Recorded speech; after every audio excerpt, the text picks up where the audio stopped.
Ken here today with another Resident Evil live chat. And today I'm really excited for this one. Nicole Tompkins. We've never met before, but I'm really looking forward to it. I think she's awesome at everything she does. And a lot of you guys are big fans as well. So we're going to hang out, geek out, have a few laughs. It's going to be a lot of fun. Who have we got in here? Christian, Canna, Matt, Laura, Jake, Nickel, Jal, Filler, Fernando, Daniel, Spicy, Ivan, Acid, Kim, Frozen, Gero, Cookie, and Gaming, Jack, Usman, Josh, Leonardo, Paige, Josh, Nick, Delilah, Ashley, Max, Zeus, Ray, Cyrus, Shannon. We're all flooding in. Great to see you guys. I hope you're enjoying the content. Who else have we got this week? We've got Moreau.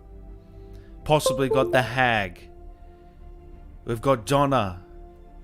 And we've got the face of Lady D, Helena. Lots of great content, guys. Plus plenty of other videos. But Nicole's been waiting. I don't want to let her wait any longer. That'd just be rude, wouldn't it? That would just be rude. So why don't we get straight into it, guys? I hope you enjoy. Leave your questions. I will get to as many as I can, as many as possible. And I really appreciate you can become a member of the channel, just like Paige, T.O., X-Garbet, Jade, a couple of legends in here, Nash, Josh. Alright guys, let's get into it.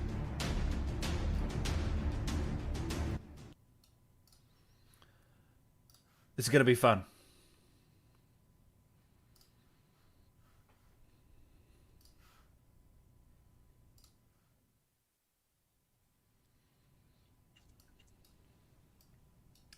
Not so casually, just took a huge bite of a peanut butter jelly sandwich. So I'm gonna start my video, and I just want no judgment because look.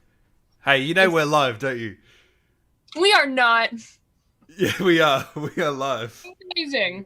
We are live. Hello, everyone. Welcome. Yeah, this is what happens. I always throw my guests under the bus. And Good. you gotta get them. You gotta get them propped up and ready. Well, I gotta least expect it. Hi, everyone. Hey, how's that? Wait, it's an ad. Amazing. Wait, where's chat? There it is. Hi, everyone. Yeah, well, it was a really good PB&J sandwich, and I had exactly one bite of it, so... Oh, you can finish it. It's all right. You can finish it. We don't mind. Dan, what's up? You're here. You're finally here. Dan, oh, wait. What's up? There we go. It's muting myself. There we go. It's about time, man. It's about time. Where you been? Hey, I just want to tell you that I think you're awesome. All right, Nicole? Everything you do, I think you're a freaking legend. So let's just get that up straight off the bat, all right? I will take it. Thank you. Now, feel free to reciprocate. I am feeling like a total badass, so that's how we like to start. How have you been? You been good? Oh my gosh, so good. Man, friggin' with Village out, it's been a little bit nonstop, but in the best way possible. It's so lovely to see how hyped and excited everyone is, and just getting to be a small part of that in any regard is a true pleasure. So I'm good.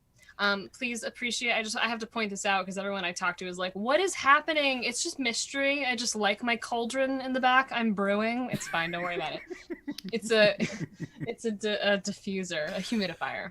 My girlfriend loves a good diffuser, so don't worry. I know all about them. Like diffusing anything, it's just humidifying the air, but I call it a diffuser because I have a little one. I love your setup, though. I got to say, one of the better setups I've seen.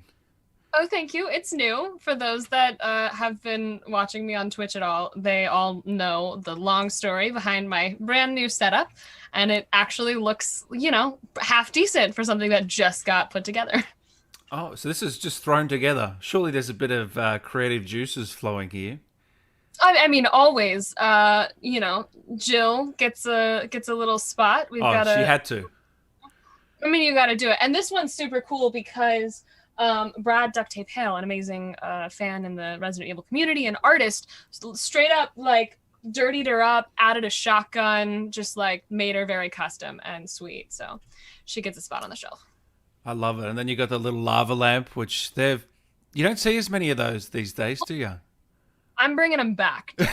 Cool? They've never not been cool. Don't at me. Look. You want one. I mean, you want one just seeing it. I know it. I could see one right there on that shelf. We could just scooch one of those guys over a little bit, pop a lava lamp right in there, and it'll have like a nice, lit cast. Yeah, what I'm thinking is we're removing this guy here and we're getting a Jill with a lava lamp just as a homage to you. How does that sound? Completely agree. Yes. I mean, what else? This is the best version of your shelf that I could possibly imagine. Now, do you have a name for that plant behind you? Because I had Maggie on, you would have known, a couple of days ago, and she named my plant over here. Oh, what's this one's name? Oh, Maggie's stealing my plant naming thing. It's fine. I'm going to share it because she's mom. But we've been playing through Village, and we've been naming every plant we come across in the castle so far. It's great. So funny enough, I was just talking to to some people on my Discord community, and I was like, guys, I'm known for like naming every plant I come across, and I'm gonna be honest, I call this my fern. It's my maidenhair fern. She is a maidenhair fern, which is kind of a nice, has a nice ring to it, but I just call her my fern. So she needs a name, and I'm open to it. If someone else, Dan, out of just appreciation, you want to throw out a name, possibly? Oh, really? You're gonna put that pressure on me? I'm gonna throw it out there. Yeah, I gotta give you what it feels like. You gotta take a walk in our shoes. All right, us witch vampire ladies. We have a hard job. So my plant's Sophocles. It's beautiful. So what about Fernacles? You stole that from Maggie and you twisted it in your own thing. No, I stole it from Z-Tune in the chat, to be honest. But yeah. Far out. No, it is really good to talk to you, Nicole. I'm a big fan, and I know you're kicking ass because like YouTube, Twitch, all this stuff. People don't realize it takes a lot of work, amongst juggling other things that you're doing with your life, singing, acting, performance coming. Just give us something you're not good at, just so we can feel a bit better about ourselves. I've never been water skiing. Okay. I don't know if I'd be good at that. That's the only thing you can think of that you're not good at. Yeah. That's not from, I mean, I'm about to start practicing cooking a lot more. I can cook. I just don't cook very often. So I don't, I'm not going to say I'm not good because I follow instructions really well. And so like, if I got a good recipe and I can follow the dish, like she's going to come out, she's going to be edible, and you're going to smile and nod and enjoy her because I'm proud that I made her. So who's the cook of the house then? It's a varying role. It just getting fed. It's a thing. You just have to make it happen, and it does. No, I just moved, so my kitchen's in absolute shambles, honestly. You're based in LA, yeah? Yeah, I'm in Los Angeles. But you were born and raised Texas, am I right? I was. Yes, I was born and raised in Texas. Great place to be from. I had a great childhood. So when did you move over? About 10 years ago. Oh, wow. I just did this math and I was like, oh my gosh, in June, which is only a few days away. Yeah. We are coming up on it, and it looks like that's 10 years. Yeah. In June. Are you enjoying it? Oh, I love it. I love it so much. It's been a delight, truly. Yeah. Every day's a journey, but like getting to pursue and do a career that you love and only dreamed of, there's nothing like it. So with all the ups and downs, like it's more than worth it. I also really like LA. It's a beautiful place. There's mountains, there's beach, there's a little bit of everything. You do some climbing, don't you? Indoor or outdoor? How did you know? Wow, I feel so seen. I right before COVID started, right before lockdowns kind of came into effect, I had just started to do some climbing at a climbing gym. I got my belay certification. A climbing gym? We don't have them in Australia, I don't think. Really? It's like a bowl. They have indoor. It's like indoor rock walls, basically. It's a great place. we have that. Yeah, we have that. Yeah. So it's like they call it a climbing gym. Okay. Here you have membership, like a gym membership, but you just walk in and it's like rock walls everywhere.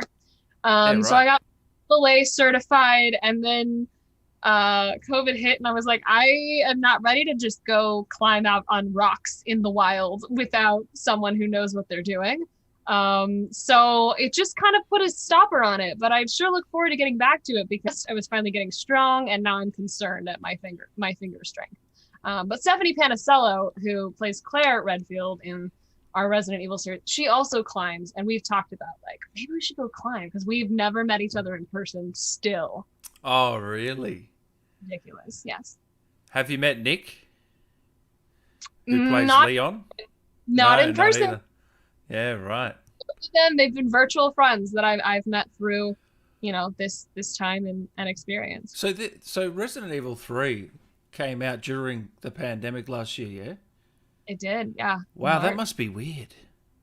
It was the strangest. Well, because I haven't gotten to go to any actual cons, like meet any people in person. So I have made so many friends digitally and just like know so many amazing people in the community, and a rather expanding community, honestly.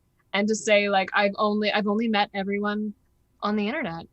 So it'll be a really nice when those events start to open back up and I have a chance to like give some real hugs. I can't believe that you've never been to a con. You poor thing. Oh. I mean, I've been to cons, but not not after the role. Yeah, that's what I mean. Yeah. Not as Jill Valentine, which I think just changes the title a little bit of going to a con. Are you excited? Are you nervous to go to them? Or? I'm so excited. I don't know what there is to be like nervous about. I think it's just gonna be overwhelming and fun, and I'm just excited. I cannot wait for people to come up and be like, I'm Wizard 270 in Twitch, and I'm gonna be like, Wizard! Wow, it's a real person. That's amazing. You exist. So like I can't wait. So do you think COVID made you make the Twitch channel? Were you doing it beforehand, or how did that come about? Almost certainly. Yeah. The game came out. I was like, oh, the game came out. I had a game come out. We're all in quarantine and I'm stuck at home. Hey, Mom, I had a game come out. It's cool. All right. Well, I'm just gonna make myself a cup of tea and celebrate. And I was like, you know what? Why don't I want to play it. Like, I want to see it. I want to play it. Like, I get to play as myself. Come on. Like, you gotta play it. And I was like, well, if I'm going to play it, like, can't I just, I have some friends. I knew some people that had streamed. I was like, why don't I just stream it? Like, who cares? Maybe someone will show up. And some people showed up. And so once that happened, I just kind of kept going because it was such a joy and such a great way to connect, especially in a time where I think we all just really needed chances to connect digitally. And then I started to bring on other actors, and that's my favorite thing in the world, is doing what you're doing now, is just like highlighting people's work and getting to know them under a new context. So yeah, it sort of just spiraled from there, and I'm still going because it's the community that keeps me going. It's like the people that continue to show up and are like, Nick, it's Monday. You haven't posted your stream schedule yet. What's up with that, huh? And I'm like, well, look, I'm doing an interview with Dan right now, but like afterward, I'll get there. If you're in the chat, I get it. I know I haven't posted it yet. So, it's just like people keep you going. And I'm an artist and an entertainer, man. I'm a storyteller. So when people want to hang out and tell stories together and be excited and dig into games and narrative and silliness, like, I'm there. I love it. How did you get to know Sphere Hunter?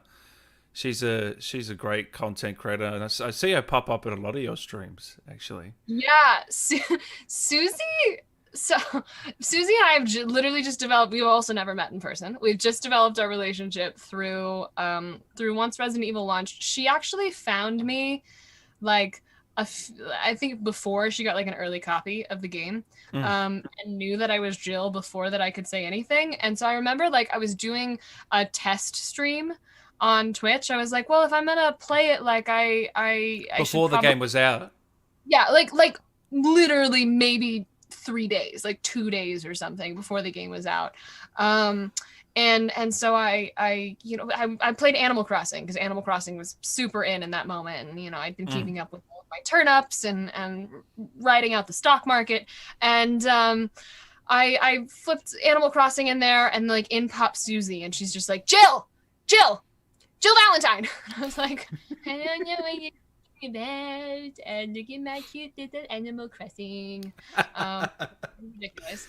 That's just, and then from there, like, we did an interview, sort of like this, and chatted, and we just enjoyed each other's company. And I was like, I'm gonna start having people on my streams. Like, do you want to just be on Discord too to like help me manage chat? Because I mean, to this day, it's still overwhelming. But like when I first started, I was like, oh, I gotta play and like pay attention to chat. It is hard. Yeah. Answer questions. And so she came in there and like held my hand through the process, and also just has like an extensive knowledge of Resident Evil. So she tells me things that I don't know. She doesn't know that much, does she? She's got pretty average knowledge. Yeah. If you're listening, Susie, I'm not. Yeah, I don't think you needed to brush up on your skills a little bit. Could you, Susie? Really slacking on that. She will listen too. I know she listens in. So, Susie, you're a legend. We love you. So how was it like before Resident Evil 3 came out? How was it like just not telling anyone that you're the main character and this is, you know, like you'd done Shadow of Mordor, but it's not the same scale, is it? Let's be honest. Yeah. Like it's not a main role. Because like when Shadow of War came out, like I wasn't a very big role. I didn't know, you know, like I didn't have anyone telling me like when you're allowed to announce or anything like that at that time. And so I just kind of waited for other people to be like, oh yeah, this game came out. And so then I was like, oh yeah. And Shadow of War, sorry. Yeah, I said Shadow of Mordor. That's the first one. Yeah. Yes. Forgive me. You're fine. Middle Earth, Shadow of War. But yes, I mean, it's really the hardest time. Once you book the game, so exciting. You're working on it. You're excited. Like you're on a project. You have a secret thing.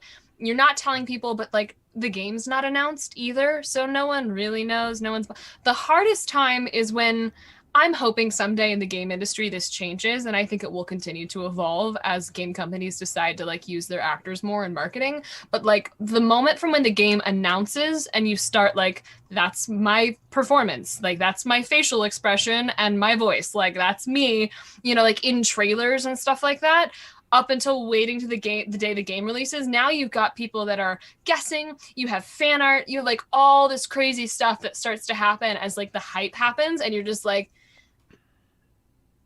I'm just gonna wait. And then as soon as the game drops, then you can announce and like enjoy all of it. So I mean, like, what's it like? It's like a waiting process. You have to have like your little support group of people that know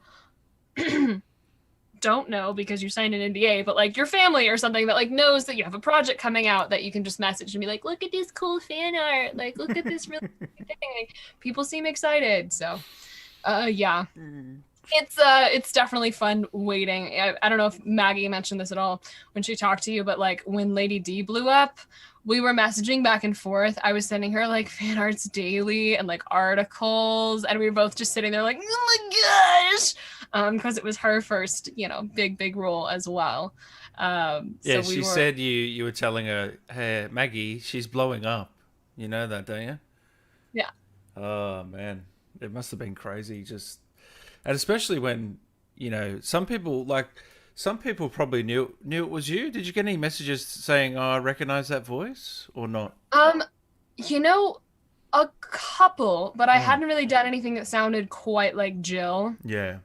I think at the time, because she's got a little bit of like just a tougher, lower register. Mm-hmm. And so I feel like I had one or two, but mostly I think it was people that had been able to get the game early and then message me.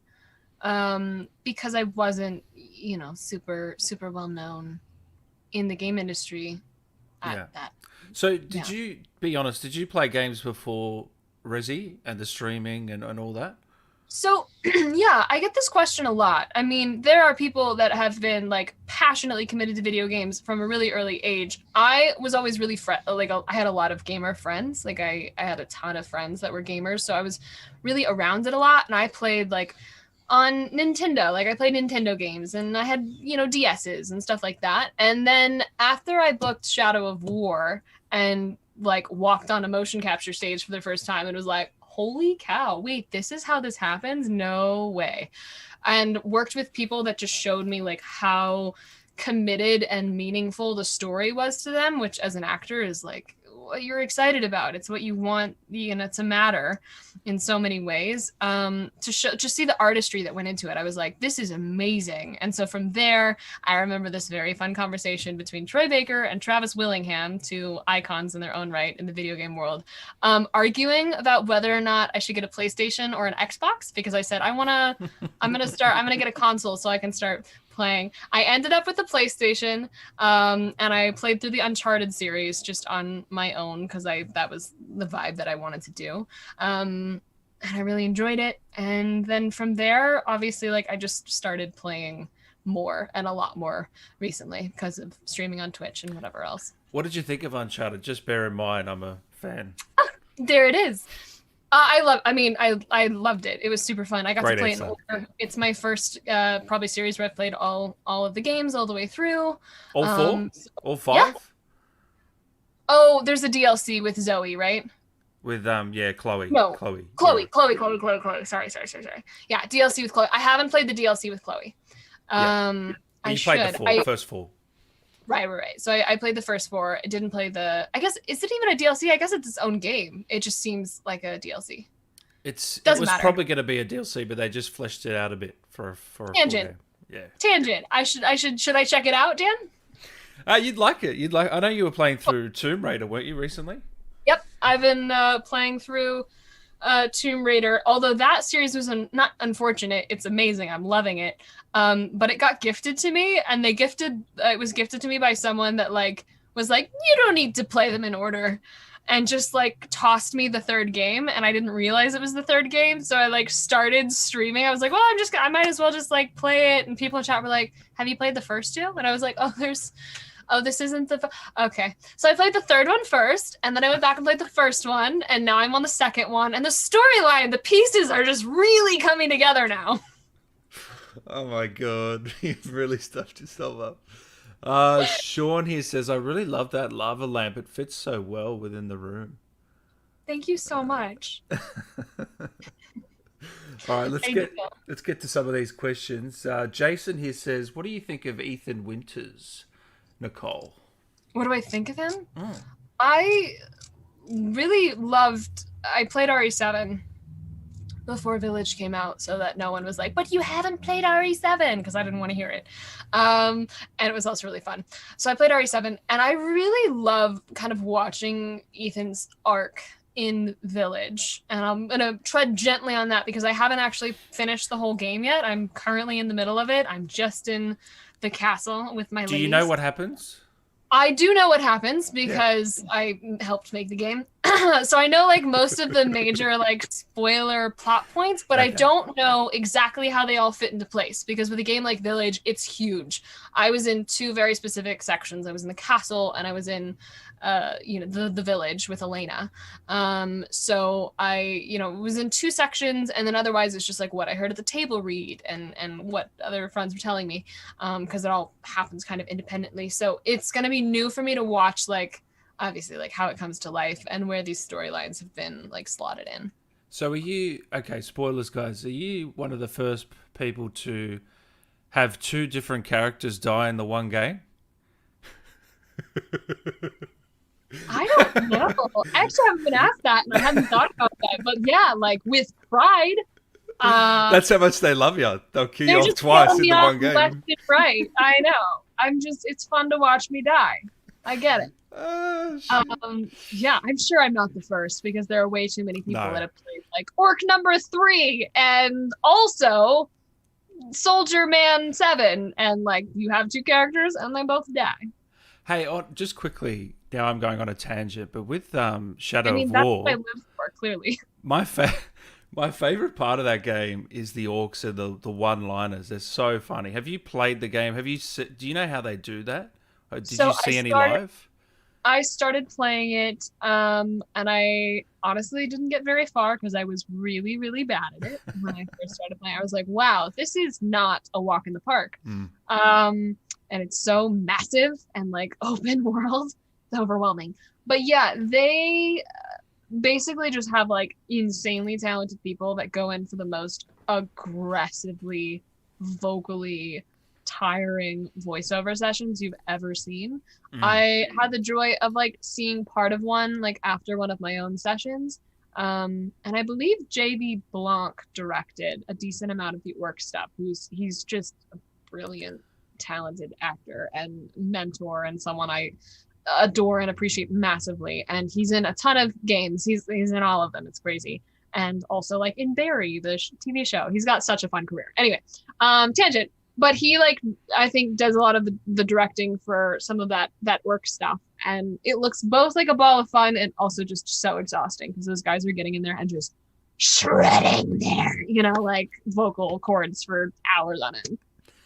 Troy Baker, did he direct that game from memory? He did. He did the performance capture direction on Shadow of War. Yeah, I've had him on. You can't shut that guy up, seriously. He's a legend. No. I love him. No. You can't shut He's him up. a delight. He's an absolute delight. I mean, definitely a massive inspiration. And I've told him that many times before. Having worked with him as my first gig, like I just literally had like just geniuses just like take me under their arm and are like, "You'll do great, kid." Troy Baker on your first gig. Yeah, my first video game gig. He was my director. Do you want to hear the saddest, silliest story? We're really getting tangenty now, but I have all day. Good morning. Hi, Dan. Welcome. Welcome to my show. I'm taking over. All right, chat, let's go.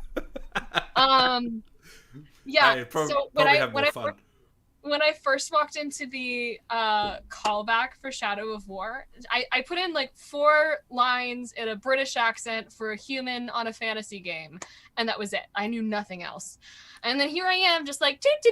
Oh look, this is the Warner Brothers lot. That's cool. And then I walked in there, and I walk into this session, and there's this tall like blonde guy and there's this other guy with long hair just like sitting there, and they introduced him as like one of the guy there, one of the casting associates, that sort of stuff. And I was like, great. And they're like, all right, great, so we're gonna have you read with this gentleman here. And I was like, oh, fantastic. And he fully like did the scene with me, and I was like, oh my god, this reader is amazing.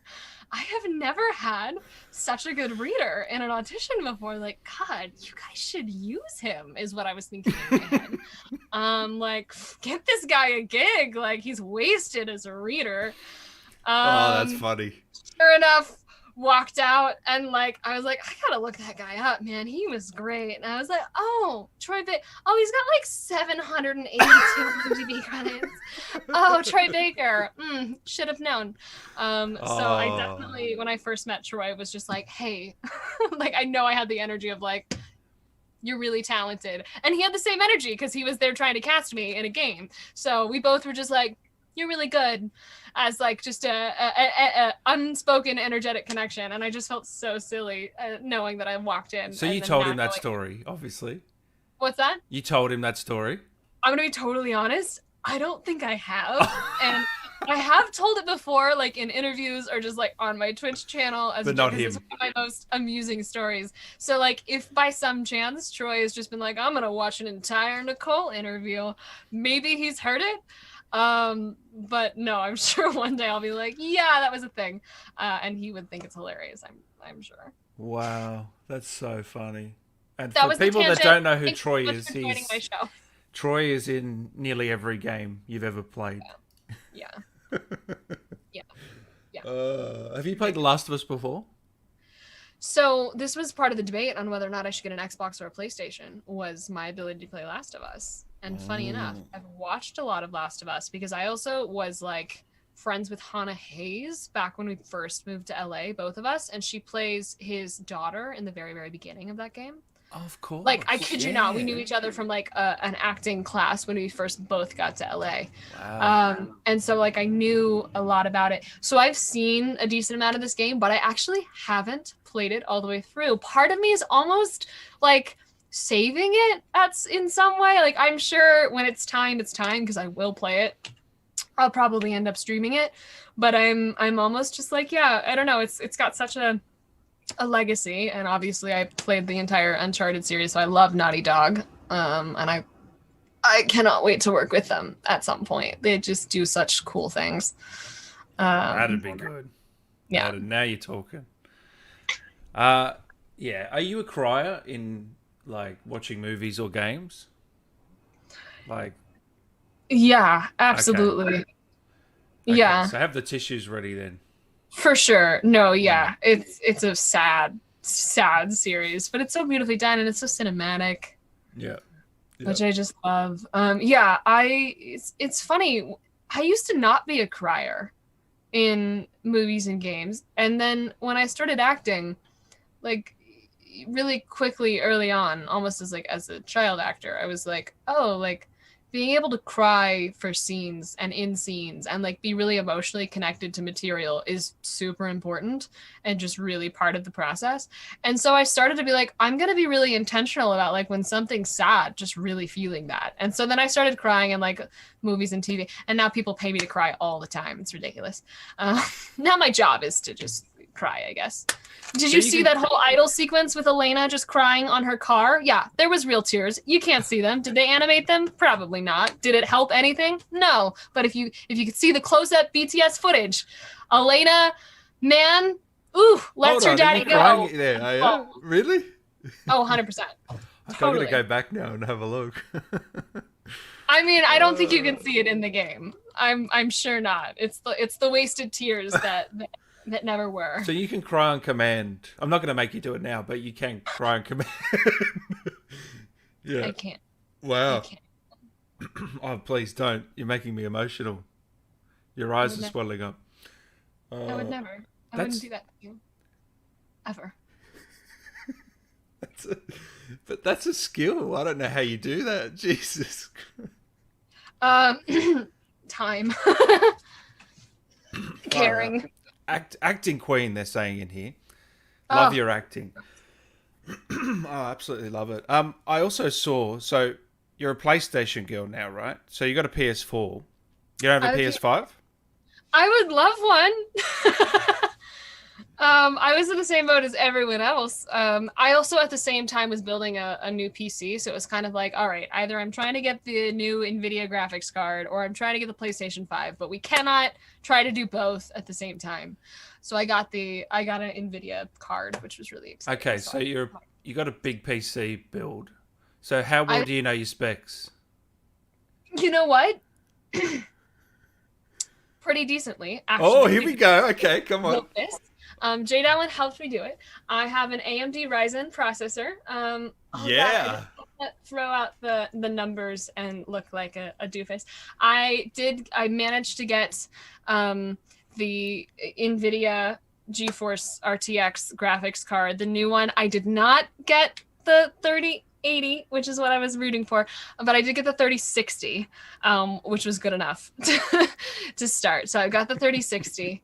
And that happened refreshing the Best Buy link at like 6 a.m. On a drop. Oh yeah, it was hardcore. It happened. And then otherwise, lots of pretty. My motherboard's very pretty. It has lots of glowy lights, and that's what's important. Is just that everything glows and is LED-ish. I would show it to you, except I have like boxes that I'm hiding down here, so I'm not going to. That's all right. If you want to see a photo, follow Nicole on IG. Yeah. That's where I found my photo. Or Twitter, somewhere. Yeah. It's there somewhere. I was just doing some stalking, as per usual. Oh, totally fine, Dan. I might have been doing the same. Oh, it's an honor. It's an honor to be stalked by you. How sweet it is to be stalked by you. Every Resident Evil Village player in Castle. Hey, I know you're a singer. I did some digging on your YouTube channel. If you go to the older videos. Oh, no. Yeah. I've got some nice music. I was actually going to play it as the opening track. Oh, jeez. I'm so glad that you didn't. Instead, we started strong with a PB&J bite. But you are a good singer, I have to be honest. I can't. Thank you. That's very kind. When's the album coming out? You know, no plans for an album, but I keep getting asked the question, so maybe I should think about writing some music. I think you should. Tyrannus, thank you for becoming a member, mate. Moonchop, Nathan is so lucky to be dragged. You mean Ethan, I'm pretty sure. Ethan. Not Nathan. That's a different game. At this point, we're mixing all of them up. Big mashup. I'm here for it. Canna, Dan, we all know Nicole loves having a sandwich. What about some legendary Vegemite sandwich? Oh. Okay. Have you ever had Vegemite? I actually don't think that I have. That's probably a good thing. Yeah. Doesn't it come like canned or something? It's in a jar, but like... Oh, jar. Okay. We love it here in Australia, but every time an American tries it, they just think, this is disgusting. What is its best comparison? Marmite? Have you heard of Marmite? No? I've heard of it, but I also don't know what that tastes like. Similar like. Thing. Yeah. Oh, I don't know how to. Spam? No. You put it on toast with a bit of butter. Oh, as it's a like breakfast. Mayonnaise? It's a spread. It's a spread. Welcome back to Nicole's show. We're gonna take a tangent here to look up some Vegemite. Yeah, so Vegemite on toast is what you'd usually have, right? That looks awful, but I'm so game to try it. It's black, Dan. Why is it black? It's black, which is very off-putting for a lot of people, yeah. It kind of looks like it could be like fish eggs, which could be, tasty, I suppose. Yeah. I personally don't like it, which I some people really like heavy spread it, they go for like a really thick spread. That's the key. You do not go heavy spread. It's too... Don't go heavy. Stick powerful. Light. Guys, stick light on the Vegemite. Have you ever been to Down Under? I've not. I can't wait to visit you.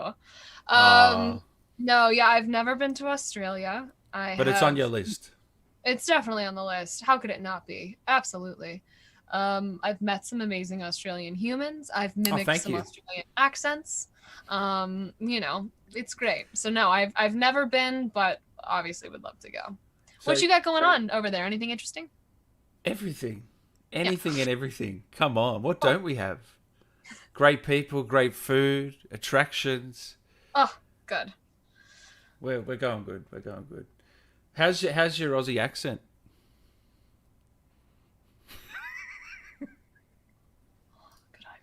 I think I'd have to sort of work on it to like really get there again. That's good. Gotta, I don't know. I gotta spend some time with someone though. Ooh, it's a little rough. It's rusty. I have to work on stuff. Like when I get voiceover auditions for a specific accent, I spend an hour just solid getting into it because it's really important to sort of just spend time there. Yeah, you're not bad. And sort of working on it. So you can hear it. It's not quite there because bit of refining. You will nail that. Yeah. I can tell. You're close. Yeah. Put me on the spot. I haven't had to do Australian in quite a while either. No, why would you? Really? It's not an accent. You'd be surprised. Really? You'd be surprised. Yeah, we'll get Australian pretty often. And the other one we'll get is New Zealand, which I don't know if it's just me, but for Americans, it's the worst. Trying to not flip into Aussie when you're trying to do New Zealand and vice versa. I don't know why those two accents just love to mess with each other as an American. They just do, and they're so different, but they love to just butt heads and be like, "Oh, I'm showing up as an Aussie now. Stop it, New Zealand." That's another place you got to go, New Zealand. It's absolutely beautiful. Absolutely incredible. Lord of the Rings. Hi, I'm technically in your canon. Amazon, you've got a series. Call me. Let's make it happen. Yeah, Robert here says, went to New Zealand. It was heaven on earth. It really is. It's amazing. Hey, Nicole, hoping you're having a great day. I loved your performance as Daniela and everyone's favorite super cop. I love watching your streams as well. You're amazing. Love from Ireland. Oh, thank you so much. Hi, Ireland. So much love to you.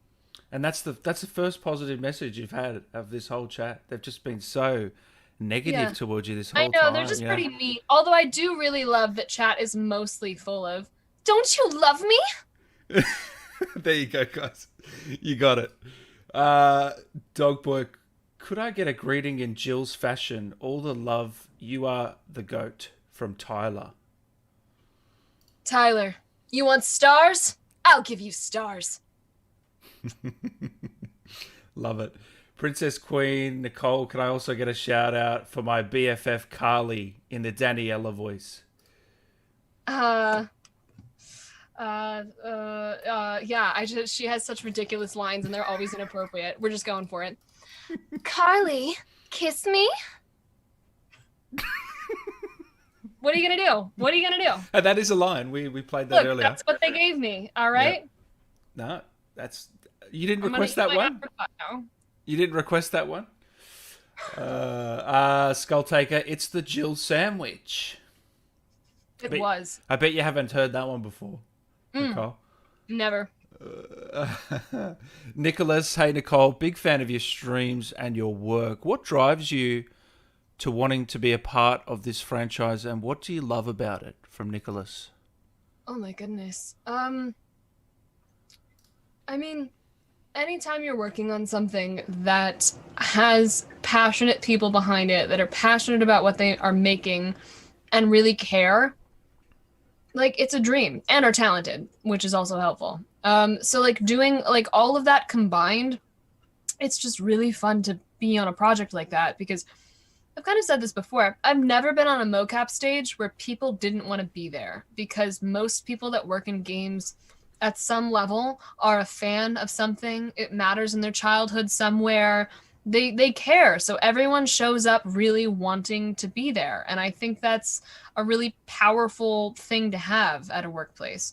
So from that perspective, I just love that environment a lot. And then as far as the community, like, I say this over and over and over, and it will never get old. Like, these games would not be made without the enthusiasm of the fans, and without the crazy number of people that have essentially created the legacy that is Resident Evil. You know, this franchise continues because people are passionate and they care and they're excited and they make art and they have opinions and they talk to each other and they interact and they engage and they have statues. You know what I mean? Like, that's what makes this happen. So I would not be here without so many people. And that's just a really, really humbling place to be. It just makes me feel incredibly grateful and honored that anyone would want to come hang out on a stream or listen to an interview or chat or, you know, show up in my Discord or mention me on Twitter and say, hey, like, I can't always get to everyone at this point, but like, it always means the world, because I'm like, that's another human being that wants to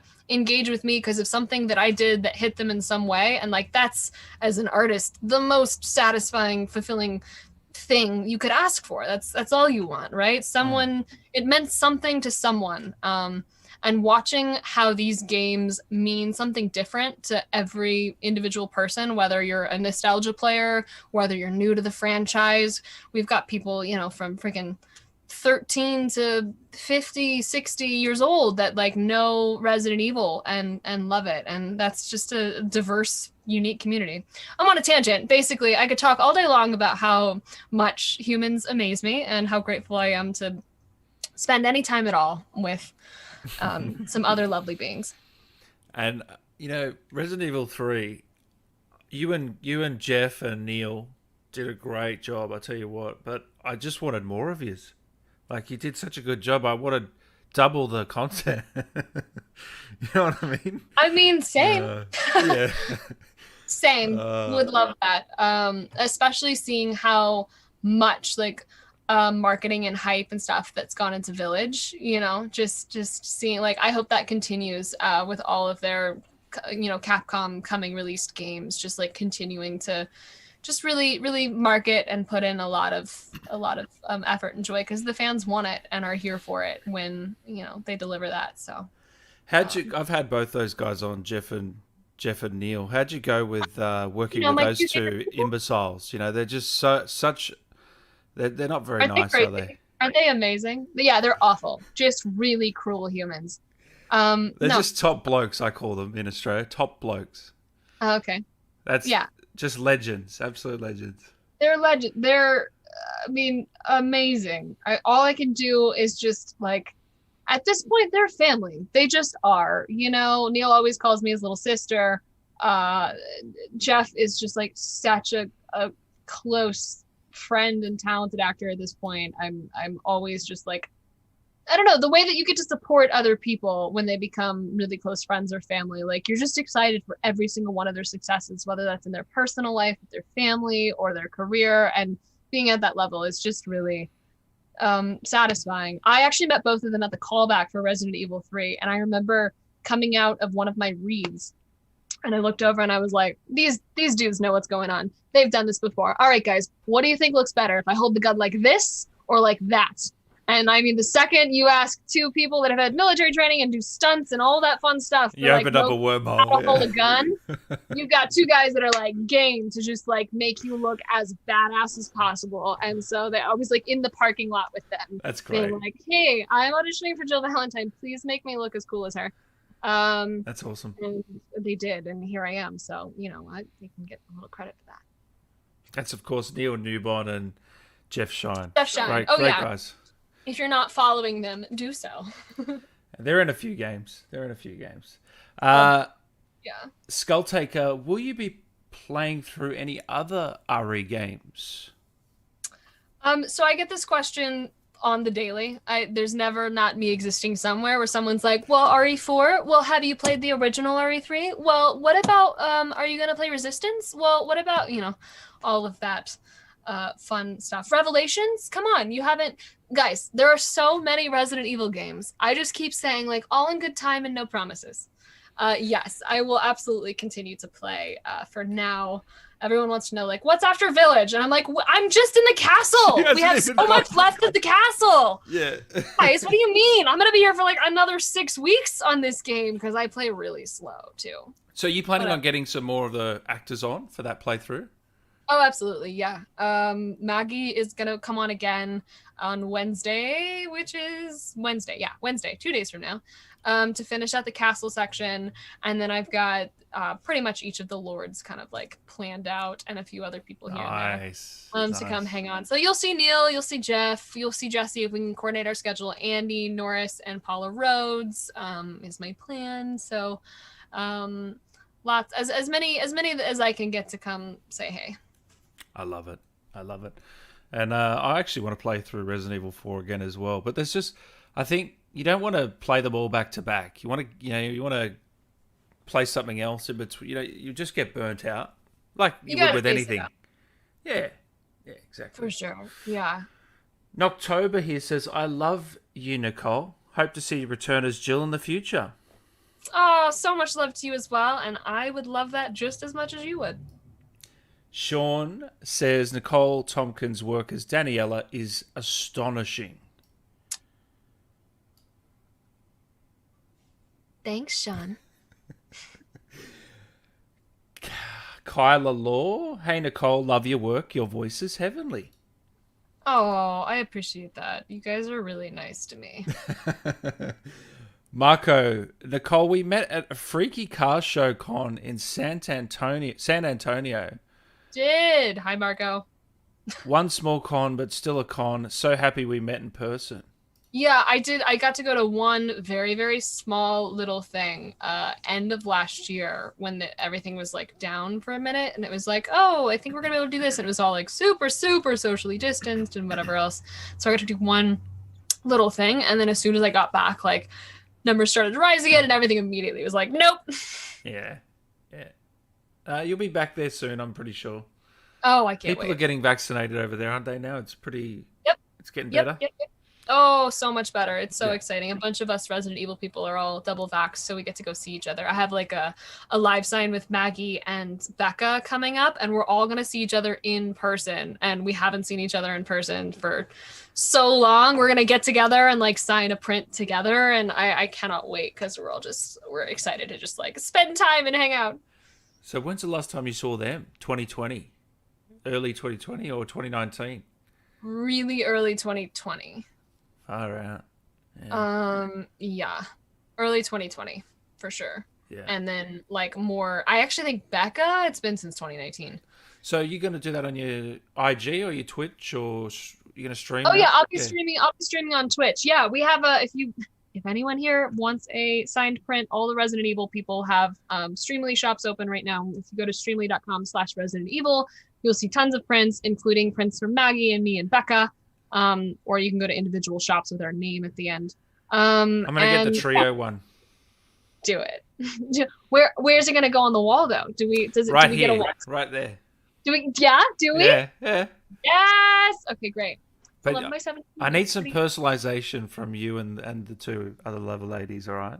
Okay. Well, I mean, I saw a clip of Maggie, just telling you how pathetic you were on Twitter.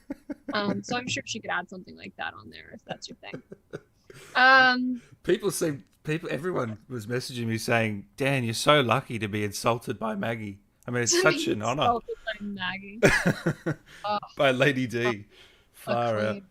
Did you think that character would blow up that much? I mean, honestly, I just really didn't think. I think when we're on set, we don't spend too much time really thinking about the fan base as much, because what we're doing is so story focused, so it's not helpful to kind of think about how it will be received. That's someone else's job, that's a writer, a director, a whatever else. Like, they're a developer, like they're thinking more specifically on how it's going to be received, because our job is to get in there and be the character, creative and invested as possible. So when we were doing it, definitely had no concept or thought about how big she would be. But as soon as stuff started to come out, I was like, I get it. Okay. All right. So then we sort of clued into like, right, this is going to be like a thing. Like, people are going to be into it. So it was fun. Have you seen some crazy videos that are online? Like, I'm not going to go specific videos, but have you seen some crazy video? I'm sure you have. Yeah. I've seen a few at least. Yeah. Do you just laugh, or what's your reaction? Always. Yeah.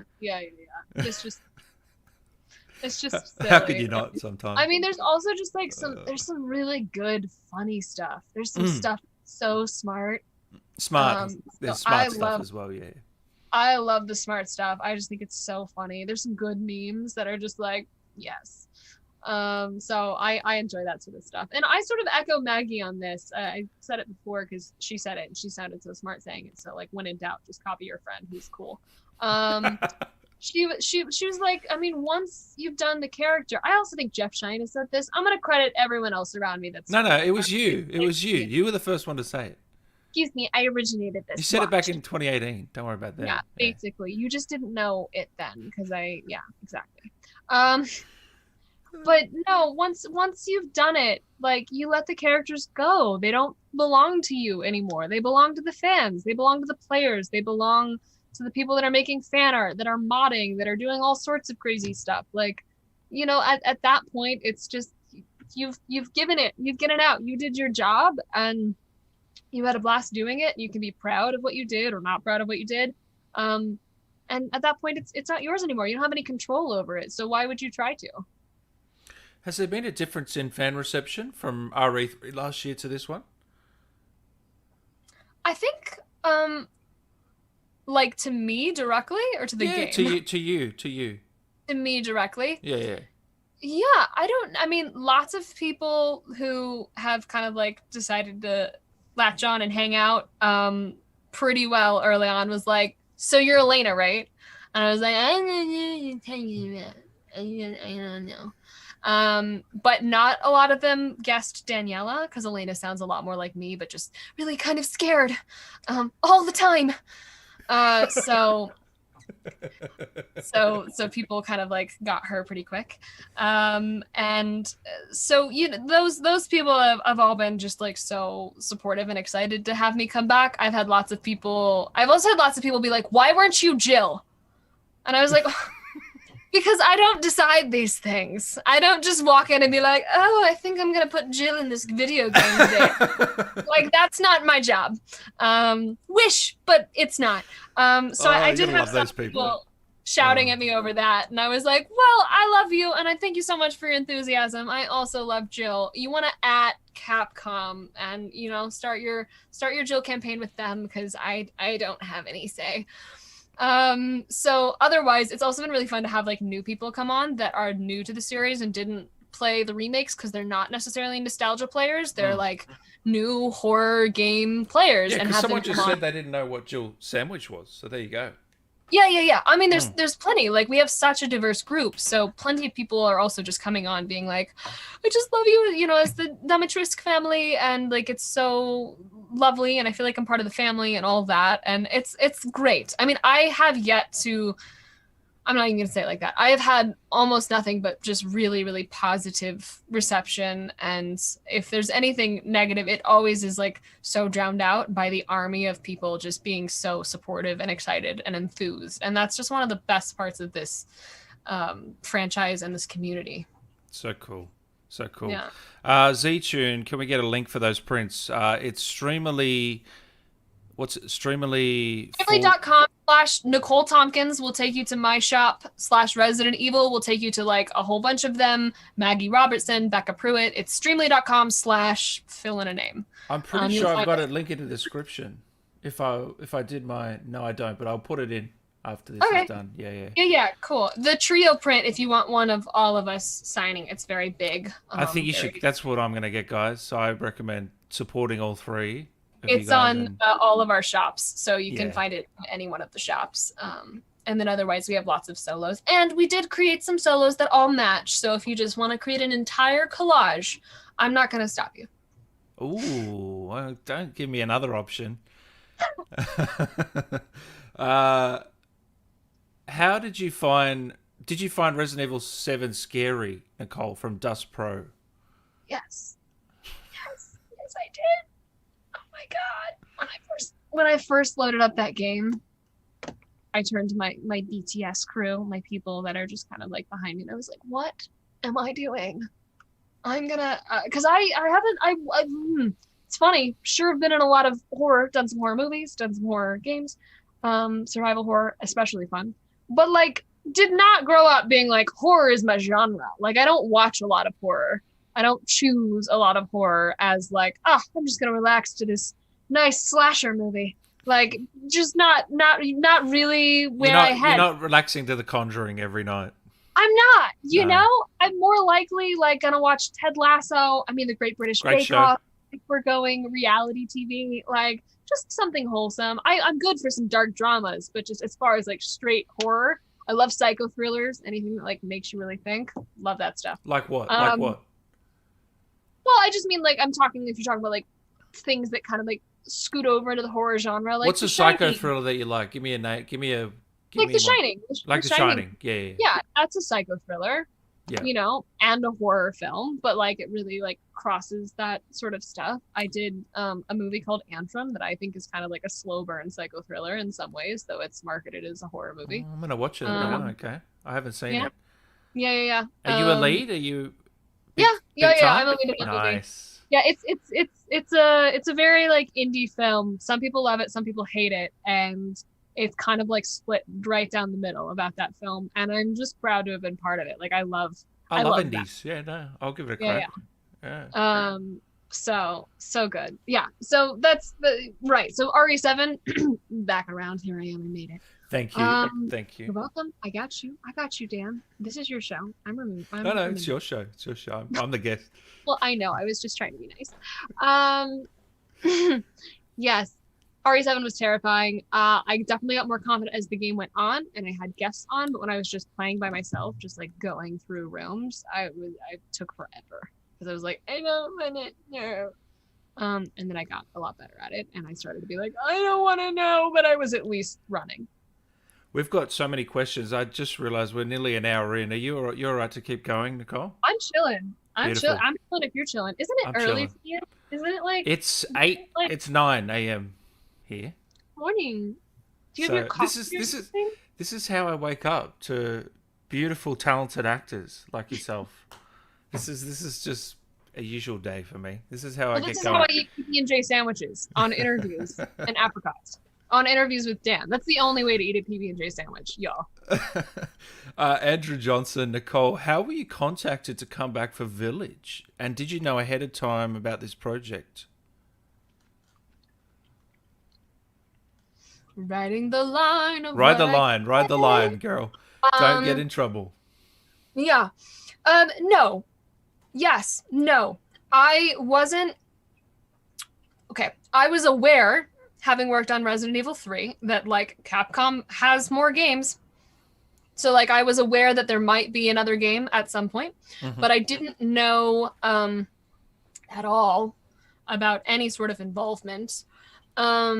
Or timeline or anything, right? You just kind of assume like there's probably something. And then Steve, who directed RE3, also directed Resident Evil Village. Yep.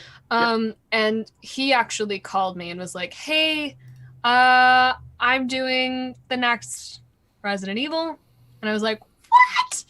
Amazing! Congratulations!" And also there's this little role. Her name's Elena. And I would love to have you come kind of do her. I'm working on approvals and all that sort of stuff because he doesn't have final say. Mm-hmm. There's a whole team of people. That's the other thing I always try to... We like actors. We get to get interviewed and all this. There's such an incredible army of talented people at Capcom. Yeah. Developers, animators. I mean, it's an army of people that make these games come to life. There are so many people responsible. There are so many people that have to approve. They're incredible. Yes. It's unbelievable.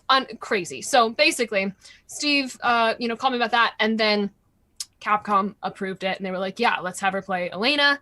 And I was like, that's so cool. I'm so honored that they want me back. And that was my reaction, just like that. And then I got another call and was like, also, there's a witch sister. She's a vampire. Her name's Daniela. She's like one of 3. It's small. You'll have fun. I was like, oh, great. Awesome. Sounds good. But then once we got to set, I was like, this isn't that small, guys. Like, there's a lot going on here. So I felt very trusted because they like definitely sort of minimized minimized such a giant castle and joy. So we found out, like, I found out mostly when I was on set about like what Daniela is, like how she talks, how she walks. Like we worked on all of that on the day. So no audition for you at all? What? Kind of. Because Becca told me, obviously she auditioned, but she actually auditioned for Lady D as well. Lady D? Yeah, she said she also read for that. Yeah. No, I didn't do that. So like the casting was so Workhouse is an amazing production company run by Rosanna Sun and her and DJ, and they are very amazing and talented, and they handled a lot of the casting for this game as well as production in the US.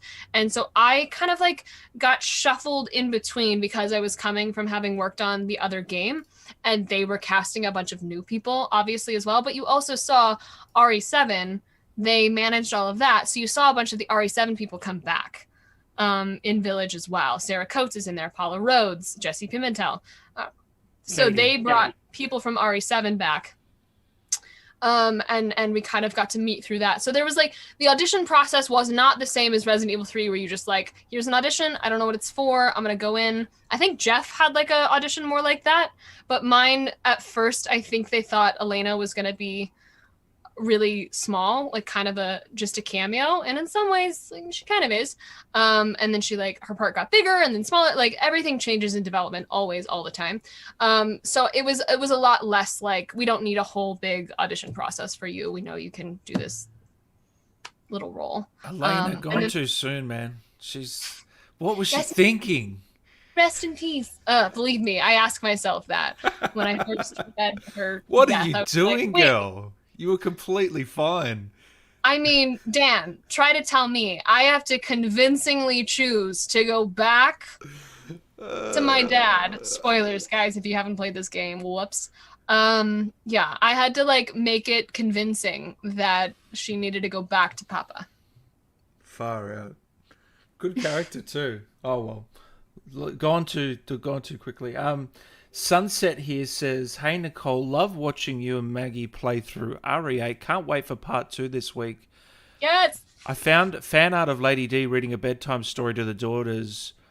Yes. I'll link it to you. Love you girls so much. Oh, so far. I saw a few of them because on the stream we were like, Lady D could read a bedtime story. And then these amazing fan arts popped up. So cool.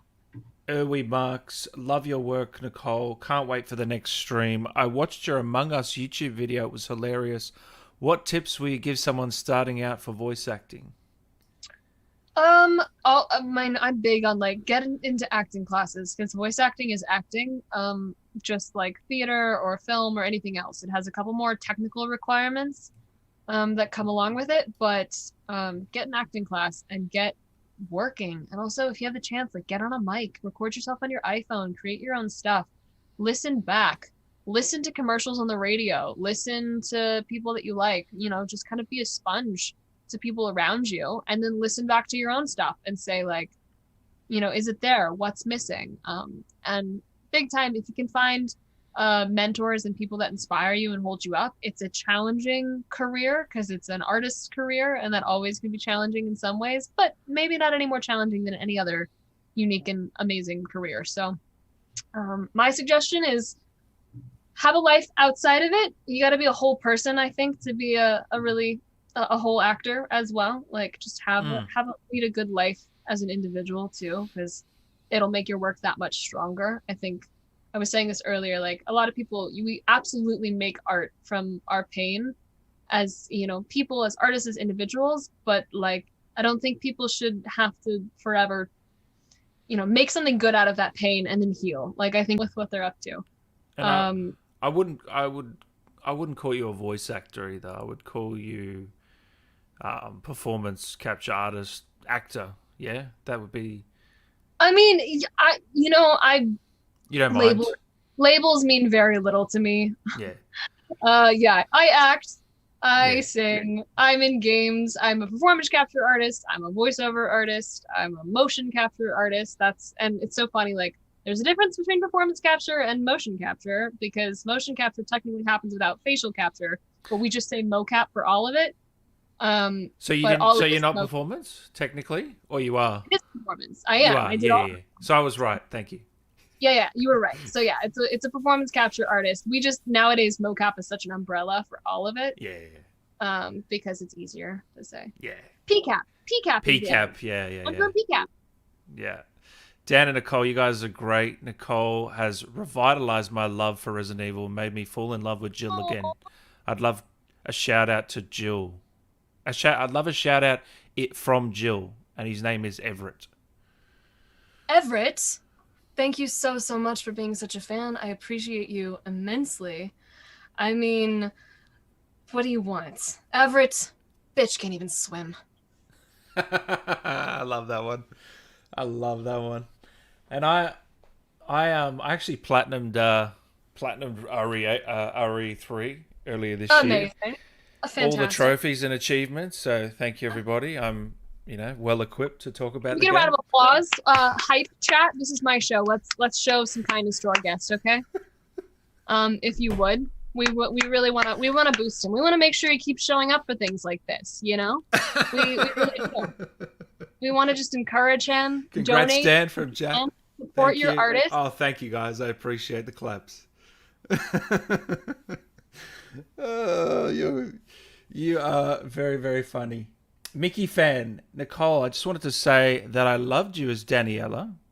I'm literally fighting her right now. My question is, could you say the line, "So you finally came to see me. Everyone falls for me in time." So you finally come to see me. Everyone falls for me in time. Shit, that was a one-to-one recreation. Thank you. Jack and the Beanstalk. Sorry. I said we do our best. Jack and the Beanstalk, what were the differences between RE3 and RE8 and working on them? Good question. Like the working process? Yeah. Because the difference is, I feel like are apparent. Just different stories completely. I'm kidding. Well, RE3, we did all of our performance capture in Tokyo, in Japan. That was different. and also one of my favorite things I've ever done.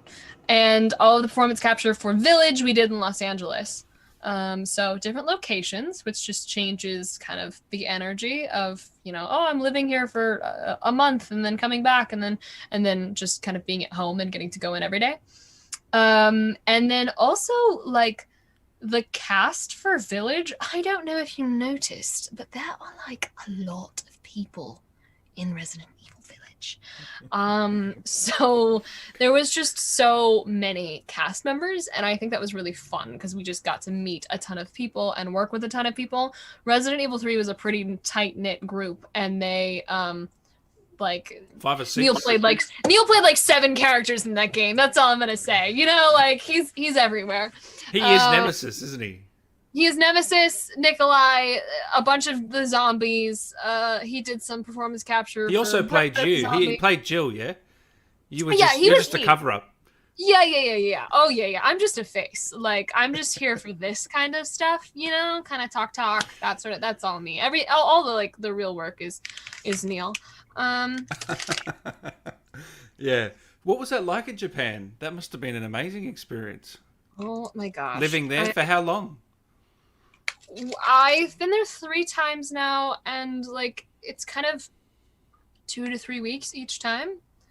So yeah, for Resident Evil, I got to go both in the summer, which is when it's really rainy and very hot, and the fall, which is when all the leaves turn red.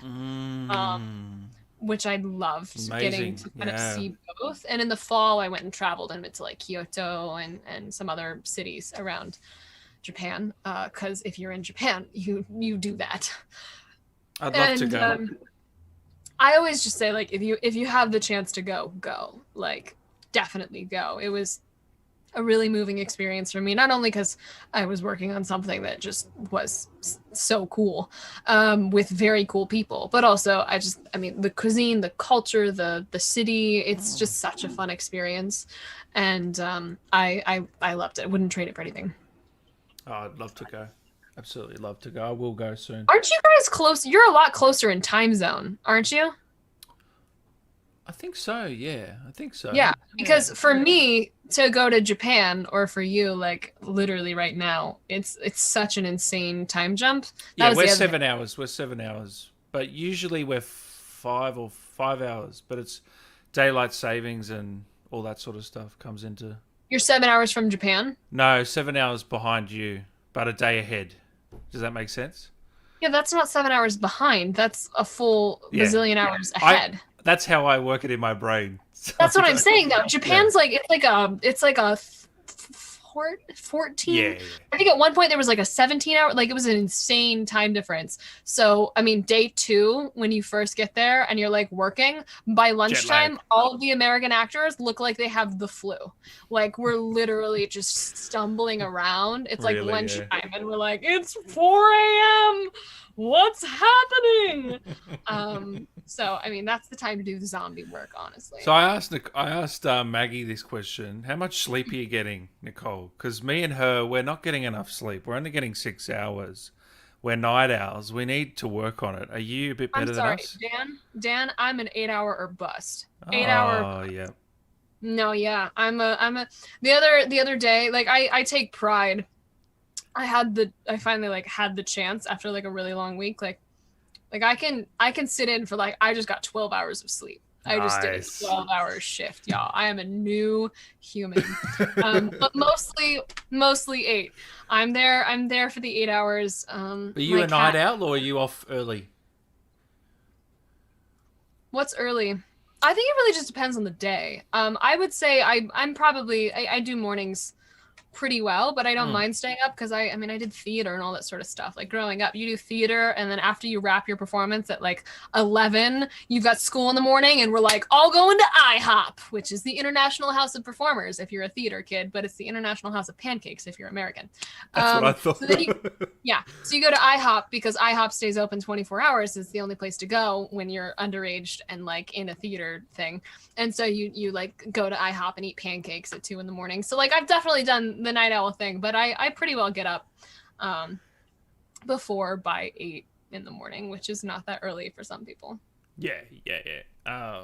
Well, talking of theatre, you've done Peter Pan, Seussical, Sound of Oh my Music, God.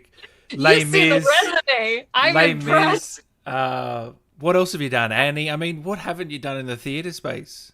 I mean, I had done like over 20 musicals by the time I was like 13 because I just was a musical theater nerd. So like I'd done lots of community and school productions as well, but it definitely just meant that I can break into most musicals. So at in some song. point, this is going to break into The Greatest Showman. At some point, yeah, isn't it? I This mean, but interview. what's your favorite song? Like, how do you even pick? Like, do you go straight for like? I like From Now On. You know that song? From now on, da, da, da, da, da, da. Oh no, I don't know the lyrics to that It one. gets me pumped up, that song. I love it. See, I like the little boy. I close my eyes. Oh, that's and good. I like them see all. world that's waiting up for me. Oh, please continue. No, that's okay. I mean, it is your morning serenade, but I call my own. No. Good movie. Only if you join in. Like, I'm not doing it unless you're duetting me. Guys, this is my show. And on my show, what happens? We always make our guests sing. So, are we going to overtake the chat No, we're right not. now? We're going to overtake the chat right now. And we're going to get Dan Allen, possibly for the first time ever, to sing on my channel. Even a happy birthday will do, Dan. But you know what? The mic is all yours, my friend. Happy birthday to Nicole. Happy birthday to Nicole. Happy birthday to Nicole Tompkins. Happy birthday to you. Ooh! Zoom like cut you out, but that was intense. The man can sing. New channel, Dan Allen Sings. Yeah, I'll make that after. Blessings. We did it. And it's High not five. even your birthday, but you can keep that. It basically is, though. I'll have that forever. Chaotic Gamer here says, tell Nicole I said hello. Ask her, please, to say you can't swim. So you finally come to see me. Oh, that's going to be tough, blending those two. Yeah, good luck with that. Both of them back to back? Yeah, I don't know how you're going to do that. Also, I'm so sorry. Apparently, I didn't catch that you made a whole Lady D song, and chat is informing me. Yeah, I that did do a Lady D song. Yeah, you'll have Well, to check that out after. Yeah, it's Check a that very heartfelt ballad, emotional ballad. Oh, good. I'm gonna pull it up right Oh now. no, you don't have to. It's all good. Seriously, you don't have. I just gotta have it. I just gotta have it up. Oh, Guys, okay. Check out his Lady D song. Okay, yeah, I've been getting so many requests. Just Google Dan Allen Lady D song and it comes up because that's how cool you are, Dan. All right, wait, who was it to? Who was the line to? Chaotic Gamer. Chaotic Gamer. Bitch can't even swim. What was the second line? Danielle, You I finally totally come messed to it see up. me. Finally Yeah, come yeah, to okay. see So, bitch can't even swim. So you finally come to see me. Everyone falls for me in time. I mean, those don't really go together, but I don't that's care. I love it. Gamer. I love it. Oh, and he also got one from Maggie, so he's loving life now. Chaotic Gamer. Oh, look at you. Far You're out. racking up. You are one lucky son of a bitch.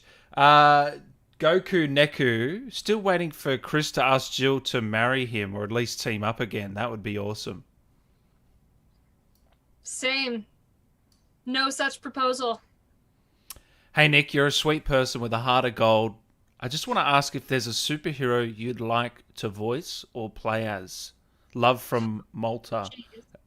I'm sure that there is, and I feel like it's more for me. It's more like a surprise. Like I don't sit necessarily and think like, oh man, I really want to voice that person. But if I get the opportunity to, and like get a chance to just work on some material and like put a twist on something and see what I have to offer, and it like jives, then it's like, oh, I mean, match made in heaven. It was meant to be. And I think that's how it happens a lot with roles. So I think I would just turn that question back to you and be like, is there a superhero that you would like to see me play? Because I'm open to it regardless. I reckon you'd be a really good Poison Ivy. Not a superhero, bit of an anti-hero villain.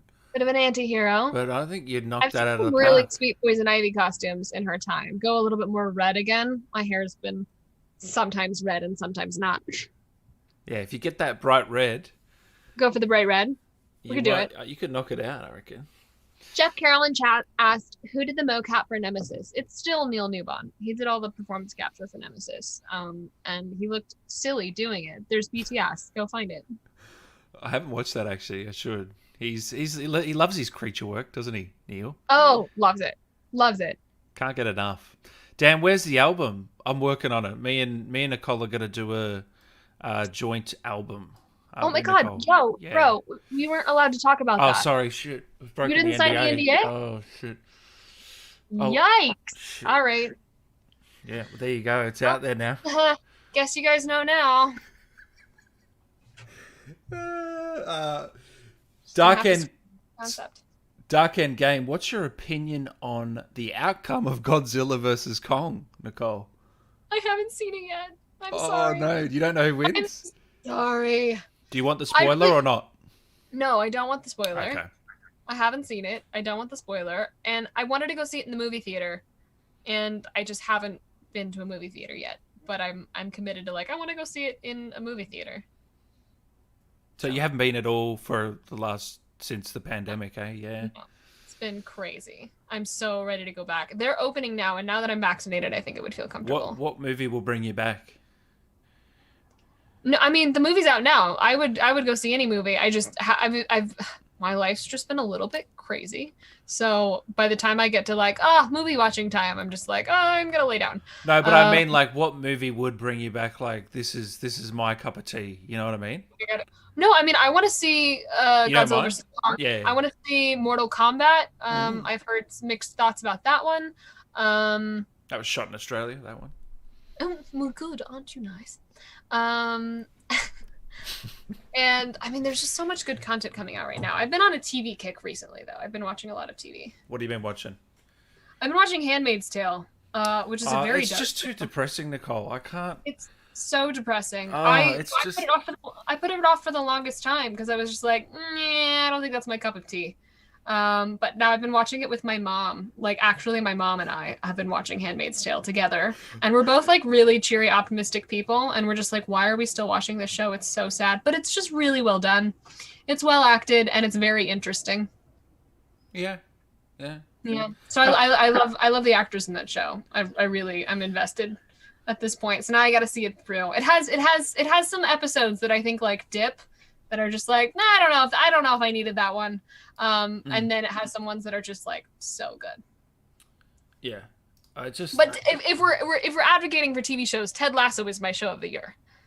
It is my must watch list. I was watching it when it was coming out week by week, and I feel like it blew up kind of after it was already out and people could binge it. You're an OG, is what you're saying. Oh, yeah. I'm basically just really subtly being guys, I was one of the first. That's on Apple Plus, yeah? Yeah, Apple TV. Apple TV, sorry. Yeah, no, that's a great show with What are you watching yet? Since we're just hanging at this point. Look, what am I watching? I'm about to watch a show called East of Mayor something. Mayor of I was talking to Jeff about this.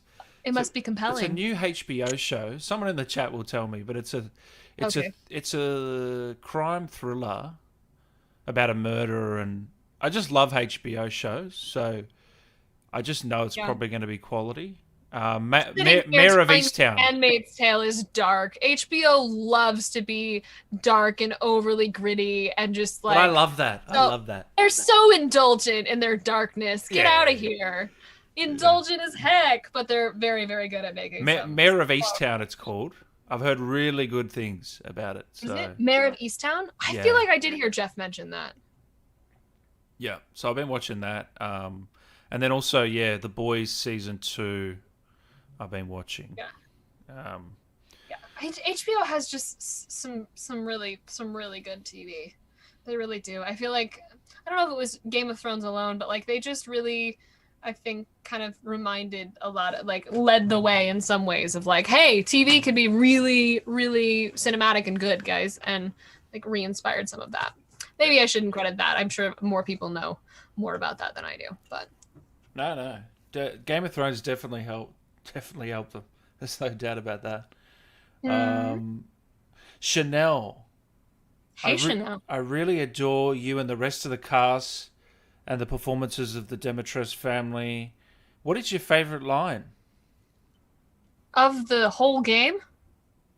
Yeah, Daniella's line. Favorite Daniela line. Oh, okay. I was like, well, it's probably not mine. There's some great lines in there. Daniela line. So if I'm gonna be completely honest, I haven't made it yet to the Daniela fight. So I've only, in my actual playthrough, so I've only had to see other people's. And when this first announced and people started being like, do the thing, say the, I was like, what did I even do? Like, I gotta go find this part, because it's been so long. And so I had to go look it up and like, oh yeah, that's right. Seeing what lines made it. We recorded so many lines and then they pretty well, I think, just picked what worked for the situation because I didn't originally know that she was going to be in the library. But really? I feel that's the only place that she should be. Yes, come see me in the library. That is where I will be. You were the final. You're the final fight, aren't you? I think I can be the second or the final. Oh, it depends. Yeah, it depends. Yeah. But what? Oh, favorite line? God, when you see it on a page, like all of her stuff is so silly. So it was really fun to like walk in the booth and have Steve, who's just like a dear friend, sit on the other side of the glass, just like, this is what you get to do today. And you have lines that are literally like, bad boy, you can't go anywhere. And you're just like, that's what I'm doing today. How was your day at work, hon? That was great. No, I reckon it's great. I reckon it's fantastic. You knocked it out of the park. Nicholas Rodriguez. Thank you, Nicole, for executing my question. You are so welcome. I'm so pleased that I could execute your question with such precision. I love you and your work, and please continue to make great content and inspire the world. From Nicholas Rodriguez. Hey, thanks, Nicholas. Petty Officer, thank you for that. I didn't see the question, so send that one through. Canna, hi from Ireland, Nicole. Great performance in the RE games. Did you find any difference mocapping a third-person character to one in a cinematic like RE? I don't think there's any difference for you, is there really? There's coverage everywhere. A player character versus a non-player character? I think that's pretty much, yeah. Right? Yeah, I mean, the main difference is if you're working on a game that's over the shoulder like Resident Evil 3, your scenes are pretty well just shot like a movie kind of throughout. If you're working on a first-person game like Village, the camera is actually an actor. And so that drastically changes the dynamics on set because everything has to be so specifically choreographed. Because where he's looking determines what gets seen in the cinematic. So, like, Todd is actually camera operating and acting at the same time. So he's got one on his head, yeah? Camera? I mean, it's not an actual camera because, it's all digitally. It's digitally done. When he turns his head, it, like, moves the whole environment. Yeah, right. Okay. Yeah, it's all, that's all Magic Dev stuff. You'd have to ask them because I only know very minimally, kind of vaguely, like what it looks like to me, but not actually how it all works. So it's different because we're having to ensure, like, if he's not looking at you, you're not being seen. So you have to either, if your line is intended to be on camera, like you have to wait till he's looking at you. And so there's a lot of like technical things that come into the first person stuff. But otherwise, like, it's the same wetsuit. I love it. Dog boy, it's annoying Tyler again. I think Nemesis would outclass you in swimming lessons, Nicole. I don't know. I feel like you're asking me to say something so specific and now I don't even want to know. I've only said it like 3 times so far. Would you like to hear it again? As you wish. Look, the thing is, Nemesis, he's a dude, but bitch can't even swim. You got a cameo, don't you? Is that the I do most? have a cameo. Is that the Yeah, most if you want me to requested? say that line to you over and over again, just come find me on Cameo. Is that the most requested you get though? No, No. stars. Stars. Always. Yeah. It's forever gonna be stars. Yeah. And I saw you got that nice stars hat yesterday or whenever. I did. Oh no, I Yeah. left it in my car. Man, I could pop it on right now and just be like a true. Where'd you get that from? Numbskull Designs sent it to me, and I was like, Nice. what? Numbskull Designs. Love it. Yeah. Numbskull, they just sent me a cool hat. I was like, what? It's a stars hat. It's on my Instagram for those that are like, what are you talking about? And make sure you follow Nicole on Instagram if you're not already, guys. I mean, if you want to, come hang. No, I'm forcing them to, You know, and me as well. Jacob, Nicole, what was your favorite line to record? I think we mentioned that before. Hey Nicole, I want to say I'm a goddamn onion mason in Daniela's voice. No, we can't do that. You won't even get that reference, Nicole. That's from Call of Duty.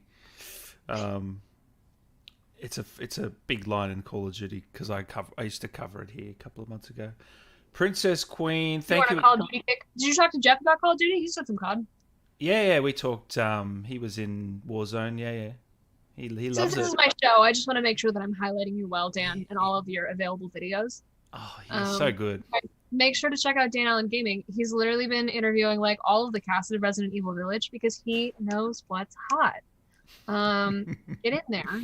And you've watched them all, haven't you, Nicole? You've watched every single one. Every from start second. to finish. Yes, all of them. Oh, which one was your favorite then? If you've watched them all. Sorry, you cut out there. I said the one with my friend.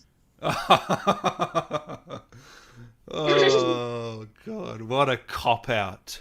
I mean, Maggie's was pretty hard to beat, but I always want to throw love to Jeff Shine, because he deserves every second. And Neil, now you're making me pick. See, we don't do favorites.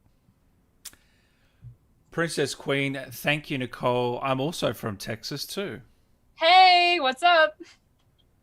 Love it. Melzy, you're so wholesome. I love your energy, Nicole. Same to you too, Dan. Love from London. Hey Dan, can we? Oh, we actually don't know what it's showing up like on the stream, but can we do like a? We can do like a high five. Can we do like a virtual high five? Other way. For This me. way? Yeah. This way. Bang. I think we did it. Uh... I feel good about it. Look at us. We've nailed it. That was our wholesome high five. You're welcome. I'm gonna clip that. Good. Tell Nicole she's awesome. Also, can she compare some quotes from both Jill and Daniela? Compare them? In what way? Oh, well, this is a very sexual, flirtatious quote, and this is a quote where she's trying to murder a zombie. They have such unique differences, don't they? It's almost as if here she's trying to seduce you, but here she wants you dead. Oh, you're not going to get a better answer than that. Oh, far Paolo, I probably butchered your name. Sorry, mate. Can you take us back to the moment where you were developing Daniela's voice, character, fight, and death scenes? Thank you so much, Nicole. I'm hoping to see you in future RE titles. Oh, thank you. Yeah, I'm going back to my roots another day. All right, back to when that happened. Yes, it was 2019, and I was hired to do a job, and I was like, this is so nice. What voice is that? Is that David Attenborough I'm hearing, or? I have no idea. Whoever knows what voice it is, honestly. So, before you say that, Zombie Flower says, Nicole and Dan are my new favorite chaotic duo. Yes! We have taken over the chaotic duo status in your life. Welcome. I mean, Dan knew this was going to happen. I mean, we haven't done an interview. I had a whole other game come out. We've had so many people be like, when are you going to go talk to Dan? And I was like, well, when is Dan going to come talk to me? And so this has been a long time coming. Here we are. It's happening. So we had to, give him heck and make it challenging and fun. So the original question, before I threw you out on a tangent again, was... I mean, that's what I'm here for, is the tangent. Taking you back all the way to 1993. back when you developed this game. No, 2019, doing the death scenes and the. Oh, that's a spoiler, but yeah, what was it? Is that mocap for Eleanor? Elena? Yeah. Oh yeah. Yeah, where you're falling and all that. Like, how does that work? Yeah. Fun thing.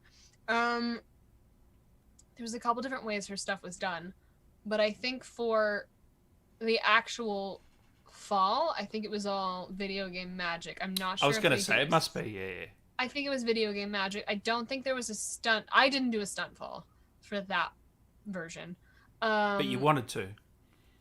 Well, I mean, no? It's really funny. You know what I did do, and I will take full credit for this. I did when I streamed it as well. So if you were on my stream, old news. When she goes back to run to her father, she like stumbles because the floor like gives out underneath her, and I did pretend to have the floor give out underneath me, and that was convincing. And the floor did not, in fact, give out from underneath me. So, you know, I did that part, which was fun. So, yeah, no, it was like done on a giant ramp, and we kind of like stumbled on it. And then for Ethan was like, Todd was all the way above on this platform. It was like a whole rig that they created to have like the different levels. We did have the actual levels, which was really cool. So there was an actual ramp and the whole thing. And then he kind of like looks down, and I did a whole like up to him sort of death holler. Apparently, Decker Star says Daniela has 103 voice lines, not to mention all the other noises, struggles, and efforts. You know more than 103. I do. That's a very specific number. I love that you know that, though. I really do. Because I guarantee that's a hardcore fan. We recorded more than 103, but I'm really proud that we have the exact number, and I'm going to stick with that. Yeah. So when it came to like Daniela, like finding the walk and the voice and all that sort of stuff, it was more just leaning into like she was the youngest, so they were like not afraid if I wanted to go high and like silly, and so I just leaned into that. She's also very kooky and like very just like wide-eyed and maybe a little bit, I won't say delusional, but just crazy. living in her own world. And so for the walks, I mean, we pretty well put those heels on, and we're like, oh, we've got big flowy dresses, and we turn into bats with capes. Sweet. Not bats, I'm so sorry, bugs, but we have like the capes. I always think they look like a bat cape because they're like big and black, but then they turn into bugs. And so we kind of just played with like, you know, how would they walk? What would it look like? That first scene where we all sort of like come and get Ethan, we got to like step off of boxes because it's like coming in from all the flying bugs, and then like, you know, waltzing. There's a little BTS, you can see it, I think, of that scene of us like walking hips forward and heels on a mocap stage.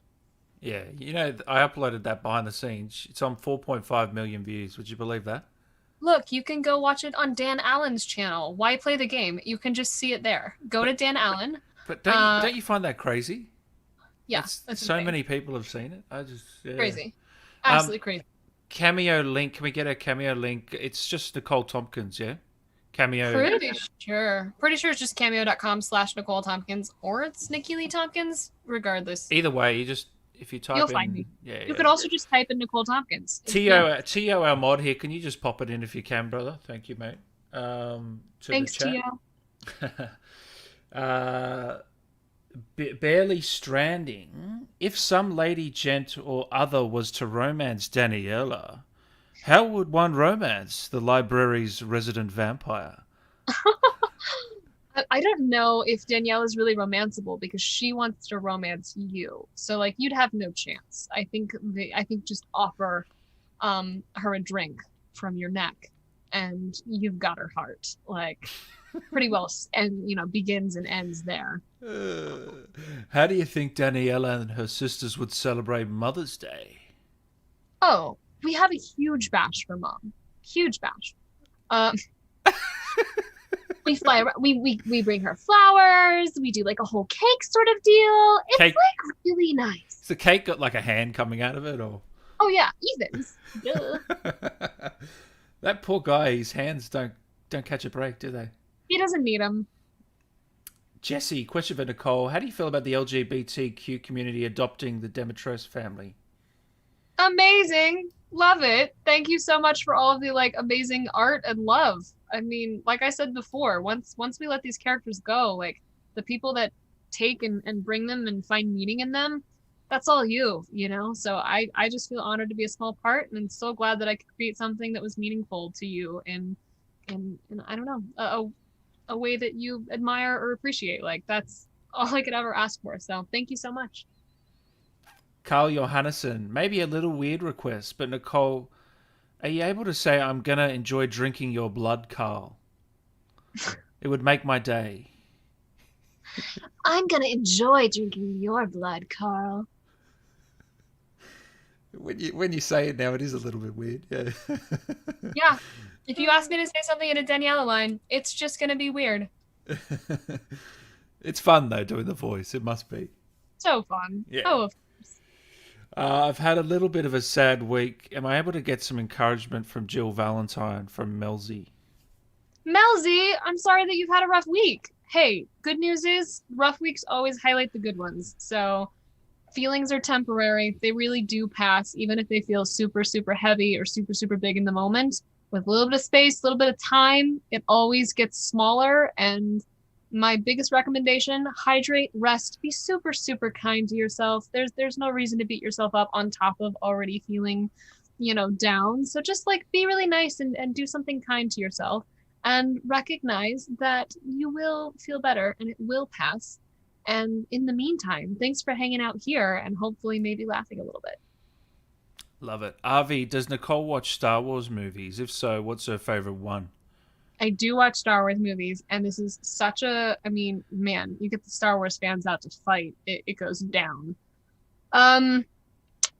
So we're gonna just talk original trilogy because it's the one that deserves, all of its iconic nature.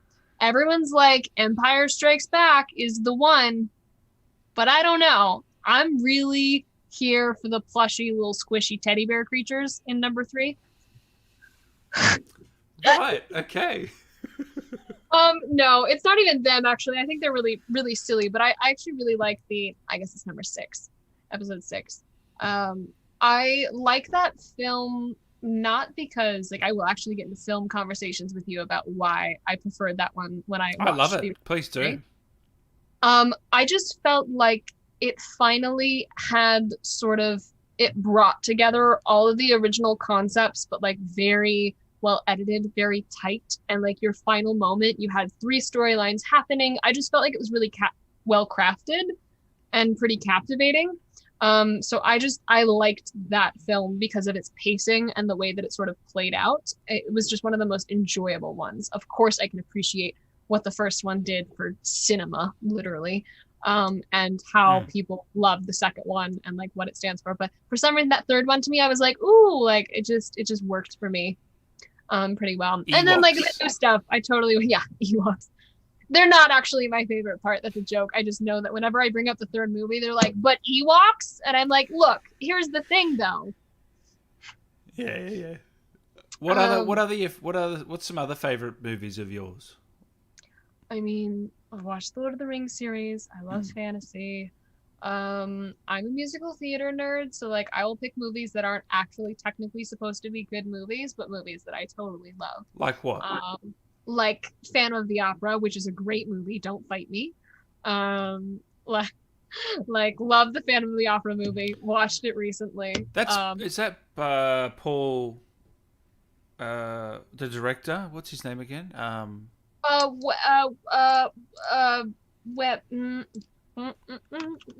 Guess why we have a computer up so we say people's names right and give them the credit they deserve.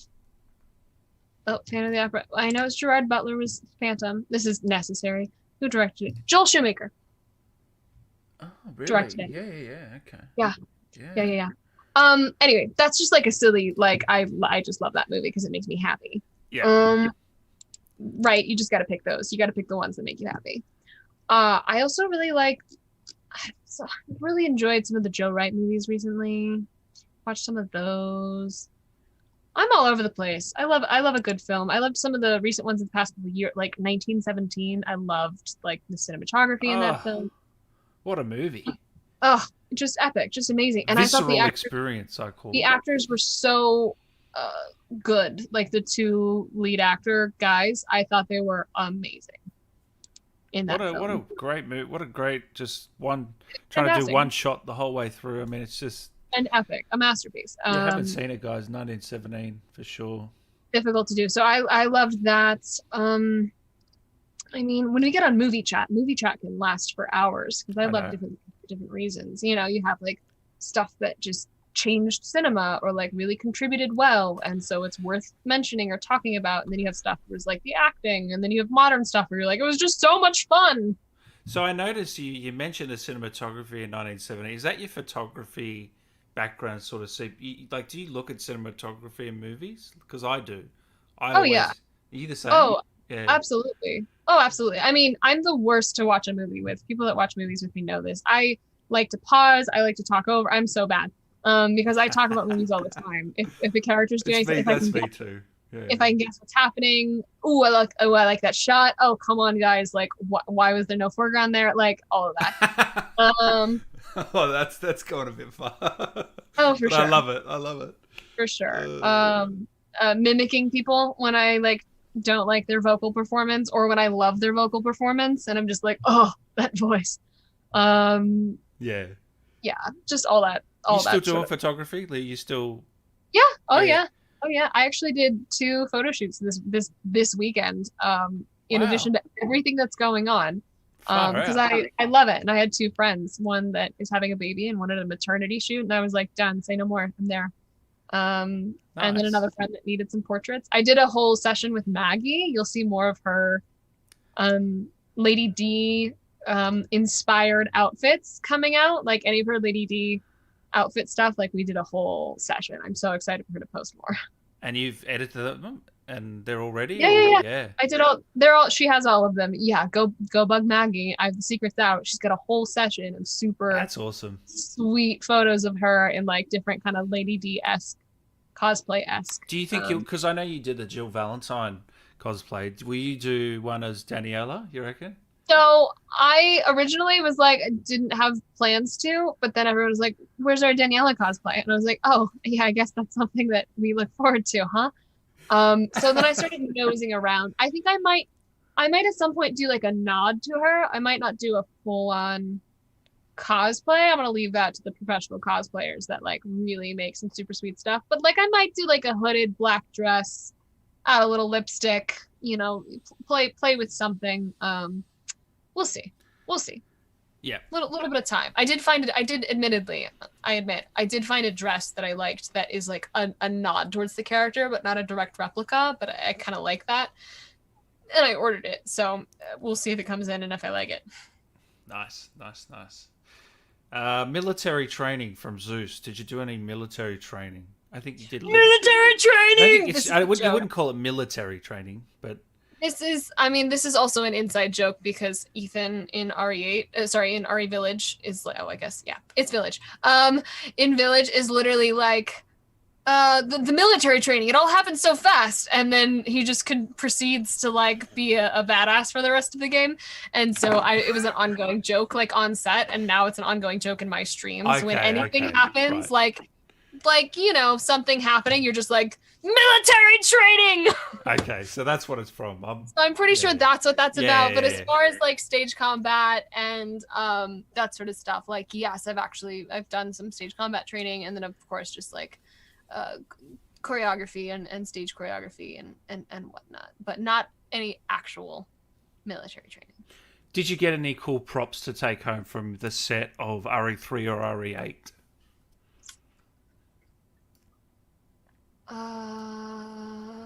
I have some cool things from Japan that I brought home that aren't... Well, I do have one thing from the set. One of the lead animators that was there and game devs drew pictures of us on the back of our call sheet. Like drew a little animated figure. It's packed away because I would show it to you if I could. But it's on the back of our call sheet, and it just has like the Japanese on the call sheet, which is super cool. And it's like me like holding up just as me. And that was really special because I have art that he like made there. That's live. And so I have that, and I have that on a little board. And then from Village, lots of pictures. We have lots of pictures. And I took pictures with some props because we were also what's that filming guy? it. What's that one on Instagram you had of that guy laying down, the mannequin? The mannequin? Yeah, he played Roxana's dead husband in the... God, what a performance. Can we just say, what the a couch? performance from the mannequin. I mean... I thought so. I just really, I'm always here to highlight the talent behind these games. But he was a standout. Really. He was a standout. Yeah. I mean, it's just true. And so I just really wanted to make sure people knew, like, the true artist behind that moment. He'll be up for a BAFTA and a Game Award, and he'll probably win. Compelling stuff. Really compelling. So yeah, if you haven't checked out the mannequin, we couldn't decide if his name was Fred or Kyle. I can't remember. Anyway, it's on Twitter and Instagram. You can see him as Roxana's dead husband, which is funny because that mannequin did not have markers on it, so it wasn't actually being captured. Oh, they just, really? just for the actors, they were like, "There's a person here on this couch." So like, it wasn't a markered mannequin. It was just for us in case we forgot. Like, don't sit on the dead guy on the couch. Will do. King says hi. Hi, King. Bethosaurus Chapman. There's a name for you. In regards to getting new staff for the castle, what benefits do you think the family offer to lure them over to the castle? New staff. Oh, like maidens. Yeah, like maid. Yeah. I mean, I assume just like good work. Free gym membership. Yeah, totally. I mean, good work, housing, a good meal, a warm, toasty environment. Anything you need to beat the cold. Do you prefer playing heroes or villains, Nicole? It's like one of those favorites questions. I mean, there's nothing like being like, you're the playable character, like you're playing Jill Valentine. Like, how do you top that? Just really, really cool. Really, really fun. I think heroes are really fun. I think they're just fun for different reasons, though, because like anyone that's played a villain will always tell you, like, villains are so much fun to play because they always are having a lot of fun. So the difference is whether you're going to set as someone who's having a lot of fun and just really having a great day almost all the time, except for one scene near the very end, or you're playing someone whose life is just hard. Everything is hard. It's all hard. It's all problem solving. It's grieving. I didn't think about it like that, actually. Yeah. Like, that's the difference. So they're both really rewarding for very different reasons, and both challenging for different reasons. Maggie said she prefers villains. Of course she did, because Maggie is playing Lady Dimitrescu, which was her ultimate 9'6" breakout role. Okay? Yeah, I know, you're right. Of course she did. But also, Maggie is full of so many amazing voices.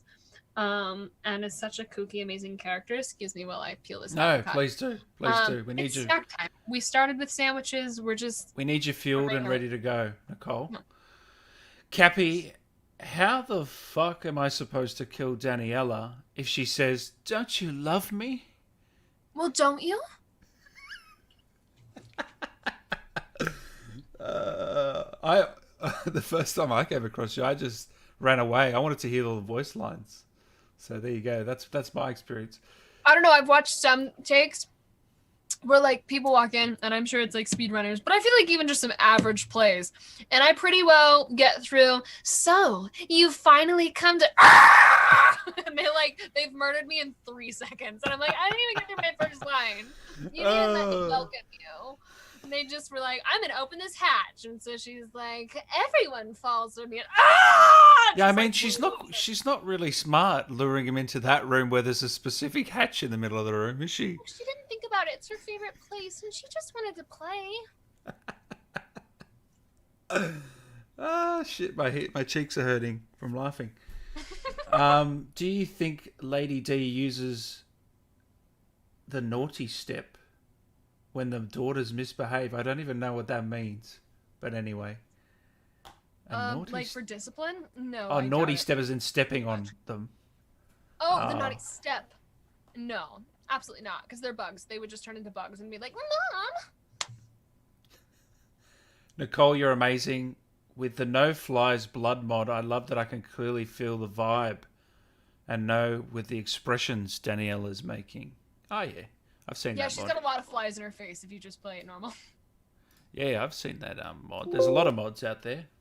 Some very interesting. Some are very interesting. Yeah, recently I saw the one where Lady D's hat grows every time you see her, and I thought it was hilarious. You've gone quiet on me. What have I done? Chat, they're like, yo, There we go. Dan, we're out of questions. We have nothing else to say. Let's talk more about that lava lamp. All right, this is rapid fire now because we've got so many still. Nicole, Daniela reminds me of my girlfriend, cute but blood-sucking vampire. Love you from Chris. So glad I could remind you of your girl. Love that she's a cute blood-sucking vampire. Be careful, my friend. Be careful. You're so fun and energetic. You remind me of when Becca was on. She was the same. Come to Ireland one day from Canada. I would love to come to Ireland. I went to the UK 2 years ago, and while I was there, I was like, I want to go. I'm so close. I want to go to Ireland. I'm sorry. I mean, like I was in Britain, like right in London. But I wanted to like go over to Ireland, and so I didn't get to go. But now I'm looking for any excuse. I can't wait. Nicole, what name did you give the plan in the back? Much love from Philippines. Oh, this is Fernacles? Was that what we decided? Fernacles? Fernacles, which matches is Sophocles. So if anyone asks you in your stream, I want you. It's canon. It's canon now. Fernacles. I mean, and like, don't tell them, but I also have a bonsai tree you can't see, an orchid. You know what? If I move this way, it'll expose my whole backdrop. Oh, you got a bit of greenery here. It's not exposing. I'm devastated. Just show them my plant. Look, there you go.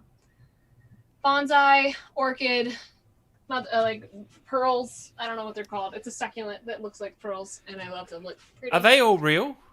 Oh yeah. Yeah. Oh yeah. I love it. Absolutely. Get some greenery in here. Gotta do it. Got to do it. Loved your work in the Resident Evil 3 remake. I only wish it was longer, so I would have gotten more of you from Aww. Rick Journal. Thank you. Josh Easy, love your work. Nicole, Jesse, any chance Michelle Lukes will join your stream, Nicole? Who plays Mother Miranda? Yeah, we haven't talked yet, but there is absolutely a chance. If you notice, there's a lot of characters in Village, so it'll just all come down to kind of scheduling, who's available, where I'm in the game. But she's super talented and did a great job as Mother Miranda. We need a Jill cooking show from Zeus. A Jill cooking show? Yeah. Ooh, lots of me following instructions. That would be very interesting, honestly. We'll see. Once I have a kitchen that's together and I feel slightly more confident, or you can come watch for the first few meals of disasters and we can just appreciate it. Barack Obama says, can you say a line from the game, pretty please? You've only said a few this stream. Yeah. What have I still not said? What have you not said?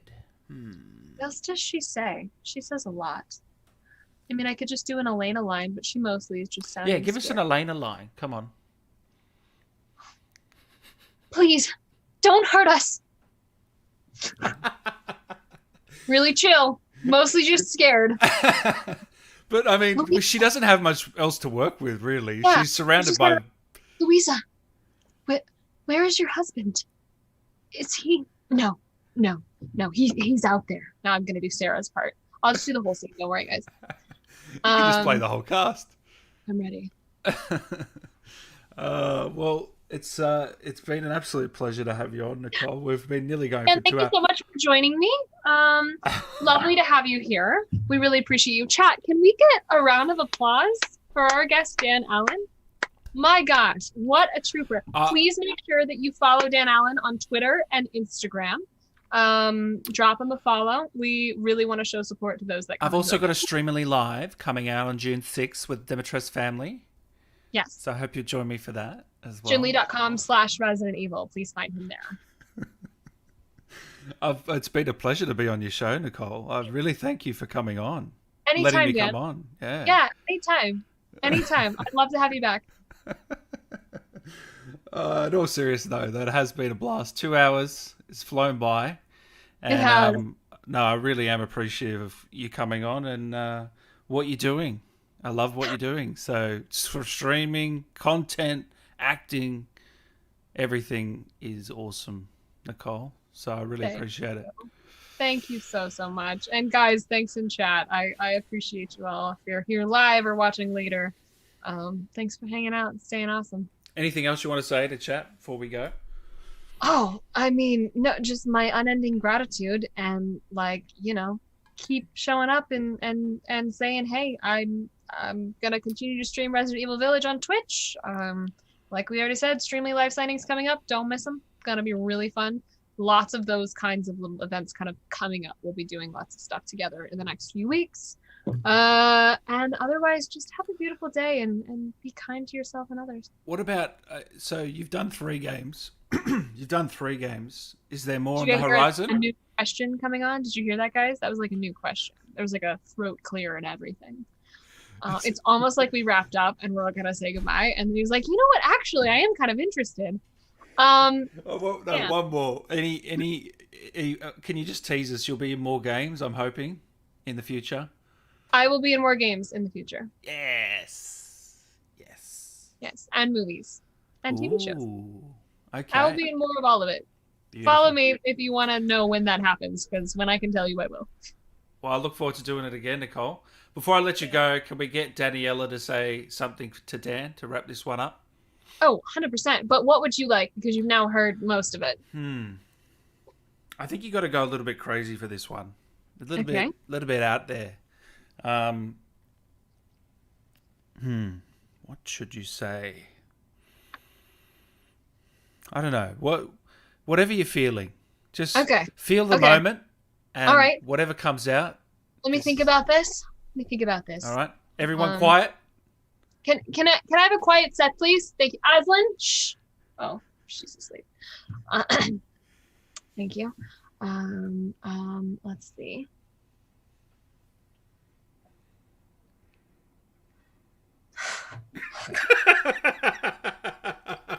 Everything that comes into mind is so wrong all the time. God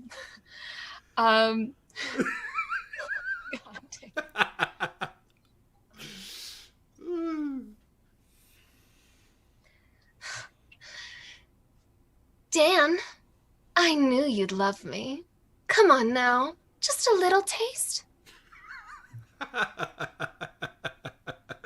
I love it. Oh, what a fun character. No. Oh my gosh, a blast. Right. Please send my love to Sophocles, your plants. I will, and send my love to Fernacles. Is Sophocles real, Dan? No, he's not, unfortunately. Yeah, he's the undead. I know. Zombie plant? Yeah, he's an imposter. All right, chat. So next time that you get on here to, go see Dan's videos, just go ahead and feel free to spam any and all of his videos with comments, because that does help him. But also, we're going to spam him with comments, get Dan a real plant. Get Dan a real plant. Get Dan a real plant. Okay? Good job, team. All right, Nicole. So, guys, Twitch, Nicole Tompkins this Wednesday with Maggie, aka Lady D. Signings happening all over the place. Twitter, Instagram. You know where to find her. Links in the description. It's been a pleasure, Nicole. I hope to do this again soon. An absolute joy. I'm going to head back to my PB&J, and I will see you another day. Take care.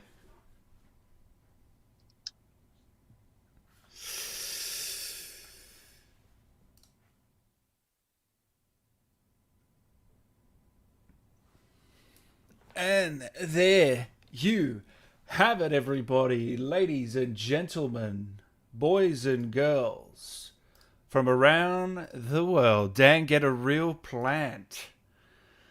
Nicole Tompkins, everybody. What a hilarious 2 hours that was, hey? That was so fun. Again, my cheeks are...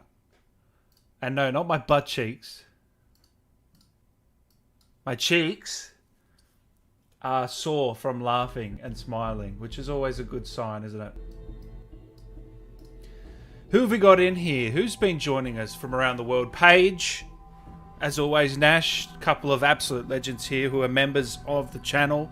I really appreciate your support becoming members. And we've had a couple of new members today as well. Intimidator X has become the best of the best, a member of the channel, and Tyrannus also became a member. Thank you, you guys, really appreciate it. Get a real plan. James, Northern Nerdcast, caught the end. We'll be watching from the beginning. Now you'll love it, mate. Tio's got the links there for Nicole. Thank you, Tio. I appreciate that, man. We've got G-Man, Roland, Lord, Spaghetti, Zach, Prolific, Grey K, Chromatic Hack. Just joined. It's been... No, you can... This will be a VOD, so you can go back. I really recommend, if you're joining late, guys, to go back. It was such a fun chat with Nicole. Really was. Who else we got in here? We got Rick. Thomas, how you doing, man? Good to see you in here. Mitch... Filler, Angry Red, Ari, KR, Jolly, Palumbra, Nuka, Richard, Nathan, The Hunter, Victoria, Laughgasm, Jesse, Kim, Echo, Killmonger, Samuel, I Have Boxes, Beth, all coming in. I appreciate it, guys. Did you enjoy that one?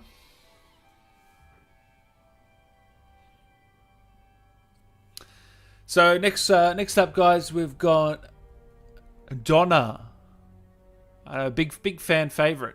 So the actor and performance behind that. So we get some insights, hidden lore, bit of details. I'm interested to know a bit more about the character, so that'll be cool. I subscribed. Good man. Chromatic Hack. Good man. Awesome interview, Dan. Thanks, Zeus. Appreciate it. Doctor, been loving the videos, Dan, and love the stream. Doctor, I love you. So it's a love all round.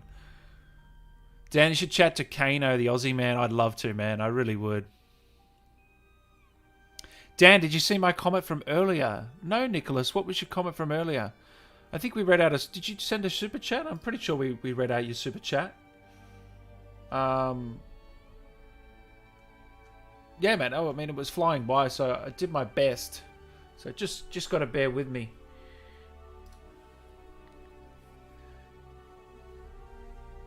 Yeah, Moreau and Donna. So I'm going to... Once this is done, guys... So Jesse Moreau, guys, we've confirmed a date now. So that's happening. What's the date? Let me find out. Let me give you the proper date right now. So that's happening Sunday, 6 p.m. Eastern Standard. So that's Sunday, 3 p.m. PST. That's happening, all right? Jesse Pimentel, 3 p.m. PST on Sunday. I hope you'll join me for that one, guys. Donna's happening Wednesday, 3 p.m. PST. It's when you say, guy, I can't make the stream, guys. I don't really choose the times, just so you know.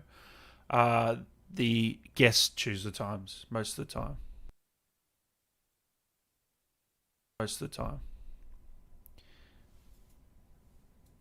You keep getting new followers. Congrats, man. Love what you've been doing. Keep rocking it, dude. I appreciate it, man. And I'm really appreciate all the new followers. I really do. I'm having a blast, man. Can you tell? I'm having a lot of fun. I hope it resonates. I hope you guys are having fun. I mean, that was so fun with Nicole just saying for 2 hours. I mean, you follow Kate.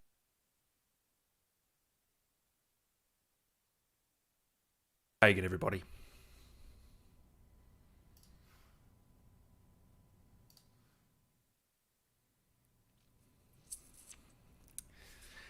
Katie! Hello. We are live. You can hear me all good? I can. You're good. Beautiful. How are you today, Katie? Very good. Very good. You are a freaking legend. Let me just get straight off the bat. I don't know how you do it, but both games, you're just so convincing. I tell you what. Thank you. I still am blown away by everything. So, Really? yeah. Oh, yeah. Between the two games and just how excited everyone's been about everything and the way the story continued. I mean, it's been a whirlwind. That's for sure. So you didn't know anything about Resident Evil when you signed up to this, did you? No, I mean, I grew up 80s, 90s. So like I knew of Resident Evil, of course. The first game, I was in like grade school when it came out. So I knew about it. But I was not a big gamer. As Sarah likes to say, we're gamer adjacent. I am so impressed with everyone who plays and can get through a game and can handle everything. I am not. I'm good at watching. I will cheer you on. I will be excited for you. But I'm a hot mess when I attempt any of these games. So I knew about it. But when I actually signed, when I got the role, I had no idea it was Resident Evil. It took quite some time before I realized what I was involved in. But for 8, I got to know right away. So I kind of had the inside scoop. When you say right away, like straight after 7 or what?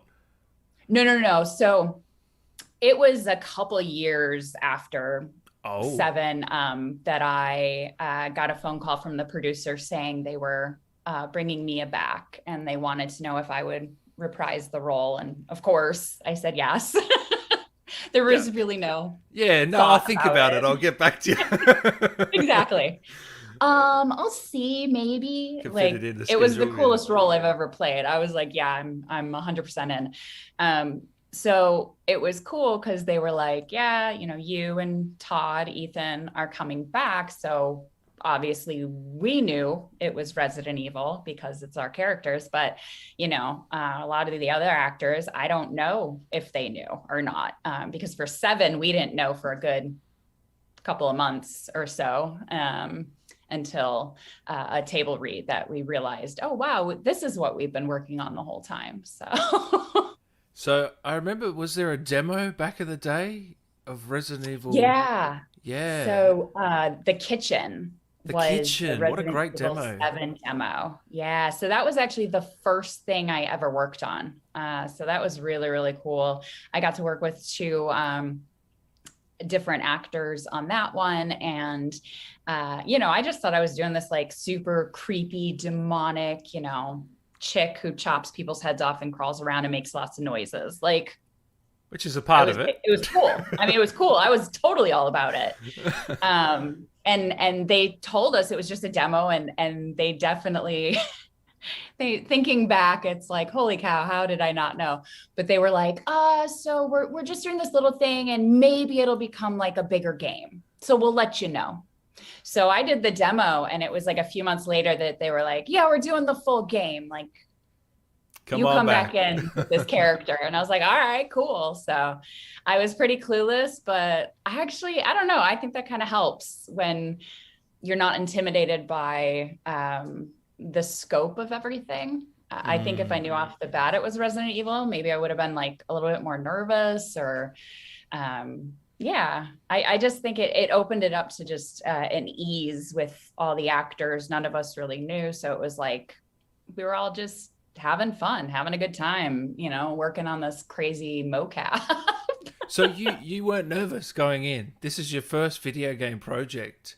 Motion capture, like surely there's got to be some nerves. I mean, I think because it was the first ever motion capture, like straight from the get-go, from the audition, I kind of said like, F it, I'm just going to go crazy. Because my first audition was specifically for the possessed demonic crazy part. So I think in order to throw yourself into that, you kind of have to not think about it, not be nervous, don't be embarrassed, just do it. And that's what I did. It was like, go in there.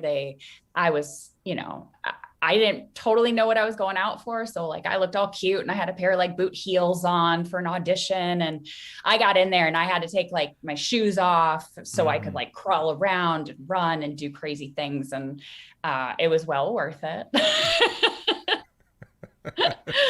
But yeah, I mean, it was, I just kind of threw inhibition out the window and went for it. I got home and was like, okay, that was the craziest audition I've ever been involved in. Like that was so much fun. I have no idea, but that was cool. So you didn't, were you confident that you were like, oh, I've nailed it? No, not at all. Really? I don't know if any actors are confident after an audition. Yeah. I feel like anytime I'm confident, I don't get it. So it's almost better when I'm not confident. Yeah. I just kind of left it being like, I have no idea. Like, I'll just have to wait and see. Cause they also in that time had mentioned that they might have 2 different actors playing Mia, one normal, one possessed. So it was kind of like in the very beginning, everything was okay, audition for this, see what happens, wait, hear something. I got a call that they wanted to bring me back for another audition for a little bit more normal version of Mia. So I went in for that. And yeah, it was like, oh, she can be normal also. Like we like her crazy, but look at this. She can be normal. Awesome. She can do both. So well, this game in particular got to really test out your acting skills, didn't you? All sorts of things. Like I don't want to spoil things for people because I know the game I know a lot of people have jumped in and so many people have played it already, but I still know a lot of people who are only like halfway through and still don't know. And I don't want to spoil things. So if you don't know things, just plug your ears right now. But I was actually really excited. As much as I loved being that crazy Mia and getting to like chainsaw hands off and have that zombie demonic growl and laugh and all that stuff. This was so different. Like from the moment I got my scenes, I was like, oh, I get to like really dive in. Like I get to like really create like this person with feelings and emotion and see what happens. And I just remember during some of the scenes at the end, I definitely I teared up. Like I was emotional shooting those scenes. And even now watching them, I get like teary-eyed again because it's just so much time and effort was put into this game and these characters. It's been 6 years now that between 7 and 8, like 6 years of getting to be Mia has been just unbelievable. So when you say you teared up, how do you get to that place? Because that's got to be difficult. I mean, I think when, at least for this, there was so much, like these characters have become so important. And, Todd and I worked together on so much in 7, and then getting to work together again on 8 was great. Being able to do that again.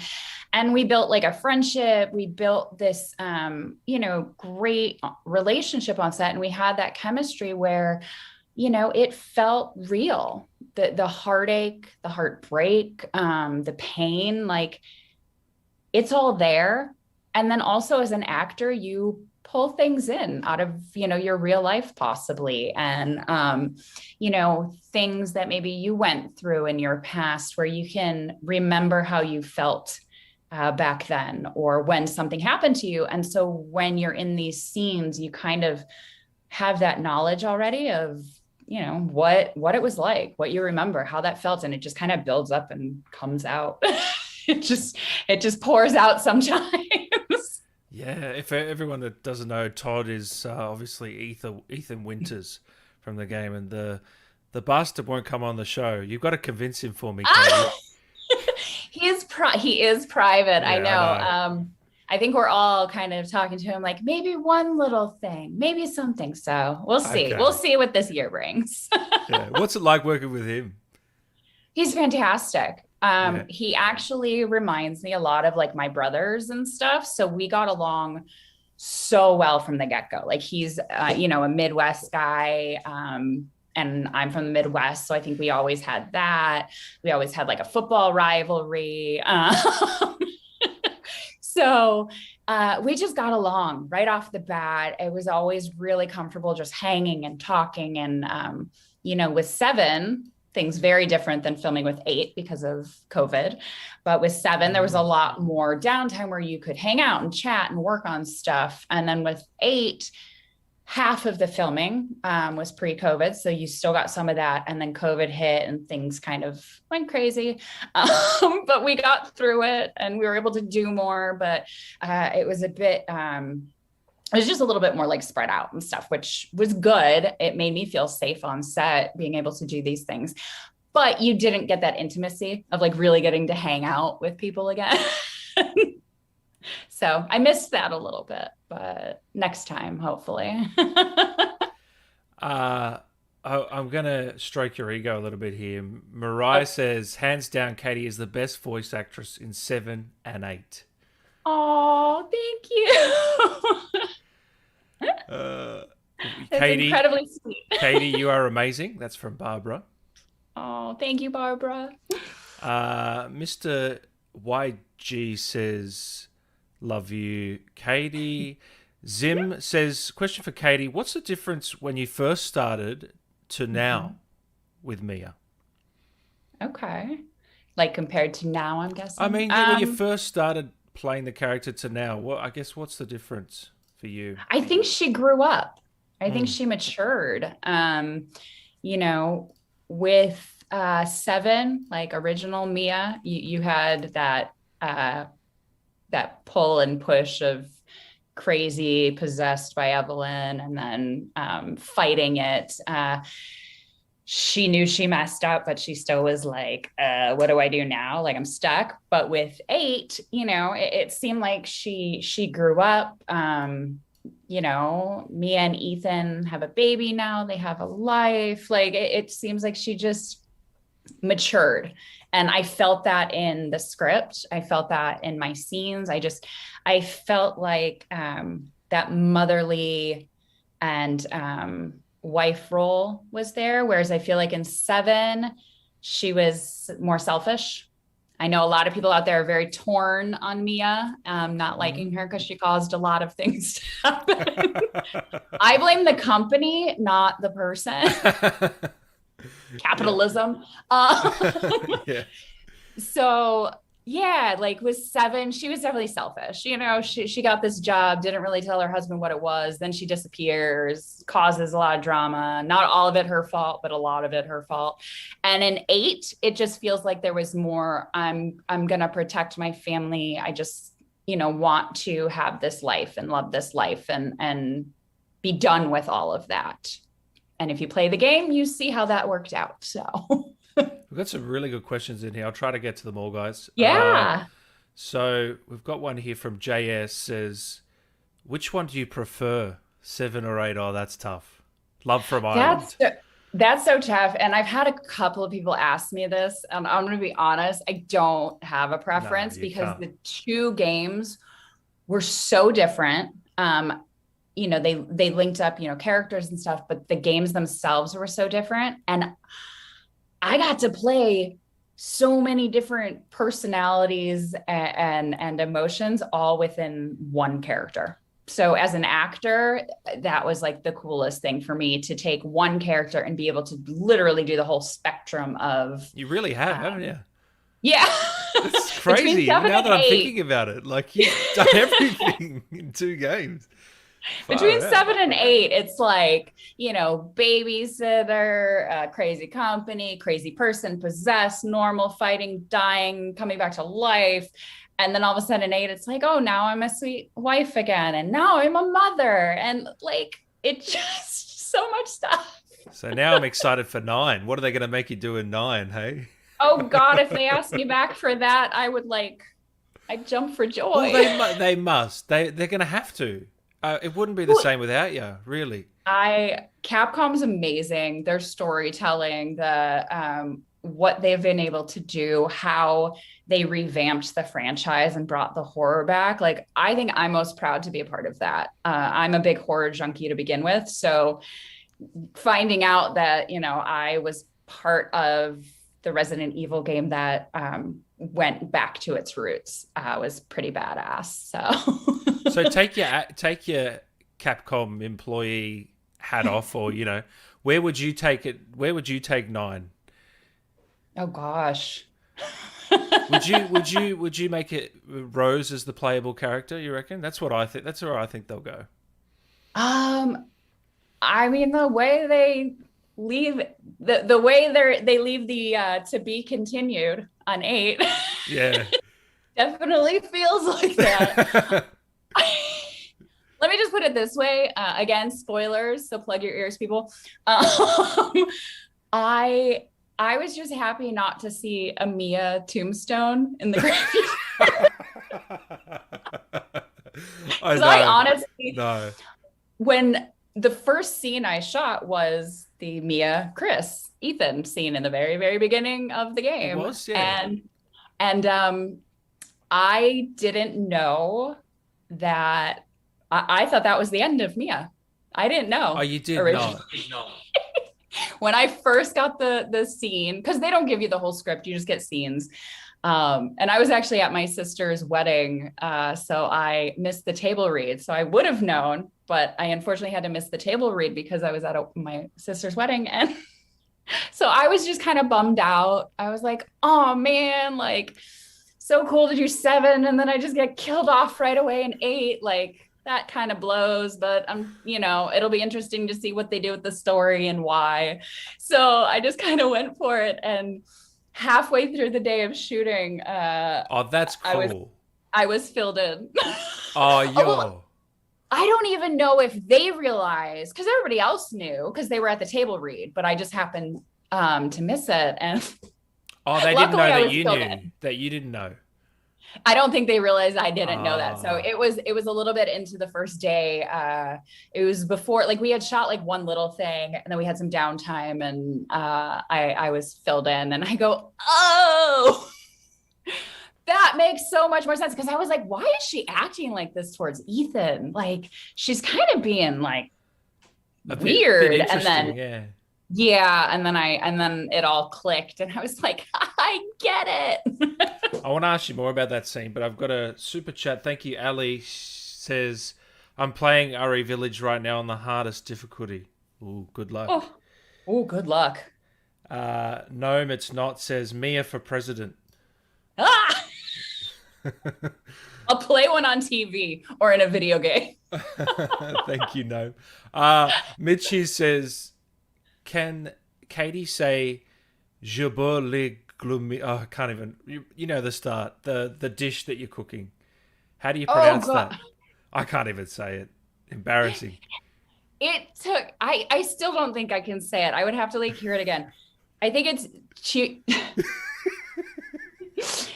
Chiorba de legume. Oh, that sounds pretty good. But that sounds pretty good. When we were recording and doing that scene, I said it so many times, and I listened to stuff online of how people say it, and I thought I had it down, and then I got there and I did it, and like the first time I said it, like there were chuckles, and I'm like, all right, I obviously said this wrong. So yeah, we had to do it quite a few times just because I could not, there was something I was missing. I don't know if it was like an accent or what, but I was missing something within that name. And if anybody can say it correctly, please DM me a video, because I was lost. I think you got it in the end. Paige says, does Katie have a favorite scene of all the games that she's... Now it's like with 8, like I have a lot of favorite scenes. Actually, it's kind of crazy. One of my favorite scenes that we shot got cut, which I was so bummed because they just revamped of 8. Yeah. No. One of my favorite scenes. I was super bummed, but ultimately once I saw kind of what they did with the game and where it went, I was like, okay, it makes sense. Like, I get why they took that out. Yeah. Well, it was kind of like it took it a different route. So I I totally got why they did it, but I enjoyed shooting it. But yeah, so with 7, I would say my screwdriver chainsaw scene with Ethan is my favorite.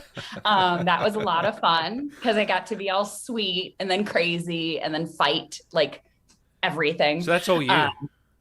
Yeah. So I had the chainsaw with Todd. I had the screwdriver, doing the weird flip up, all the magic of motion capture. We were able to jerry rig things and have hidden people help us. Jerry rig, what's that mean? Sorry to cut you off. Jerry rig is like when you create something, like kind of pull something together, like a mishmash, like, okay, we got to figure out how to make this work. Let's try this and this. Like the scene where Sarah and I are under the house and Marguerite, drags me and I'm screaming, we're in motion capture suits. So there's little dots all over. So if you were really dragging somebody with the camera on their head and the dots, stuff could get ruined. So it was like a mat that you went on that got pulled by people you couldn't see once it was in the game. So it was just kind of cool to get to see the behind the scenes of everything. So they're not wearing any dots, are they? Those guys, they're just black or whatever. Yeah. Yeah. I mean, I'm still to this day, like blown away by how motion capture works. Like everybody who works on it from the computer side and the cameras and the sound, like there are so many people involved. It's incredible. The amount of different things that all have to come together for them to be able to create these games. Like I had no idea until I was actually on set and there. So do you fly to Japan to do it, or do it in LA, or what? No, these 2 games were done in LA. Yeah, 7 and 8. So, yeah. Yeah. Now I don't know. I think some of the other games might have been in one or the other. As in but the 7 and 8, all my stuff was done in the States. Yeah. That would have been a nice trip, though. Have you ever been? Have you ever been before? Yeah, I worked for Tokyo Disneyland for a year. And then my husband played basketball in Osaka for a year. So I lived there 2 years. Oh, nice. Yeah. Nice. Wow. Have you ever been to Australia? Cool. Not yet. One of my best friends, Magenta, what's up? She is actually originally from Australia. So she lives here now. But when she's able to go back, we talk about going to visit and stay. Because that is like top on my list of places to go. So you know how to do the accent then perfectly? The Australian accent? Yeah. No. I've tried. It's pathetic. I won't even attempt because you will make fun of me. And mine, 100%. I'm the person that it becomes Irish or Scottish. Becomes Irish. Like it usually becomes try. British for a lot of people. Well, I do. I have family in Ireland. I'm a dual citizen. So it's kind of like Irish is a little easier for me. Yeah. Right. Yeah. I'll start. It's like Jamaican. Like I'll start it and then it's like, nope, that went a totally different route. I don't know what happened. Paige here says, thank you so much for answering my question, Katie. You're awesome. Okay. So now I'm gonna go back to that scene because I've got some questions.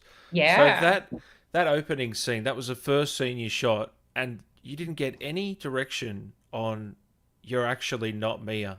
You didn't even get that direction. Well, I did, like, at some point. So we had shot a small part of it and I didn't know. I wish I could remember because it's been a while now. But we did kind of like one little part of the scene and I didn't know. And then by the time we went back, I want to say the scene where I'm reading the book to Rose and I'm kind of snapping oddly at Ethan. Like it's a little weird. By then I knew. So there was a little more knowledge of, you're trying to be her, but technically you're not her. So there was trying to find that balance, but also it's like, I don't even know if they wanted me to know because they wanted her to feel like Mia. They want her to be Mia. She is Mia. And I think we found a good balance. Like, yeah, she snaps, but I think Yeah, from no. when the trailer came out. I don't think anybody knew because everybody was like, R.I.P. Mia. But it's such a great way to do a trailer and to show that off. It just gets you so intrigued. They did the marketing so well. They for this love their game. twists, man. It was like, let's put this out here and see what happens. So is the baby Rose? What's that on set? Is that just a? It was a baby doll. Yeah. It's So just we a actually baby had like doll. a baby doll. Now, every time I worked with Rose, it was always a baby doll. But I think they use just sometimes like a sack or something like that for different actors or scenes with her. But yeah, the scenes that I had with her, it was always like a little baby doll we got to work with. So is it cool to reunite with Todd for that? Like for the first time since the first game, and for What was that? scene? You cut out. Was it good to reunite with Todd for that scene? Oh, and yeah. moving forward, yeah. No, it was fantastic. Like it was so cool. It was so good to see him. And I also really appreciated this story gave Ethan so much more because I feel like there was way too much Ethan hate in 7. Like, I don't know why, but like they're like, oh, he's not doing anything. He's a wimp, whatever. And I'm like, he has no training and he's still trying to save his psycho wife. Like, appreciate where appreciation needs to go. But with 8, I just feel like they made him such a badass. Like he got to do so much more. And his personality, I feel like, got to come out a little bit more. So, Well, I want to know why did Capcom hate his hands so much? I think we all want to know that. He has very nice hands. I mean, it's mainly what I acted with anytime he was doing things. Yeah, it must be weird for him because he never shows his face, does he? You know, The only time, I think I don't know in 8 because I haven't seen like everything. So you guys let me know if you ever get to see his face. I think in 7 you catch his face in a reflection at one point. That's like the only time that you get to see his face. I know. How funny. Like people had to like catch it and pause at just the right point and like catch Ethan's reflection. Yeah. Sathark says, how long did it take to do your scenes for 8? For 8, I mean, it was similar to 7 where it like was spread out. So, you know, I feel like I worked over 2 years. Yeah, over 2 years. So 2019 was when we started, and then 2020 we worked on it more. And I went in, you know, for a couple of days, like sporadically throughout like the years. So maybe a total of like 2 weeks worth of doing things, 3 weeks, including like ADR. Yeah, so you do some ADR and booth work? Yeah. So we're doing the motion capture on the stage. So we're acting out all the scenes, but you know, not everything gets picked up perfectly on the mics. So especially when you're doing fight scenes or scenes, you know, with other noises around, or sometimes just something didn't, you know, record correctly. So then we would go back in the ADR booth and fix up stuff or add something to it. Or for me, keep repeating Ciorba de Legume because I couldn't get it right. So who knows what take they actually took of that one. That's but yeah, and also all the efforts. So like a lot of efforts are usually done in ADR. So you'll do like a whole day of moaning just doing and screaming and the noises. It's like, oh, you're fighting somebody, but you're tired. You're fighting somebody at a normal rate. You're fighting somebody and you're crazy. So it's like, you're punching at this level. You're jumping at that level. So you're doing all the noises. You come to realize how many noises you can make doing these movements, which a little different. Yeah, I'm trying to think. Did you have any efforts in this game? I'm trying to remember. There were in the first scene when I'm getting shot up by Chris. Yep. So those were some fun efforts to do in the booth. I think I've seen some behind the scenes of that. You fall onto a mat Is that right? Yeah. Yeah. Yeah, there was a mat on the ground waiting for me. So we did a couple of different versions, and you kind of see, it was definitely weird though. They're like, so you got to move like you're getting hit X amount of times. And then once you're on the ground, you get shot X amount of times. So it was like trying to match the shot 1, 2, 3 movement. 1, 2, 3, yeah. So you're like there, and it's like, like the Godfather. Like you're just... Crimson Head podcast, which I think you've been on before. Oh, yeah, I've been on them. Hey guys. They said, can you tell the story where you smashed your head onto the wall and broke your camera? I don't know this story. Well, there were two different crazy stories. So the one where I broke the camera, I didn't break the camera. I broke the arm that connected the camera to the helmet. So hold on, the motion capture helmet.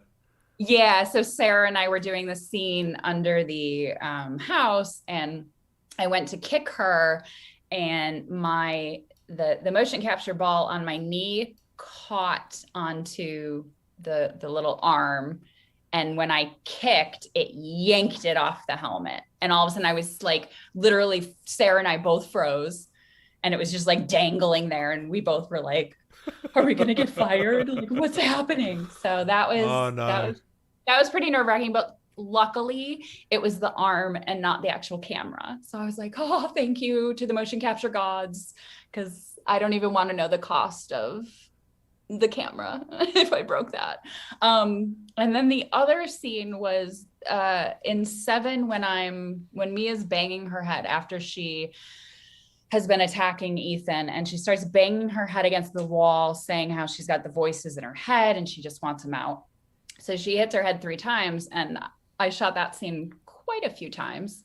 And one of the times, the third hit's supposed to be really big, and then I fall to the ground, and I swung too hard, and my voice pack, the Velcro, like unattached, and it flung up and hit me in the face as I went down.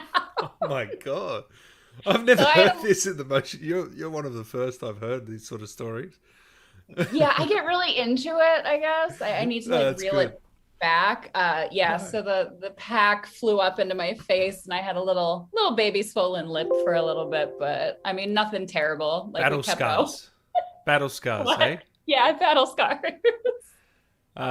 Ether says, Katie, what was it like wearing the motion capture equipment and staying in character? Is that a tough thing to do? 8, not as much, because I had done it before, so I knew what I was getting myself into. 7, like the first day on set, was really weird. The suit itself is basically spandex. So I don't know how many men or women out there love wearing a solid spandex suit. It is not flattering. It's not something people choose to wear usually, but they're comfy. It's just they're all spandex. Oh, they are comfy. And then they don't give you wedgies. They actually are pretty comfy. And then you have the little balls all over you. And then depending on, what type of motion capture you're doing, like sometimes I had reflectors all over my face. Other times I had the helmet with the camera. So it always varied. And it was hard getting used to like knowing your body, knowing your movements, because you're surrounded on a stage with all these cameras. I don't know how any of that works. So it was a lot of learning and them letting me know, like, oh, you can't do this, or you have to be careful of that. Your body can't go this way. So it was a learning process for sure. But it was getting used to that. And then once you have the helmet with the camera on, it's getting used to how close you can be to other actors, so the cameras don't hit. And, also you have a camera with a really bright light, like inches from your face, like up your nose. So you kind of have to, again, not be embarrassed. You just have to do.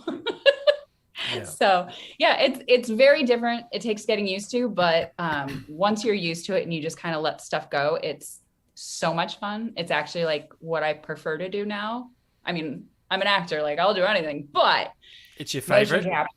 Motion capture is now my favorite for sure. So do you want to do more games if you I would love to. Yeah, I would love to. Motion capture is so much fun. Like the physicality, the acting, it melds theater and film in my mind. It very much so melded the two. And I grew up doing theater and then switched to film. So motion capture and video games just kind of brought my two worlds together. And I was like, this is magical. So well, you've got a lot of hours in the volume, don't you? Now, you've racked up a few hours. So there wouldn't there wouldn't be that many people with that many hours that you've put in. You know what I mean? In the world. I wouldn't have thought. You'd be in some elite company.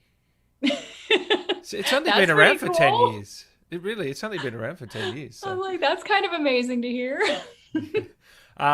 Blame says, I finally made a live. She looks a lot like Mia. Actually, don't they have another face model? Yeah, so the face model I believe they use the same face model. I just think, since it's been years later, they, because she doesn't look exactly the same, but then again, in 7, she's been missing and basically in a dungeon for 3 years. So she doesn't look the greatest. And then in 8, it's 3 years later again. So she's now like older and more mature, and it looks like she finally got real food again and had a baby, so she looks more human. Yeah. So did they give you any backstory or anything before you took on this character, or did you have to make your own up, or what? You kind of created a bit of your own with the scenes you got, and then during table reads you would get a little bit more. So okay. You didn't get a ton, but you definitely got enough to be able to create, know who you're interacting with, know what's going on ultimately, like within the scenes and the games. Yeah. Yeah, that's cool. Survivor Dog says, what is your favorite character in Resident Evil? Or who overall? Is, sorry. Who is? Oof. Yeah. Who is? It's a tough one. That's really tough. Now I have to think, there's so many games. I mean, Chris is kind of awesome. I do like Chris, and I do like where 8 takes him. So I do. Bit of a badass. Like he's a badass. He's kind of been around the block. He thinks he's with this great company, and I don't know if it really is. So yeah, I really like Chris. I think Chris Redfield is kind of impressive, but I also love Marguerite from 7. Like but that's because you love Sarah. Come on. Well, everybody loves Sarah, but Marguerite was fun. No, she's Marguerite awesome. was she knocks it out of the park. Yeah. She was just, and especially it probably is because I know Sarah, and Marguerite's so different from Sarah.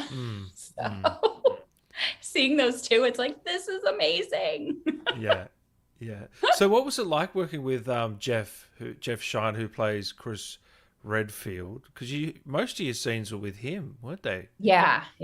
So he was great. This was the first time I got to work with him. And so it was really great. It was cool. Like, his voice is so distinct, and his stature, like his physicality, just the way he moves, and he was in character. It definitely made scenes that much easier as an actor working with somebody who just embodies the other character. So when we're doing scenes together, like we had talked earlier, definitely get more emotional in this game. And it was easier to have that like snappy reaction and be more emotional and be mad and shout at Chris because of what I was getting. I'm getting that kind of cold voice. I mean, like, I can't even describe, like, everybody knows he just has that, like, Chris Redfield, like, just very straight voice of, here are the facts and this is what we're doing. Like, let's get out of here. So, yeah, it was, he made it very easy, all of the scenes that we did. Can you tell he's a professional when he's in? Yeah. He's been around the block. Definitely. But at the same time, he was also like a kook. So, the scene where he basically kills me, when we were shooting that stuff, in between takes and when like everybody's just hanging out, sitting, and, he's a bit of like a jokester and like just a cool dude. And that's kind of how everybody is. And that's what was so fun about working on both of these games. Everybody, no matter how, professional or big they are within this world, everybody was just so chill and so cool and welcoming and like teaching things to other people. Like it's just a great franchise. And for me, these two games, like I just learned so much from so many of the other actors, voice and motion capture. So, I mean, I learned a lot. So hopefully it'll take me into other stuff with motion capture. I've got him on tomorrow. Is there anything I Nice. should say to him from you? Anything you want to let him know? I think my line from Seven, that fucking hurt. Uncalled for. I mean, geez, it might not have been me, but it still hurt deep inside. So Hey, you got some nice scenes after the death scene. I did. Got the redemption. Yeah. Baron says, I could listen to Katie's voice for hours. What a lovely voice. Oh, thank you. A lot of people here saying, will you be in Resident Evil 9? I don't You'd even know love if there to. is one. Like I was. You'd love to be.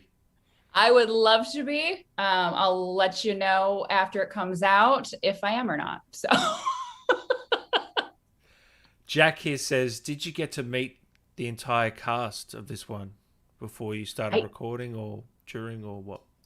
I did not. I blame COVID because with Seven, even scenes I didn't work on with people, I still got to meet the whole cast. And if I would have made the table read, I would have met everybody. So that was still my bad.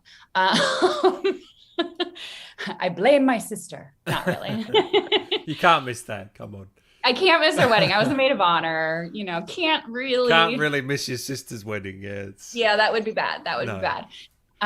So unfortunately, I got to meet a good chunk of people, but COVID hit and a lot of scheduling had to get reworked and changed around. So I don't know if I would have met everybody at some point or not. But ultimately, it was just very specific of like, okay, you're with X person in this scene. So that's the only ones who are going to be here shooting that day.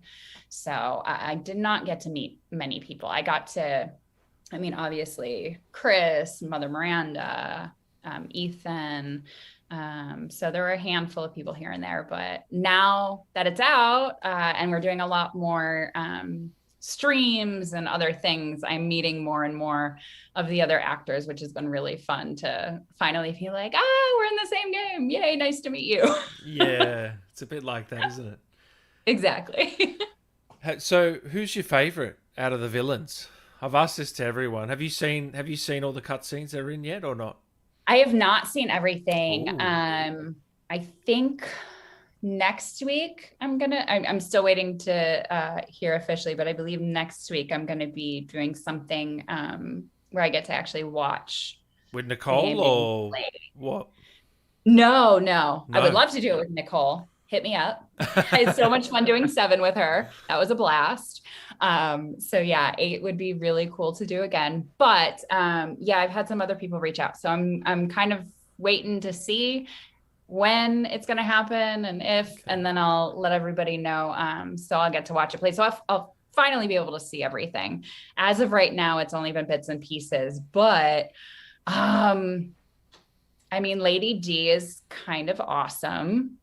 She's pretty phenomenal, but I also have a thing for like horror dolls. So Angie, and the whole dollhouse, like that's pretty terrifying and awesome. So I'm a big fan. Have you seen that section of the game? Have you seen the monster that lies within there?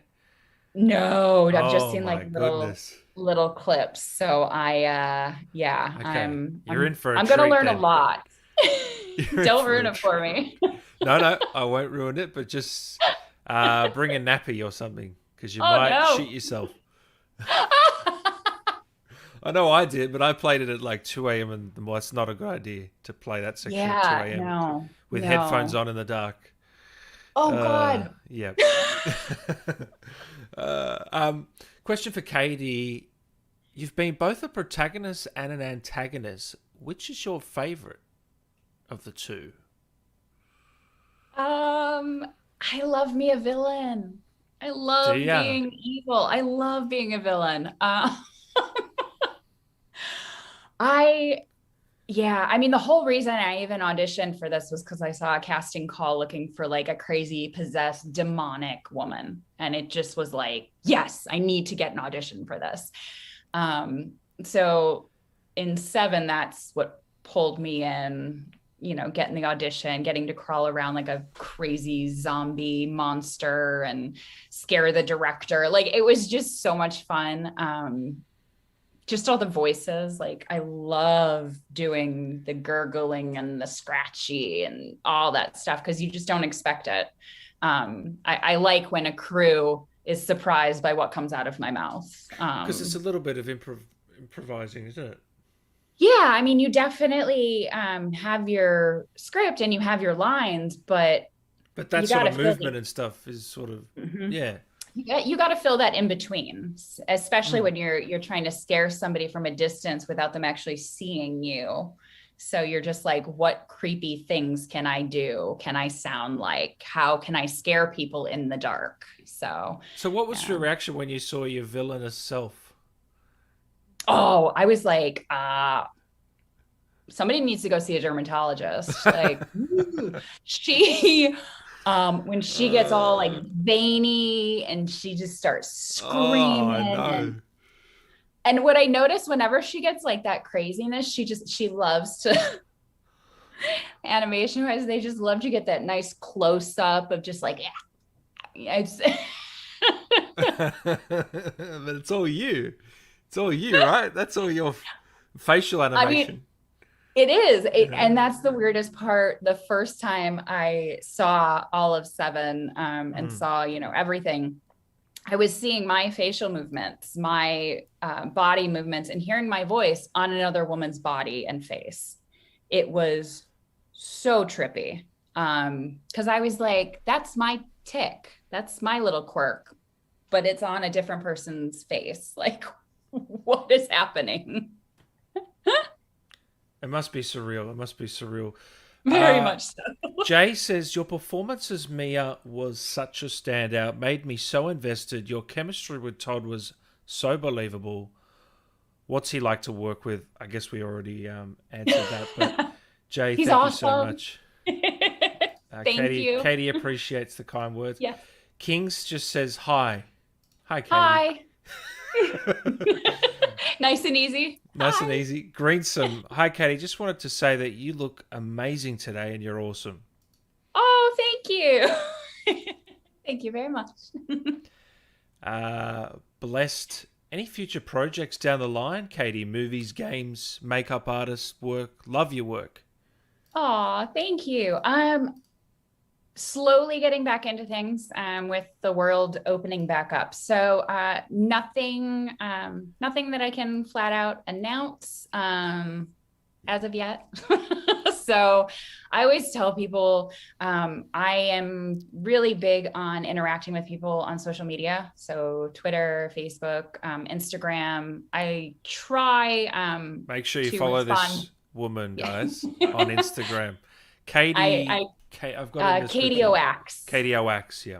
It's in the description. So I definitely try to interact. Like if people DM me, I try to answer as many as I can back. I might get back to you a little late, but I try very hard to get back to everybody. So I'm always updating that with makeup, with, acting, auditions, life, just a little bit of everything. So just, I just did some modeling stuff. So those crazy pictures will be up soon. And hopefully I'll be doing some makeup stuff and then acting. Yeah. I saw you recently going on some adventures. Yeah. Where have you been going? Hiking and stuff? Yeah, so I just had my birthday a little bit ago, and Happy I birthday, decided, happy 21st. yay, I'll take it. uh, 30, da, da, da, da, da, yeah. not a day over Um, 30. Exactly.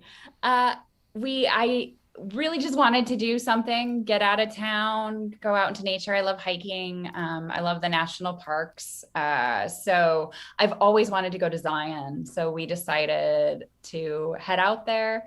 I grew up like legit camping. And so for my birthday, I was like, I kind of want to be a brat and I want to try glamping. I'd never done it before. I always was on like a small little mat, like on the bottom of the tent, hoping it didn't rain.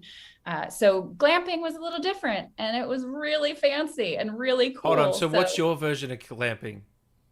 Glamping? It was a safari tent that we were in, and it was huge. But inside the tent, it had a king size bed. Oh, okay. Like a legit... Yeah, you're really glamping. Oh yeah. Oh yeah. Like I had never That's seen amazing. anything like this before. That's It cool. had a kitchenette, it had air conditioning and heating. Oh, it okay. had You might as well go home. the only thing that made it camping-esque was you were in a tent. So like you would hear the zipper to shut the tent and he was like, oh, I'm camping. And then you could hear all the animals and the tent would move around because of the wind. So that's the only thing that made it How big is this tent? Oh, it was huge. It must be huge. It had a bathroom in it. I've never my seen anything like this. I need to see this. Never. I need to see this. You need to send me a photo. Check out. It was where did we go? East Zion Resorts. It was so cool. It's outside of Zion. So I stayed there for a couple of nights and then we'd go into the park and we went hiking. So we hiked the Narrows, which was amazing. My knees are still recovering, but it was amazing. Oh, I can imagine. That'd be crazy. Goku, thank you very much, mate. Summon a Dragon. Hi, I'm Christina from Chile. I love Mia. She's one of my favorite characters. I do feel bad that she couldn't raise Rose with Ethan, though. Can Katie say in Mia's voice, you don't understand how special he is? Pretty please. We'll go. Let's see here. You don't understand how special he is. You just switched. I thought I was in the game then. Oh my goodness. You just did something with your face and you just go into it. Wow. I'm telling you, these characters become a part of you. You do it so long. If they said, we've got Resi 9 right now, come on in tomorrow, you could just switch it on, couldn't you? You'd be ready to go. Yeah. Yeah. She's a part of me. She'll always be a part of me. Like it's going to be hard though to top her in future projects. You know what I mean? There's always going to be a special place. And not only that, but like all the relationships I made with everyone I worked with. I mean, I became actual friends with a lot of these people and hang out outside of this stuff. And that's not always the case with acting. Like a lot of times you book something, you meet them on set, you work together, and then you never talk to them again. And that stinks because, of course, I love meeting people who are in the same industry and having something in common.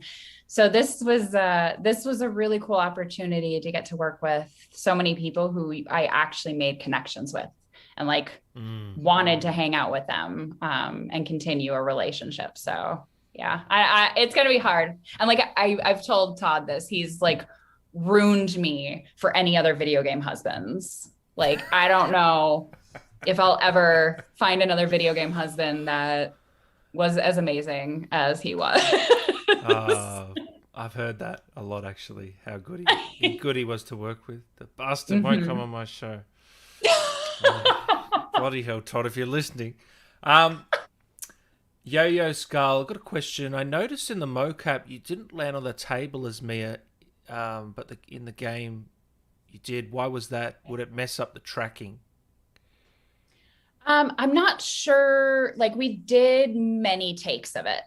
Yeah. So there were all different takes. I know like what they released doesn't show it. I'm not sure on their end, like which take they took, what they added, it's such a different world to me. I'd love to learn more about it because it's so impressive, but yeah, that's on like the mocap animation computer side. So they take everything we do on the acting side and then piece it all together and make this amazing product that you guys get to play. Isn't it crazy how they do it? It's so crazy. Gone By says, any embarrassing moments during this game that you can think of? Well, trying to pronounce that stupid food.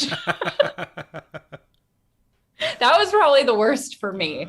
I think 7 breaking things and hurting myself, of course, are embarrassing. But yeah, 8 trying to pronounce that and just failing miserably multiple times was probably the most embarrassing.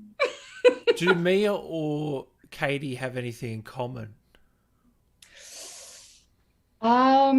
I feel like the sense of family that she has in 8, I definitely have that. Very close ties with my family, and that feeling of I'll do anything for my family. I think Mia and I are very similar in that way. I just want to protect. I have that kind of motherly instinct of like, I just want to protect my family, my friends. You mess with them, you mess with me. So I think, yeah, girl. I feel like Mia and I have that in common. I'm so far behind in this chat, but everyone's going, wow, amazing, when you just did that line before. They couldn't believe how good it was. Goosebumps. Amazing. Wow. Oh. Incredible. Really nice. I mean, that was incredible. I tell you what, I could go on all day. I'm blushing. You guys are amazing.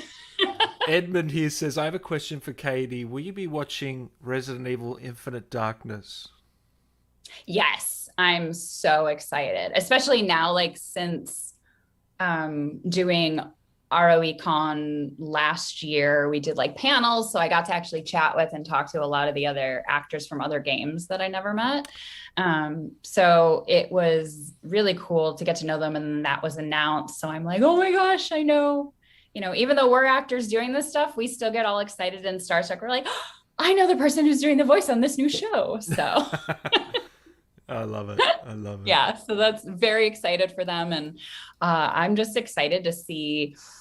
I'm excited that they're actually taking like the video game and doing like the video game stories and doing it versus what they did with the movies, which was kind of go off on its own thing. No. Well, yeah. Now you said it before that you're a horror fan. Give us some of your favorite horrors and movies. So again, child of like the 80s. So I am like Jason and Freddy. Like you give me classics. You give me old school horror and it'll scare the crap out of me. Like to this day, if I watch like Jason, Freddy, Michael Myers, like I watch any of those, like the slasher films, I can't sleep. Like I'm scared. I can't go in water because Jason will get me. I can't fall asleep. Freddy's going to get me. Like it's just terrifying. But the newer stuff, I don't get, like, it's got to be really good for the newer stuff to scare me, because anytime it's realistic, I am not as scared because I'm like, well, it's real. I can try to fight it. Like, yeah. If it's a real person who's evil, I at least can attempt to fight it. But when it's like somebody coming back from the dead 80 times and gets you in your sleep, like you can't fight that. How do you fight that? Please tell me. I don't know. So it's terrifying. All the old stuff, I think, is scarier. Have you ever seen The Haunting of Hill House on Netflix? Yes, I loved that. Yeah. I didn't see, so The Haunting of Hill House. That was the first one. They did a second one. The second one I just started. Oh, you did? I only watched like 2 episodes of the second one so far, but the first one, that was awesome and creepy, and the twist, and I thought they did such a good job with that. Like I was shocked by the end of it. A couple of really good twists, wasn't it? Really, really good ones. If you like ghost, scary stuff, go check that out. Very well crafted as well. Good. Yeah. Pelumbra, question for Katie. Do you think Mia could be a playable character at any point? Greetings from Argentina. Ooh, Argentina. Hello, hello. I mean, in 7, she is playable. So the third half of the game, when she's in the ship, you get to play her the whole time, pretty much. So, it'd be great if she was, but at the same time, on the acting side and the motion capture side, when you're the playable character, it's just your voice and your hands. It's not as fun. So it's different. Like, I like getting to do crazy stuff with my face. 100%. Justin, Katie, you played Mia so well. You're so talented. Can't wait to see you again in RE9. What about me, Justin? I'm here too, all right? You guys? You're right. Pretty too. Come on now. What other character would you love to have played in Resident Evil 8 Village if it wasn't Mia? Who would you have picked? Oh, Lady D, for sure. Oh my gosh. Talk about, like, Maggie played her so phenomenally well. But just the poshness and the just that villain, and then getting to just be larger than life. I think that's, to me, that would be amazing. And getting to do that voice. There's something about doing like a posh voice that's so much fun when you're evil. It reminds me of like the Evil Queen or Cruella de Vil. Again, Disney kid. So it reminds me of just bringing that poshness. Bit of power. Yeah, a bit of presence. Yes. Yeah. I mean, she's 9'6", but just the way she walks into a room and just commands everything. I think anybody would love to have that power. That's why I got to give you props. There's so many larger than life characters, and you just nail it. You stand out. You really are. Thank you. You knock it out of the park. Thank you very much. After defeating Heisenberg, Mother Miranda... Okay, spoilers, guys. Spoilers. Mother Miranda and Mia switched during the cut. Oh, yeah, so they switched during the cutscene. How the heck did you pull that off, you and Michelle? It was doing, like, breaking up the scene. So that's basically... On the acting side, like, we shoot those scenes, we go through stuff, and then they're going to take all of that footage, all that information, and then on the animation side, on the computer side, on that side is when they're going to piece it all together. Yeah, so it's just two separate takes, yeah. Yeah, so, and from what I remember, we did overlap so that they could piece it how they wanted. So, like,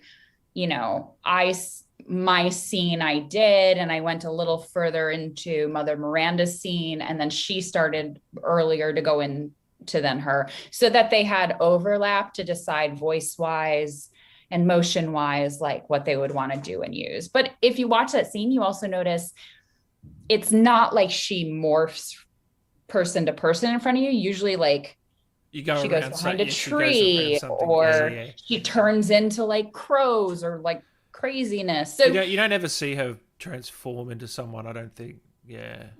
Not, like, right in front of your face. In front of you, yeah. But then again, I still haven't played or seen the whole game. No, you so don't. Maybe I'm missing. You don't. I've played it about 200 times, so I would know. So in that scene, is Michelle with you? And I think Carol plays the hag. Is she there as well, or what? So we did shoot that during COVID times. So it was broken up more, like, time-wise, so that a lot of people weren't together on set. So when I was there, I did get to meet her. We had a little overlap. So, like, she was finishing up shooting her stuff, and then she was done for the day. And then I came in with Ethan, Michelle. And we shot our stuff. Michelle. Yeah. Mm-hmm. Yeah. So I did get to meet her. Very sweet. Very, very nice. Again, another one that it's like, in person, you're like, oh, she's so sweet. She's so nice. And then all of a sudden she becomes this, other character. You're like, oh, hi. Okay. You got that in you. Yeah. Yeah, exactly.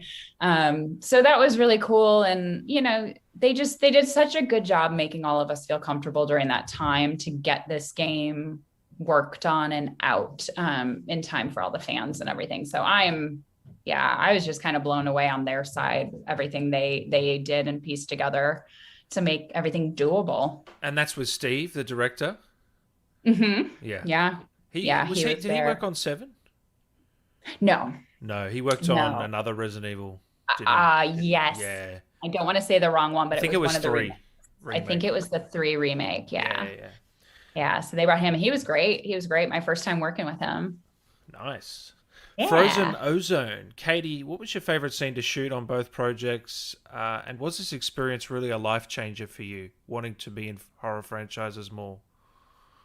It's definitely life changing because I had never done motion capture. I'd never been involved in video games or this world, and even voiceover. I'd done little stuff here and there, but never anything this to this scale.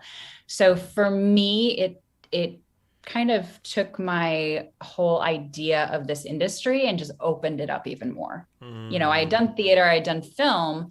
I know about animation, but I just had never dipped my toe into it. So this really opened up my eyes to, there is so much more that I can do, that I can be a part of, that I can try, that I can audition for. So that was great in that aspect. And then, like we said before, scene wise, 7, chainsawing my husband's hand off, because what wife doesn't want to do that every once in a while. And in 8, there are so many good ones, but again, I think the final scene with Chris was my favorite. It was chopper plane. Yep. Yeah. That was heartbreaking, but very, very emotional. I also, until I got that scene, I didn't get that scene, and I can't remember how early I got it, but I didn't get it super early. So I didn't know that that's the way it was going to go. So, so when you read that on the page, are you getting a little bit nervous? Like, I've got to pull this off. Are you anticipating that day of shooting or what? Not too much. It's definitely like a shock the first time, you get your scenes, especially if the scenes are something drastic or something you don't expect. So it's like when I first got the Chris kills Mia, it was like, what? So I always get it, and I don't, memorize it, work on it in my head, but I don't do too much, because it's like when I get there, things adjust, things are going to change, or I'm given new insight as to, maybe that wasn't like what you read isn't actually how it's going to go. And so you get on set and things are tweaked.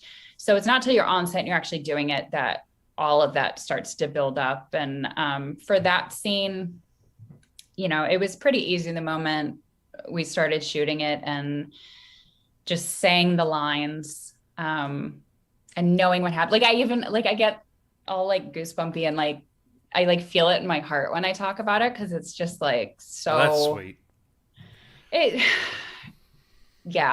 Anybody who's gotten through to the end, just that ending is it just hurts. So you've watched it back on YouTube? Yeah, I did. I did get to see on the day of release. That scene, I 100% teared up. Did you? 100%. Yeah. Just in front of your phone or computer, just tearing up. It was, my husband's like, what are you doing? And I'm like, so somebody online made a cut of my scenes, and I made him watch it, and he's next to me, and I'm getting all teary-eyed. He's like, are you okay? And I'm like, it's I couldn't even talk. What does he think of you being in this game? And what do your brothers think? They must be so proud. Yeah, they all think it's really cool. My husband's just kind of blown away by all of it. My brothers, I didn't come from a big gaming family. So my brothers think it's cool, but don't know a ton about it. But they have friends who keep telling them oh my God, that's your sister. So that's kind of cool. Being from a huge family. I'm one of 6 kids. So When your Oh, wow. siblings are coming to you being like, oh, so and so told me like they just played, they were freaking out, or like I came to visit and they wanted to meet me. I think it's a realization in my family's eyes of like, oh, this is really her job. Like this is what she does for a living. It almost sounds surreal, doesn't it, to some people? It does. I think it's surreal sometimes. Yeah, exactly. James says, love you, Katie. Can we please get a what the hell is going on? Oh, I got to think of like, how many times does she say that? I feel like she says that a couple of times. This one, she gets so emotional. I always have to giggle a little bit because there is this switch over of like me and Mia. Yeah. So you get, what the hell is going on? Oh my goodness. I'm being transported right now. Oh, that was brilliant. Noah, what was your favorite part to film? I think we mentioned that before. Thank you, Noah. How involved were you with the games? Have you played them before you acted in the past too, or did they just reach out to you? I think we mentioned that as well. You haven't played. Yeah. Have you played 7? So I have started it. So when it first came out, I played it. I started to play it regular. I got to Jack in the Garage and just couldn't get past it. And then a couple months ago, I think I have clips on my Instagram, but a couple months ago, a friend of mine got the VR. So I put that on and Did you? played I it. haven't seen this. I've got to check that out. Yeah, I'm definitely going to do it again and like record more of it because it was pretty funny. There's just little clips, but I got to where Mia comes up the stairs and scares the crap out of you. And that got me, that jump scare. I shot the scene. I knew what was coming. And I still screamed through the remote control and fell to the ground and just started yelling, stop hitting me, stop hitting me. I was just like, and I couldn't, because I can't see anything. I just see Mia coming at me and I'm like, stop, I don't know what to do. And I had thrown the remote. I mean, it went flying and my friend like got it into my hands and was just like, press this button. I was like, I don't know. So it was bad. Was that your really first bad. time doing VR? Because it's really, yeah. Really, yeah. That was the first time. You disappear into it. Isn't it crazy? I put that headset on and it was light outside. And by the time I took it off, it was dark. I was like, I felt like I was in there for 15 minutes and my friends were watching and they're like, no, it's been 2 hours. It's like, what? The only thing for me is I get a little bit motion sickness after a while. Are you the same? That's why I took it off. Yeah. It's, you definitely have to break it up. Yeah. And of course I was on like the easiest level possible and I still was terrible at it. Like terrible. They had to put, I was in my living room and they had to put like a yoga mat on the ground so I could feel under my feet if I was like moving too much or if I was like turning around. Because there were points like you start looking and you don't realize your entire body is just turning somewhere else. You completely lose track of you lose track. Yeah. If you take it off, you're looking at the people on the couch. Yeah. So that was pretty weird. Was that PSVR? PlayStation VR or? Yeah, that was, because I have a 4, so. PS4. Ooh, you need a PS5, eh? Oh, no. Nightblood here says, the ending to RE8 made me cry so much it hurt. I loved it because it showed how far Ethan will go for his family. I know. I'm with you. Don't make her cry, guys. Come on. I know. I'm like, imagine shooting the scene. Like, oh. What was your reaction to Lady D and the fan reception to that character? Oh my God. Crazy. Insane. So proud at just how excited and how much it brought everything in. Also, I want to cosplay that. Like, holy, it's such a cool, I've seen some of the cosplays out there. Amazing. But yeah, it made me a little bit like, oh man, I wish my character had cooler like outfits to play. Like I'm wearing a grandma sweater in 8, like the whole time, like a floral shirt and a grandma sweater. But that's what I mean. That's why it's so good. Your performance, you stand out in a crowd with all these villains. That's why I'm saying congrats. Well done. Thank you. Yeah. So I've had a couple people ask if I'm going to cosplay Mia from this game, because I cosplayed Infected Mia from 7. So I was like, well, I mean, I already own like a big baggy grandma sweater, so I'm sure I could easily pull together a costume. If you just get a baby now, you're pretty close, eh? Yeah, I just need a nice baby doll. I'm sure I have a floral shirt somewhere. Just throw some dirt on me. I'm good to go. Good to go. Hey, Katie, am I the only one who thinks Neil Newbon is, as Heisenberg, is the funniest and greatest voice ever? I don't think you're the only one. I think there's a lot of people out there who think that.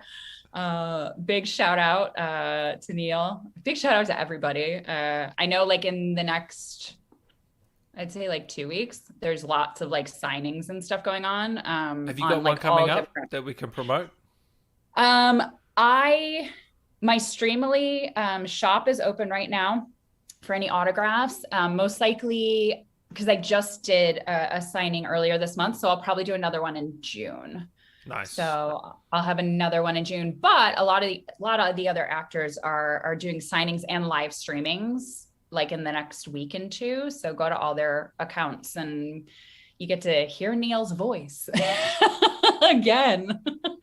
Well, I'm sure you're going to pop up in some of these in streams and podcasts. Yeah. And that's what's fun. We're always hitting each other up. Like now it's like most of us are vaxxed. We're like, hey, you want to come over and do a live stream? We can actually do it in the same place. Like, so cool. Yeah, because you're all in LA, hey? Yeah. Yeah, most of us. There's only, I think, a handful that aren't. So it's really nice. Yeah. Thank you so much, Jarav, for that.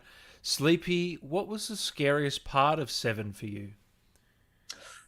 I think it was just the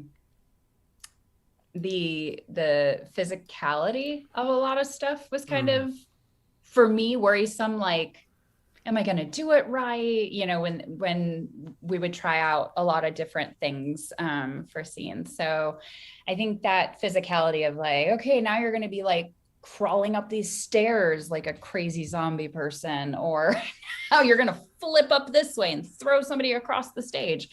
So that stuff was kind of nerve-wracking of hoping that like this is what they want, like doing it how I wanted to do it, and then hoping that Capcom and the Japanese and then the director, like everybody came together and we're like, yes, that's what we want, or try it this way. So I think on the acting side, that's what was a little nerve-wracking for the first go around of getting used to motion capture was, you know, am I doing it right? Are we getting everything we need? Have you seen the other language version, like the other languages of Mia before? I have not. Oh. I actually, the Japanese voice over artist, we follow each other on Twitter. So she was Akira really Higuchi?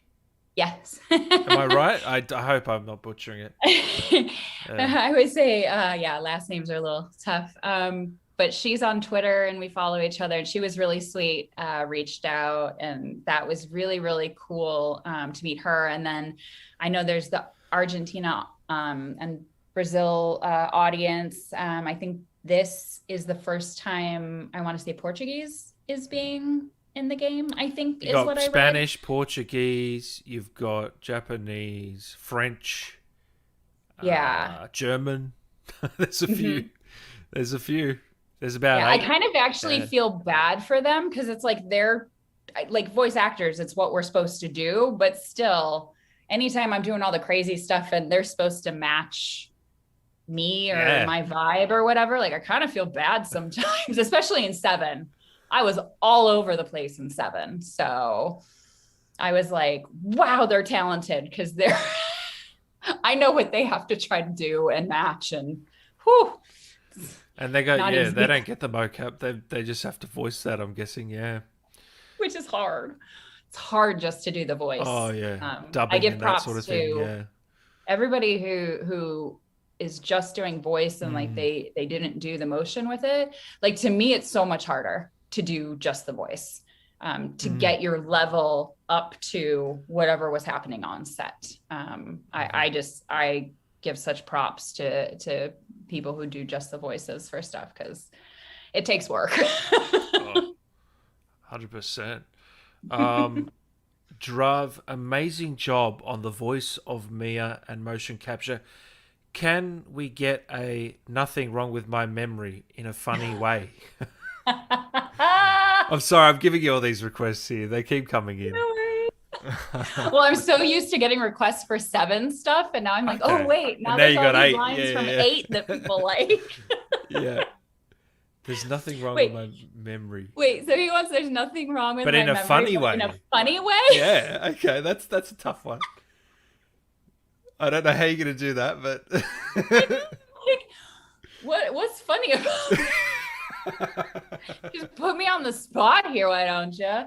I guess it would be... I'm sorry. There's nothing wrong with my memory. Well, that's pretty funny. Just leave it like that. I mean... Oh, that was a little bit crazy in there. That's just creepy. You could go Yeah. full Disney princess. Well, hello there. There's nothing wrong with my memory. Ooh, that's not bad. I like that. They don't sound anything like Mia. No, but if you go too happy, it becomes creepy. You're right. That's very true. That is very true. How did you do the possessed voice? Was that a tough thing to do from Duke? From 7. From no, 7. From 7, yeah. Yeah, from 7. No, that was actually the easiest. Because as weird as it is, because that's what I originally auditioned for. I mean, I'm pretty sure that's why I got the role, was from the possessed voice, the possessed noises and screams and growls, everything I was able to do with my voice, and not hurt it. Because that's one of the biggest things, is you have to be so careful when you're doing extreme voices, not to actually hurt your voice while doing them for hours and hours and hours.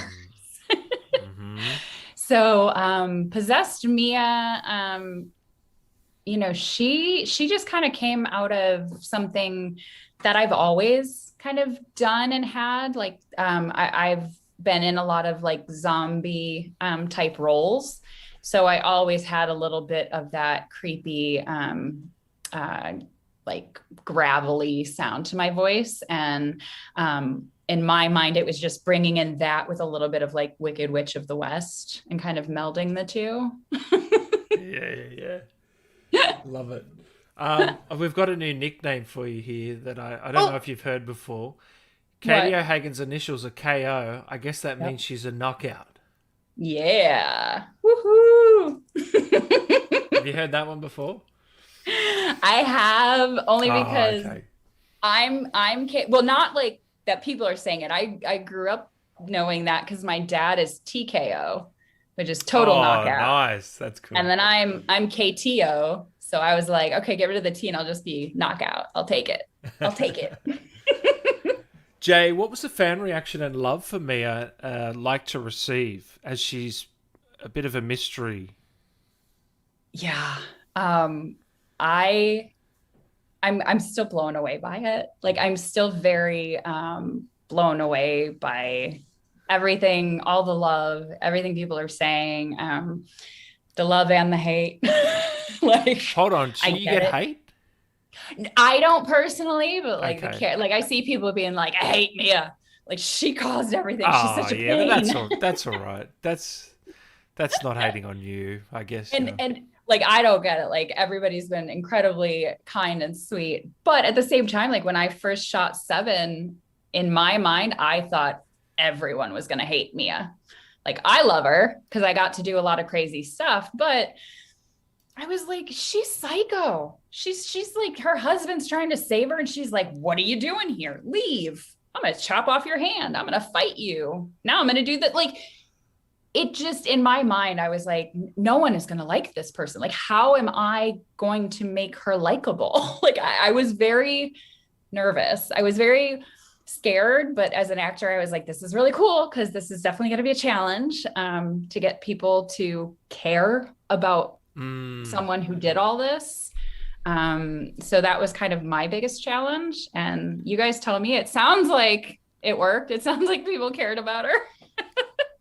And Jay also says, have you spoken to Todd about how he feels about the fans and the reception?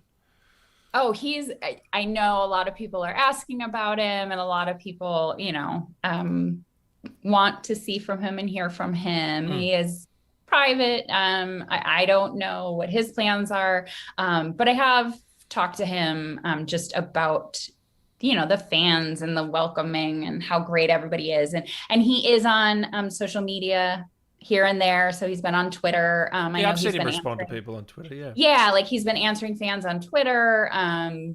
So he's definitely out there, but he's like the rest of us, just kind of blown away by it, shocked, like definitely shocked at how welcoming everybody's been, and how kind. For the most part, isn't it? What was that? It's a great community for the most part, isn't it? Resident Evil fans. Yeah, definitely. I couldn't believe how vast it was, and how welcoming and how excited everybody is. I mean, from the first trailer of 8, like the amount of questions I was getting before I could even say I was a part of it. Yeah. That was hard. That was very hard to have to just not respond to people. I was like, don't hate me. I'm not mean. I mean, it's weird that you can't say you're in it because you can hear your voice in the trailer and we know it's you. Do you know what I mean? It's like, it's you. Like, I don't know. At the same time, some people were not sure. Like, there were definitely people out there going, I knew it was you. Is that the same person? Is that me? Wait, I don't know. I don't know if it's the same one. She sounds different. So. And you're under these NDAs. You got to be careful, don't you? Yeah, but at the same time, it creates such like excitement and suspense for everything that I get it. I totally get it. Like, this game, I feel like this game kind of blew people's minds. Like, once it got out there and people could play it, I feel like a lot of people were like, I did not realize what this game was going to be. So I think ultimately Capcom knows what they're doing. And and you would have seen that the sales have just been crazy so far. Huge sales. I heard. Yeah, that's crazy. I got to get me a copy. Thank you so much for answering my question. This is Frozen Ozone. I'm looking forward to any future projects that you'll be working on. Yeah, I mean, always putting it out there. Always, again, social media is the quickest way you're gonna find anything that I've done or am doing or that's coming out. So links in the description. Hi, I'm from South Africa, Katie. Loved your work in Resident Evil. It was amazing. How is your South African accent? No. I'm good at accents when I hear them. So usually, like, if somebody talks to me for a little bit, I can maybe mimic them. But yeah, I'm not even going to attempt because that would go possibly viral in a bad way. And you never want that. I don't need to ruin accents for people. No. Genji, Ethan and Mia felt like Resident Evil's answer to James and Angel from Silent Hill in some ways. Yeah, I can see that. Yeah. I did see I've never, I heard about Silent Hill, the video game. I've never played it though. But I did see a lot of comparisons. Yeah, I did notice that. Yeah. Thank you, George Patton. You didn't leave a question, but please get one through. Big Daddy Cool. Do you think Mia will ever meet Jill from Resident Evil 3? And how do you think that would go? Obviously, that's Nicole Tompkins. I mean, I've met Nicole. It's happened before, yeah. She's awesome. Yeah, I don't. You never know. It'd be interesting because I feel like Jill has a bit more of a background with things. Mia, you got to remember Mia was, normal, even though she was working for this crappy company. She doesn't kind of like powers, or she's not trained in anything, or she doesn't really have that background. And who knows, what then happened to her after 7, like in between 7 and 8, like who knows. In that we see that Ethan got training. They don't really touch on if Mia did. I think she should have. I mean, that would only be fair, but she did have a new child to take care of. So I really hope we get to see more of you in 9. I'm almost certain you're going to be in it. There's no doubt. So knock on wood. Don't jinx. Okay, I won't jinx it, but I tell you what, like, how could you not be in it after that ending? There you go. There you go. Barbara, Katie, totally loved your work. We love Mia, and losing every part of the body in every game just to save her, it's worth it. I love you. Much love from Brazil. Oh, thank you. Yeah, Ethan loses a lot. Chris Redfield in the chat says, have you ever read for any other characters? I have, yeah. It was actually pretty cool. So I think Sarah might have mentioned this, but they did ask a couple of us to read for just different characters within 8 to kind of see. So whether it be villagers or Lady D's daughters. So I do remember sending in an audition for the daughters. Really? Yeah, it was cool. Nice. It's just fun for them to open things up because as voice actors, like, you should be able to do multiple things. So it's really cool. Ultimately, I mean, everybody who got cast just freaking nailed it. But getting to do the audition was fun because I got a little piece and to see these crazy other characters. So I was like, oh my God, what is this going to be? Yeah, that's cool. I wasn't tall enough for Lady D. I would have liked that one, but I don't think I was tall enough. Yeah, I think Maggie's over 6 feet tall. Yeah. Yeah. Anthony here says, you scared me into game. Well, I think he's talking about 7. I think he's talking about 7. That was my job. I'm glad I did my job. Julie, since you voice a character in a video game, I have to ask, do you like watching horror movies? We mentioned that before. Absolutely. We love horror movies. Love. I always got the impression from the flashbacks in 7 that Mia was already pretty well trained at murdering mold monsters to keep Evie under control. Okay. I've never thought about that. That's smart. I mean, it's very true. It's that definitely makes more sense. I feel like, if they're going to put you in charge of this crazy thing, even if you're the babysitter, you're going to have a little training, at least know how to use a gun. Yeah. You would hope. Freddie, what's it like having to put the narrative together through bits of the script? So, because you get it in sections, I guess. Mm-hmm. Is that tough trying to get the whole scope of the story while performing? Like when you first get it, yes. I guess so, yeah. Yeah, like when you first get it and you're just memorizing your lines, it is. But I feel like that's a lot of times with, television, film, anything.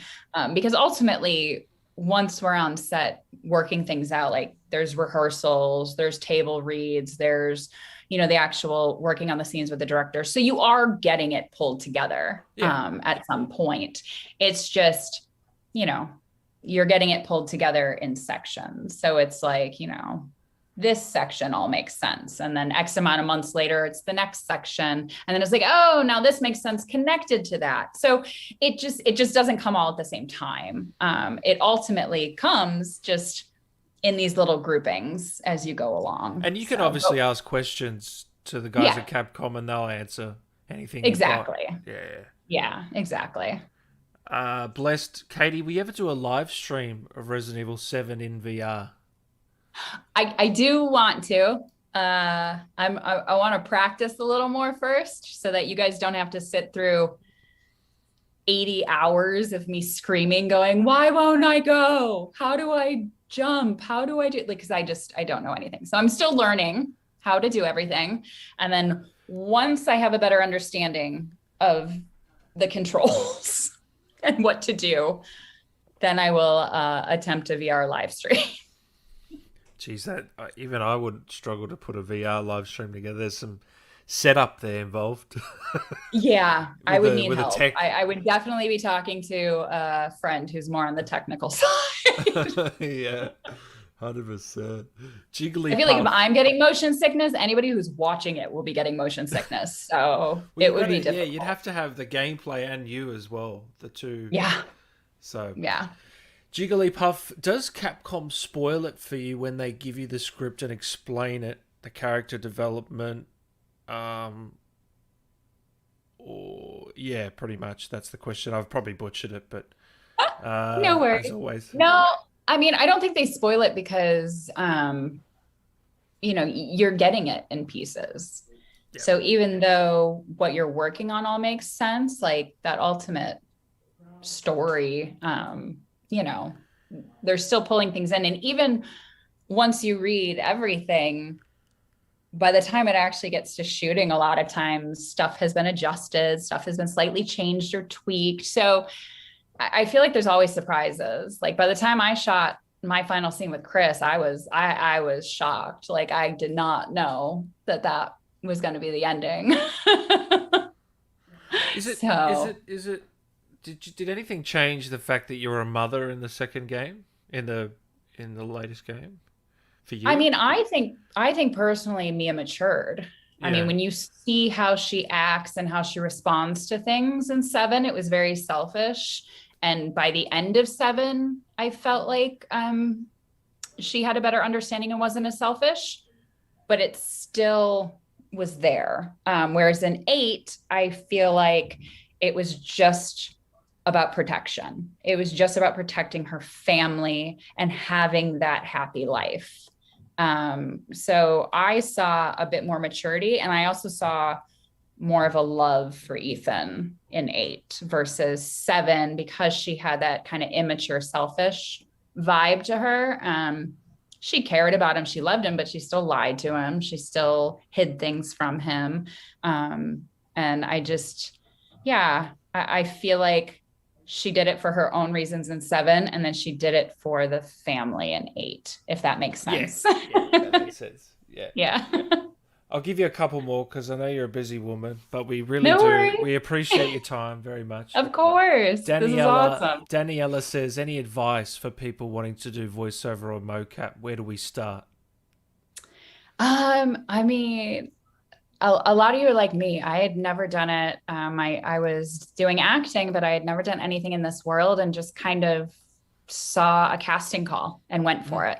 So I think my number one advice is just go for it. So if anything comes up, like if you're in the world and you're can see casting calls and things, go for it. But if you're not in it and you're like just wanting to start, there are classes. There's tons of motion capture classes and stunt classes that you can do on that side, which are incredible. Same with voiceover. There are lots of classes you can take for voiceover. So I would say do your research depending on where you live, and get into classes, learn about physicality. The biggest thing with motion capture is knowing your own body. And that's something I thought I was good at. What do you mean by that? So everything you do with motion capture, I mean, the cameras are picking up every nuance, every movement. So a lot of times in a game, there are those moments where a character's like waiting for basically the player.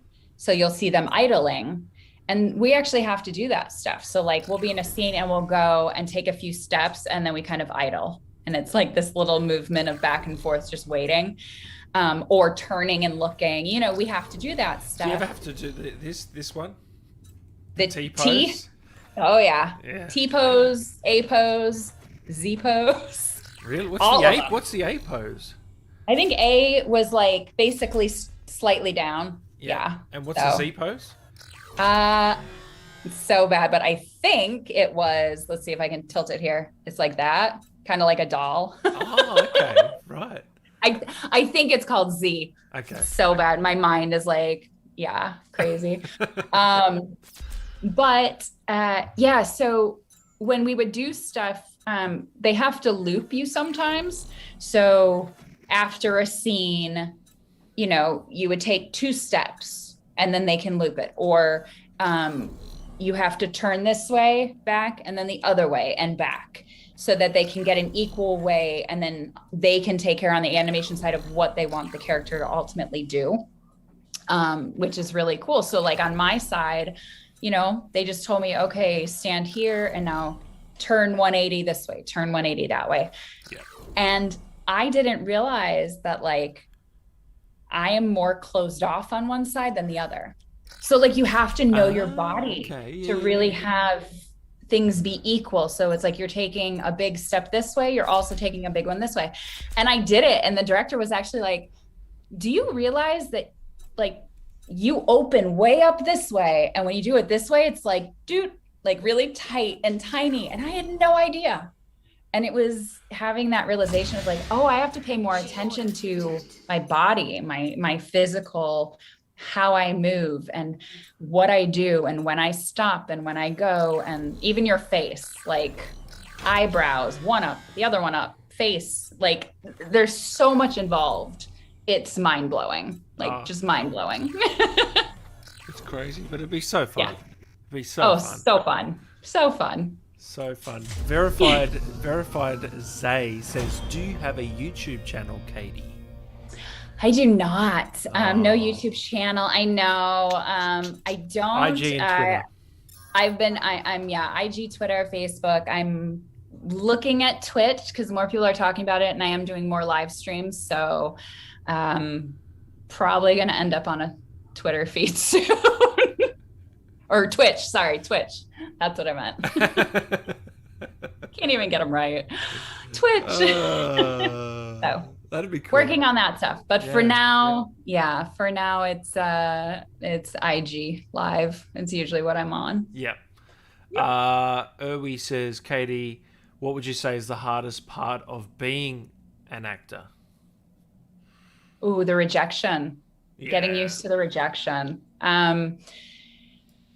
You know you're cut out for it when, even though you're getting that rejection, you just keep doing it because you know what it's like once you get that role, once you get that job, it just makes everything. You're like, this is why I do this. Like, I love like you're this. willing to get 50 rejections for the one big, Exactly. And that's usually what it is. You know, you get a lot of no's before a yes. And so like, I just tell people, you know, if this is truly what you want to do, rejection is okay. Like, just keep working, keep doing what you're doing, keep enjoying what you're doing, and do stuff on your own, do content on your own. Like, I do a lot of photo shoots. I do a lot of short films. I started doing special effects makeup.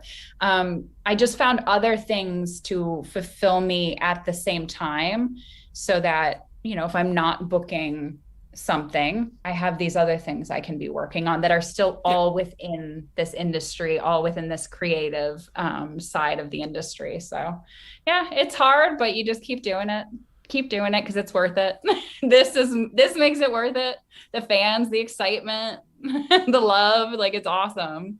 I don't want to make you blush, but people are saying your eyes are beautiful, pretty much. Oh, thank you guys. KR says, Mia rules, great performance. RJ Adams says, I freaking love Mia. Mythic says, Mia's my girl. Vinsta says, what's your Twitch?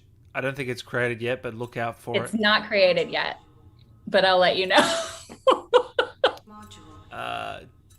Jack says, how much time in advance did you get to prep for Mia?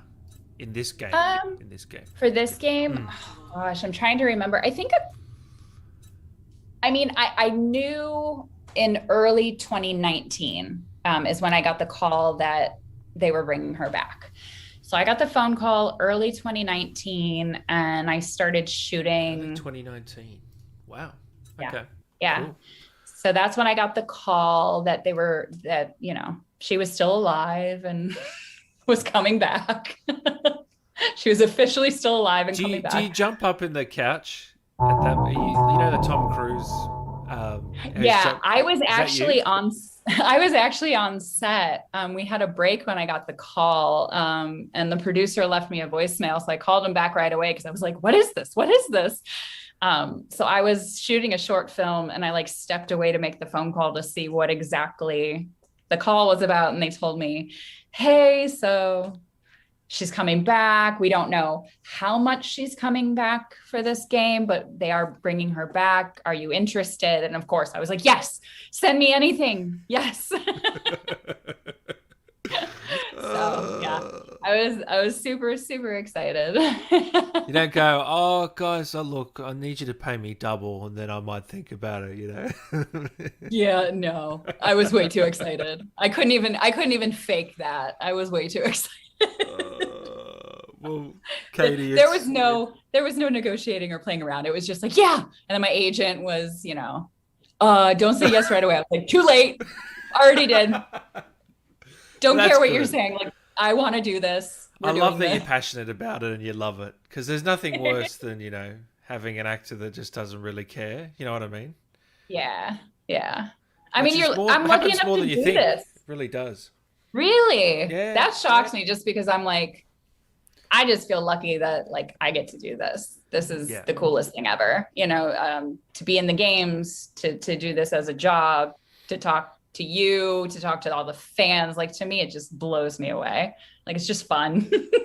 Well, we've had over 100,000 join today, and we were in competition with all the Demetrisk family. They were streaming as well.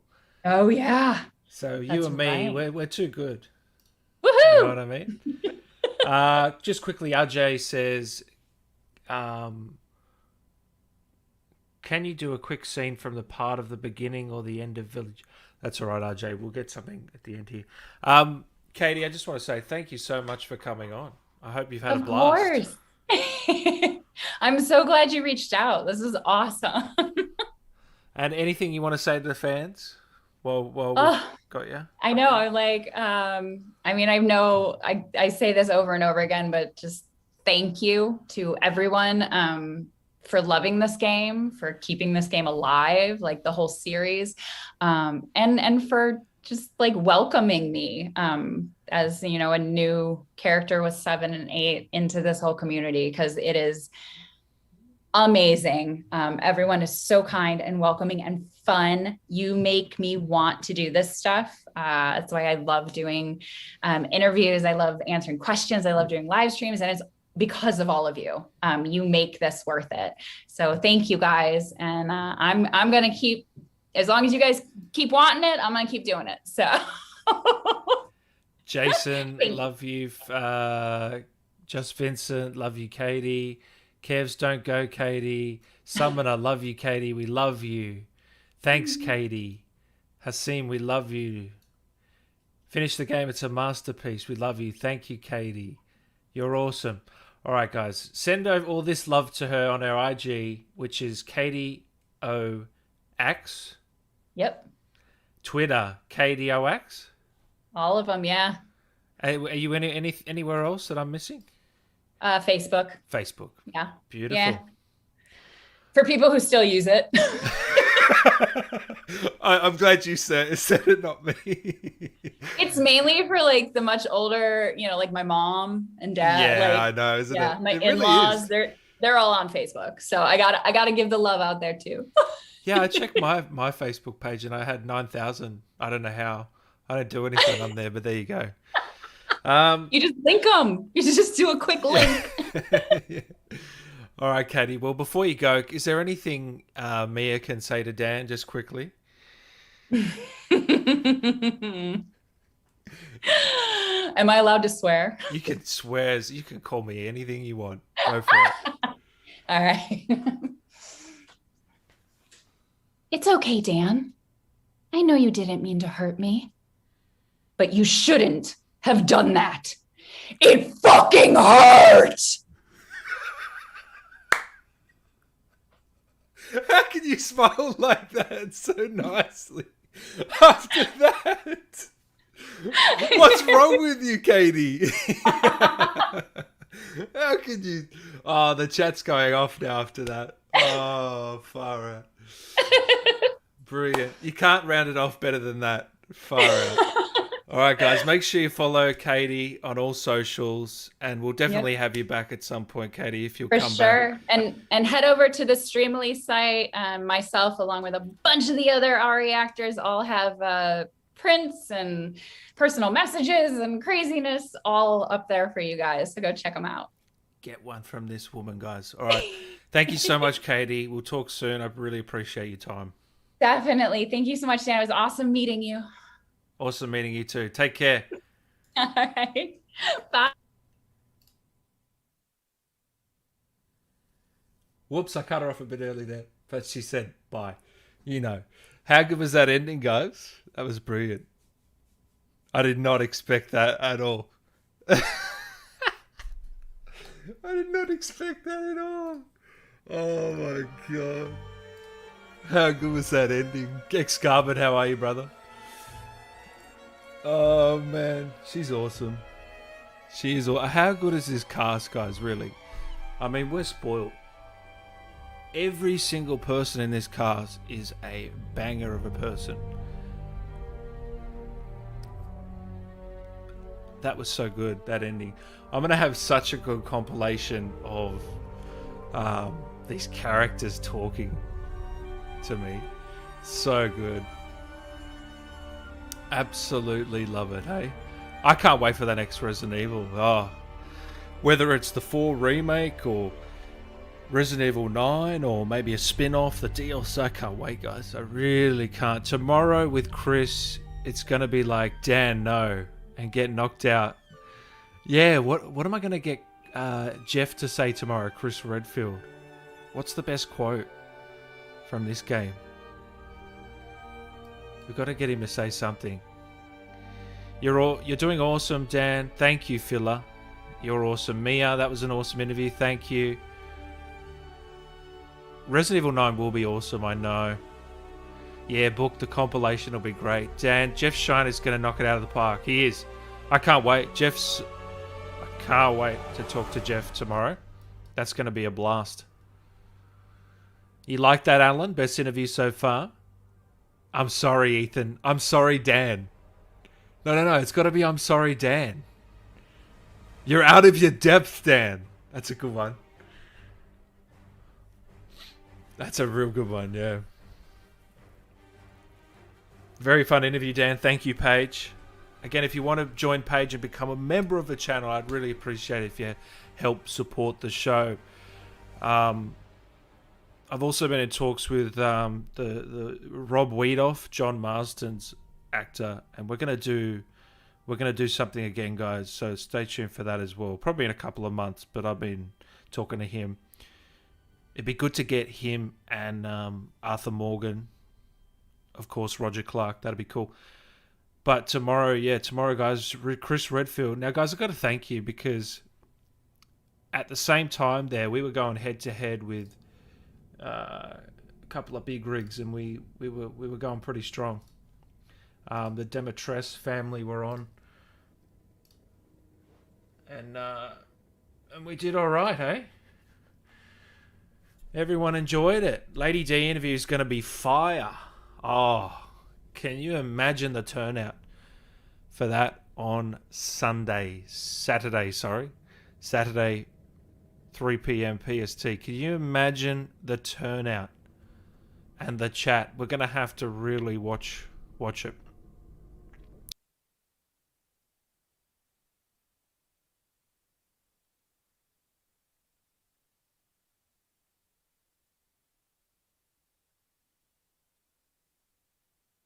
I'm working on. And you are working on other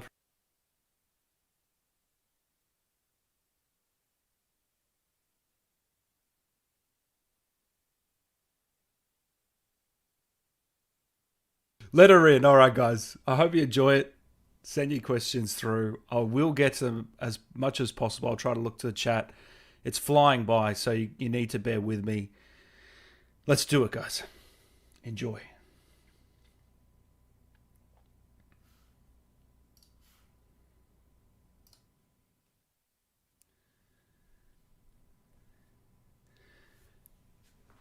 We are live, Maggie. Can you hear me all good? I can hear you all good. Can you hear me all good? I can hear you beautifully. And I love the baby Yoda in the back, by the way. Oh, thank you. I was so worried because I was like, oh, crap. I have such a shitty background. There's nothing interesting. And then I saw Grogu and I was like, okay, that's enough. That's perfect.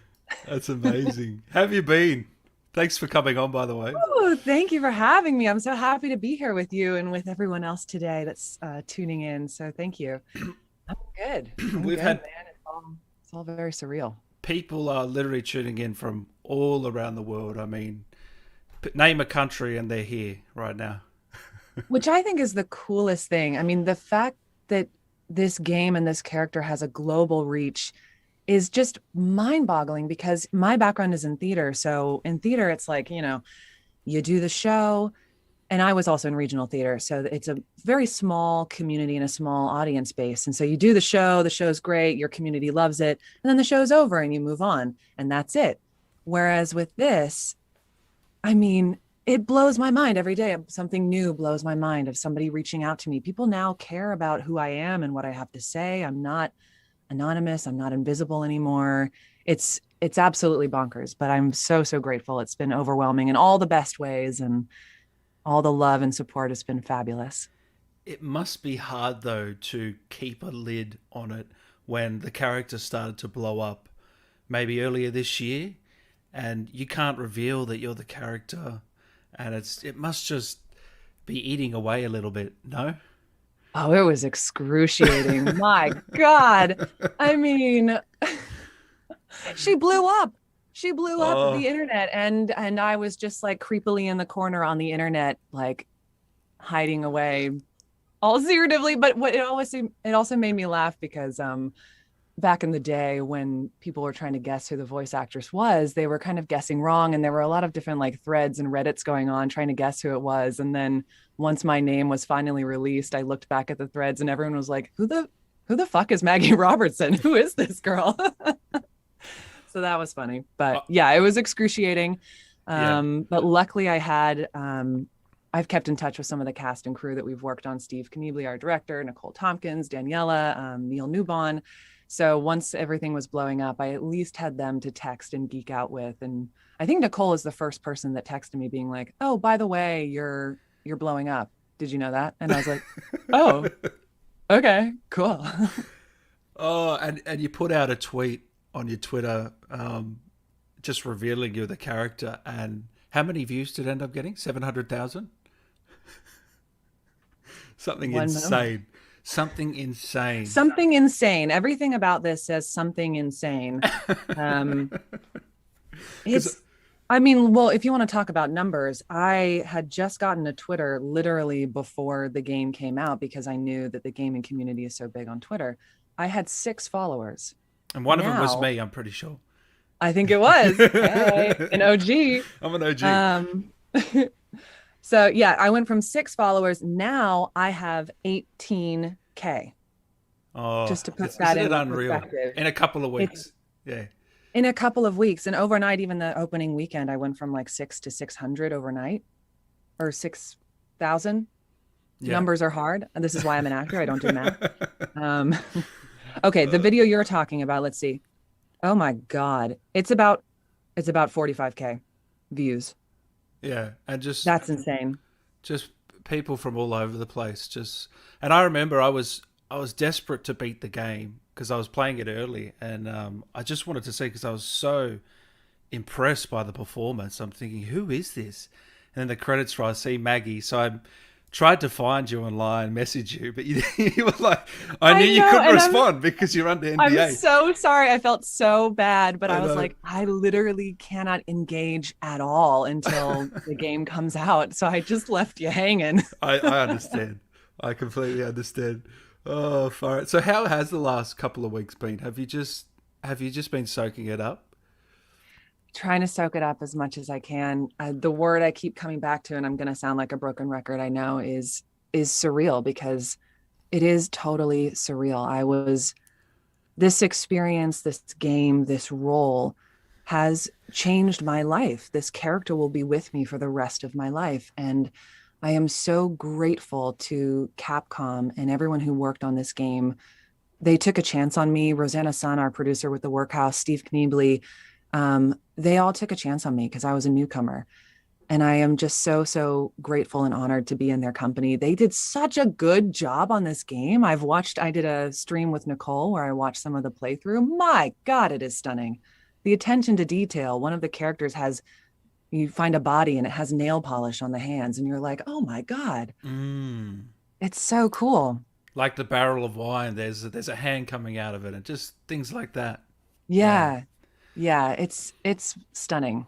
People loved when you read out the diary entry as well of Lady D's diary entry. That was brilliant. I need a drink. My new favorite line. I wish I'd gotten to do that in the booth. So tell me, how did it all begin? How did you land the role? Because I'm interested to know how it all came about. Well, that's a crazy story too. So let's buckle up, y'all. Buckle up. Rightio. So, okay. I'm formulating my thoughts. I'm getting myself set. Here we are.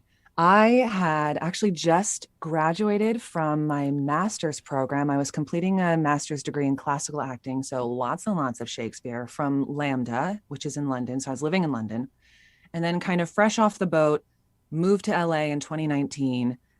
And I booked this job maybe 6 months later after I moved, which is unheard of. I was unrepresented. And so I had submitted myself, which is, again, it's pretty unheard of for someone in a game of this magnitude to have submitted themselves and to be unrepresented and go after it.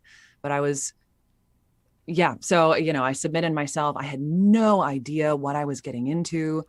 In my mind, I was like, oh, okay, I'm here in LA, I'm hungry. I might as well apply to this voiceover gig, even though voiceover wasn't really on my radar at the time. But I was like, okay, I might as well. I've got nothing better to do. I fit the specs, might as well. Oh my goodness. That's crazy. It's insane. And so I apply, I get the audition, I do the audition. I'm like, that was fun. Neato. And then I leave and I set it and forget it. And maybe couple weeks or a month after that, I get a call back and I'm like, that's so cool. Okay. And I go to the callback and it's Rosanna and our director, Steve, are in the room that time. And the callback was super fun because they bring you in and they just have you playing around and they throw different ideas and things at you and have you relate to objects in the space and all that jazz. So it was just like playtime. It was super duper fun. So I leave the callback and I'm like, cool, did that. That was fun. Set it and forget it, walk away. And then months after that, I get the call that I actually booked the job. And at that point, it had been so long, I'd almost kind of forgotten all about it. And then I get the call I booked and I was like, oh, that's so cool. How about that? But it really wasn't until the table read that I started to piece it all together and clue into the fact that this is kind of a big deal. So I showed up, didn't know anybody, but there was you walk into the room and you could feel that there was an energy in the air. There was just something kind of electric going on. And so I was like, okay, immediately I was like, something's happening here. And then I was starting to just listen and absorb and try to be a sponge and figure out through context clues what was happening. And I could overhear, people are whispering in corners together excitedly. And I overheard someone say something like, oh my gosh, I can't believe I'm a part of this franchise. This is a dream come true. And I heard that and I was like, ooh, what is happening here? And after the table read, I hadn't received any of my paperwork or the script before that point. So I took all of that home and then I furiously researched and tried to figure it all out and did. And then I had that moment where once I was like, oh my God, Resident Evil, I did have to sit back in my chair for a minute and say, just holy crap, I can't believe I just booked it. But even with all of that, it's been way more than anything I ever could have expected. I had no clue. So, did you read for? Because a lot of the cast actually read for Lady D as well as the daughters, and are you the same? I didn't know You that. didn't know that? No. No, Yeah. that's so fun. Ooh, I want to see what their versions were. Yeah, because Great. Michelle, I'll be reaching out later. Michelle, who played Mother Miranda, she read for Lady D, and so did Becca. Amazing. Becca Pruitt, who was Bella, she read for us. So I'm wondering how many people. But you only read for this role. I only read for this role, and I Yeah. think I had heard Becca talk about coming in for multiple iterations of callbacks and whatnot. I only had the audition and one callback. So I don't know. It's all just been a dream. It worked out in the end, I think. It worked out in the end, man. Can't complain. I mean, and also the writing and the words, the lines that you get to say are just so good. Like every line is quotable. You don't get that often. The writing is stunning. I was definitely a kid in a candy shop the entire time. I love fun language. I mean, that's my Shakespeare background at play too. I love language, and I love playing around, especially with heightened language, like Shakespeare and Lady D. She uses such fabulous words. Miscreants. And it just gives you such a great playground to work off of. You're like, oh, I can do this and I can do this and blah, blah, blah. So yeah. When you auditioned, did that accent that you put on the voice, was that the final voice that we end up getting in the game, or what? Yeah, I don't believe I really changed much about what I was doing in audition/callback to final performance. I was given more context clues about the character itself that then I could play with. And I think probably some of my movement quality changed, but the voice itself didn't really change. Yeah, right. Wow. That's just incredible. And what about the motion capture? You was that your first ever time jumping into one of those suits? Yeah. My first ever time. Instantly fell in love. It's so bonkers. You put on the suit. I felt like I was an astronaut. I was like, woo, oh my gosh, blast off. It's very, very bizarre. And that's when I put on the suit, that's when I was like, ooh, this is real. This is fun. This is big. And you walk into the volume and everyone there is operating at the top of their field. And that's pretty special too. When you walk into a room and you know that everyone there is the best of the best, you don't get that opportunity that often. So it was just every bit of that experience was me feeling so grateful to be here and just honored to be considered even in the same realm as everyone else. So it was awesome. But yeah, performance capture was totally fun and interesting for me because it kind of was this lightning bolt moment where it just clicked in and it all made sense. And what's fun about performance capture is it has that, it's kind of the perfect blend between theater and on camera. And I think other people have talked about this before, but for me, it meant that because I've dabbled in each of these areas, once I brought them together, I was like, oh, this makes complete sense. And I was just ready to like move forward. Obviously it was new, but I was excited by the challenge and everything. It felt like every synapse was firing at 110%. I was ecstatic to be there. It felt like I'd really found something special that I needed to pursue. And I remember after the first day in the volume, I was driving back home and sitting in LA traffic, and I called my mom, and I remember telling her, even though I was so physically exhausted because it's physically so draining, mentally I was so alert. And I remember calling her and being like, oh my God, I'm so jazzed. I'm jazzed. And I never really used the word jazz before, but I was just so excited and bubbly and happy and on cloud nine. Wow. So yeah. Unbelievable. So did you know about the gaming world at all before? Well, I'm not a gamer myself, but even the likes of me had heard of Resident Evil. So I knew that this was a big old franchise, but I certainly wasn't aware that it would be this big. Mm. And what I will say to that is I might not be a gamer, but I am a total sci-fi and fantasy nerd. Hello, Grogu. So I'm not a gamer, but I know all of the archetypes and I live in these nerdy spaces all the time. So I was just like, oh, great. This is fun. Let's go. Yeah. Are you a Star Wars fan? Star Trek? What do you go to? Well, my true love really is Lord of the Rings. It's kind of the Nice. greatest tragedy of my life that I'm not Kate Blanchett. So there's that. But yeah, so actually I've got all my nerdy shit is kind of in front of my face so that I have the pleasure of looking at it, but you can't see it. So I've got like a Lord of the Rings cats as the characters from Lord of the Rings. And anyway, that's neither here nor there. Cats, not the movie, but just cats as cats dressed up. Somebody did an art piece of cats dressed as the different characters of Lord of the Rings. So that's what I look at all day. But yeah, I love Lord of the Rings. Mostly a Star Wars fan. I didn't quite grow up watching Star Trek as much, but love it anyway. Harry Potter's huge for me. Game of Thrones, although I am a snob about Game of Thrones because I read the books first before the TV show ever came out. And then like I was a girl that was reading dragon books before dragon books were cool. And then Game of Thrones came out. And now all of a sudden my friends are into fantasy. And I'm like, I've been here for where years. was this 10 years ago when I was over here being uncool? You thought I was a loser. And now all of a sudden this is cool. When's he going to finish that book? I don't know, man. I feel like now that the season's over, he's probably never going to do it. Yeah. What do you think of the last season?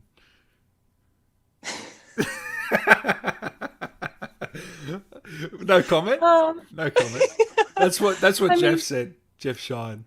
Oh, is he into it too? Yeah, he didn't want to comment on that last season, but he loves the show. LOL. I'll have to talk to him about it then. Yeah, I would say, it probably like wasn't my favorite season of the bunch, but it's fine. All right, I'm going to get in trouble if I don't ask some of these questions. We've got so many questions, so hope you'll bear with us here, Maggie. Marcus says, was the decision to go with a transatlantic accent yours, or was it one that you needed to workshop? Really excellent question, Marcus. I believe Marcus. Right. That was kind of the accent that I had brought into the audition. The reason why I found it and placed her there initially is because she is this regal character, and the language that she uses is heightened. And so it felt like she needed to have this kind of arch and superior quality to her. And so I kind of slipped into it transatlantic, where it's neither here nor there, but is just kind of regal sounding. And that's how I found that. And then I think then they confirmed that they were like, great, this is where we want it to fit in the pocket. We don't want it to be placed anywhere specific. Yours was a bit more posh than Neil's as Heisenberg. Totally posh. You know what I mean? Yeah. Yeah. Dog Boy, thank you for that. Robert, thank you. Jelly, we learned Lady D was a 44-year-old noble descendant with a hereditary blood disease and not from the village. Can you tell us more about the backstory, Maggie, from Jelly Sheep? Jelly Sheep, that's such an interesting thing.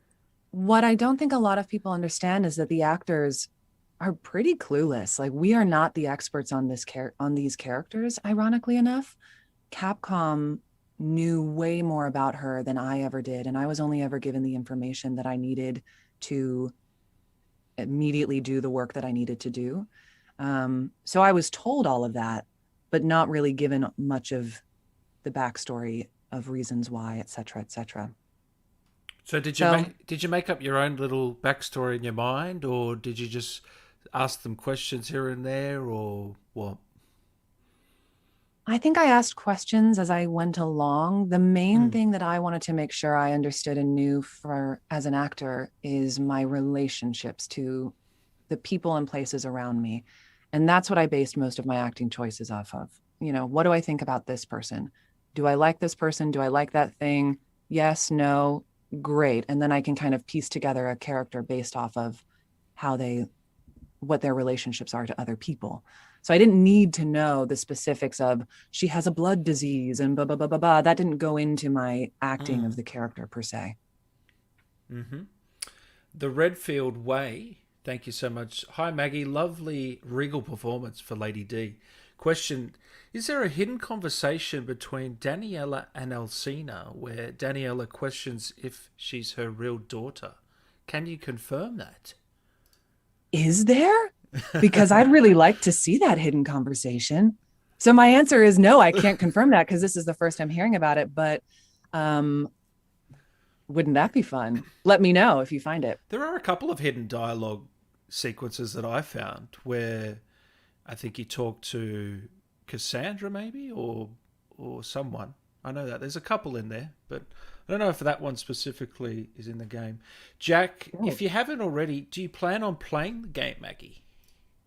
Well, I'm a pretty horrible gamer. I would run into a lot of walls, but I've been watching Nicole play. I'm going to be back on her stream next Wednesday to finish through all of House Dimitrescu. And I've really loved watching the game and exploring the house. It's such a fun place to explore. So I want to go through the rest of it.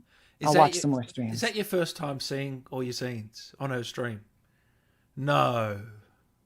I've seen like little things, the stuff that was in the trailer, and then, but I kind of wanted to save it as well. So I didn't go down the deep dive of investigating every bit of it. I wanted to experience the whole thing, and I'm really enjoying that. It's really fun because then I get to feel like a fan too, that I'm one of you guys, and I'm just like, oh my God, look at this beautiful castle. What's over there? Oh my God, a portrait, you know? Yeah. It's cool. Yeah. If you guys haven't checked that stream out, make sure you do. Nicole Tompkins on Twitch. If Lady D ever fell in love with someone, woman, man, or man thing, how would she show her affection? Love you, Maggie, from Luminous Lollipop. Oh my God, love you too, Luminous Lollipop. I love an alliteration. Ooh, such an interesting question. And a really great question because I do feel like Lady D is incredibly emotional. I think she is driven by emotion and she cares very, very deeply. But then she puts on that exterior of calm composure and all that jazz to cover it up. But deep down, she does have that ember burning. Ooh. You know what? I feel like Lady D would be into all sorts, man, woman, creature. Lycan. So that I would like to see that. Lycan. Oh my gosh. What would that produce? Yeah. How would she convey her love? I think it would definitely be a quite extensive courtship process.